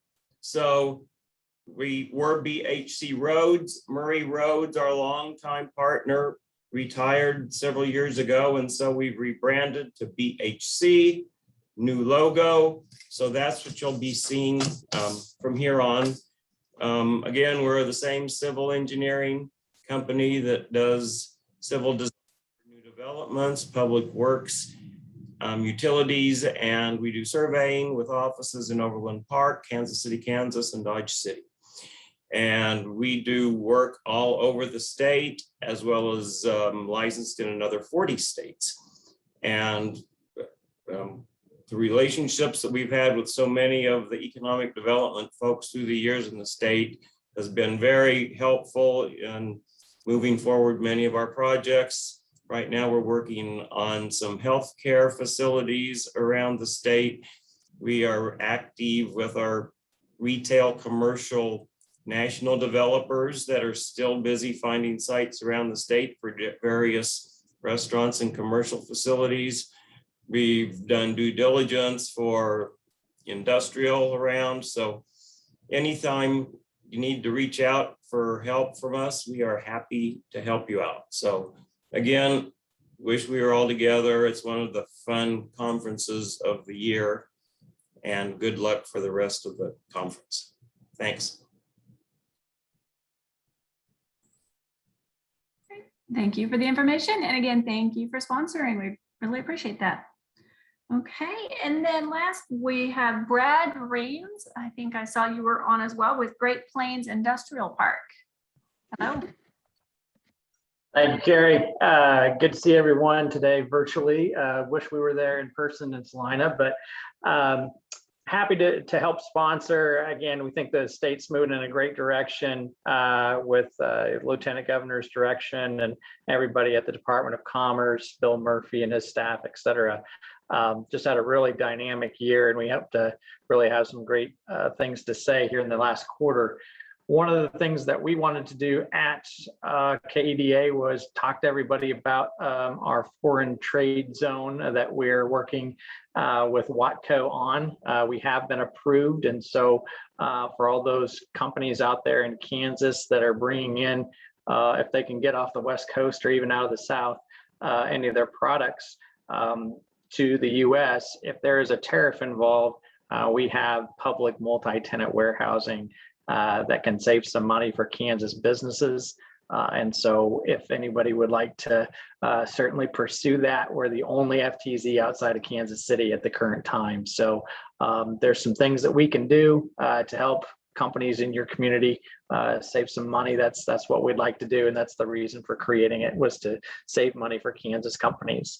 And I know that we already had a housing session, but if hopefully have some announcements on housing here in the near future, working with Matt Cadenas out of the SEK RPC and Chanute, and hopefully bringing a housing partner to Kansas that we've already been working with, Trish at Office of Rural Prosperity. So hopefully have a good announcement here soon on that too. Oh, exciting. Yay. Thank you very much. Thank you. Okay, so now we have a break on the agenda, and when we resume at 3:45, we will have our breakout sessions. So while we're at break, we'll have the rooms set up. So when we come back, you'll click on the button at the bottom of the screen that has breakout rooms, and you'll select one of the two sessions to go into. So in the meantime, I think if that networking room is still available, and we'll see you back at 3:45.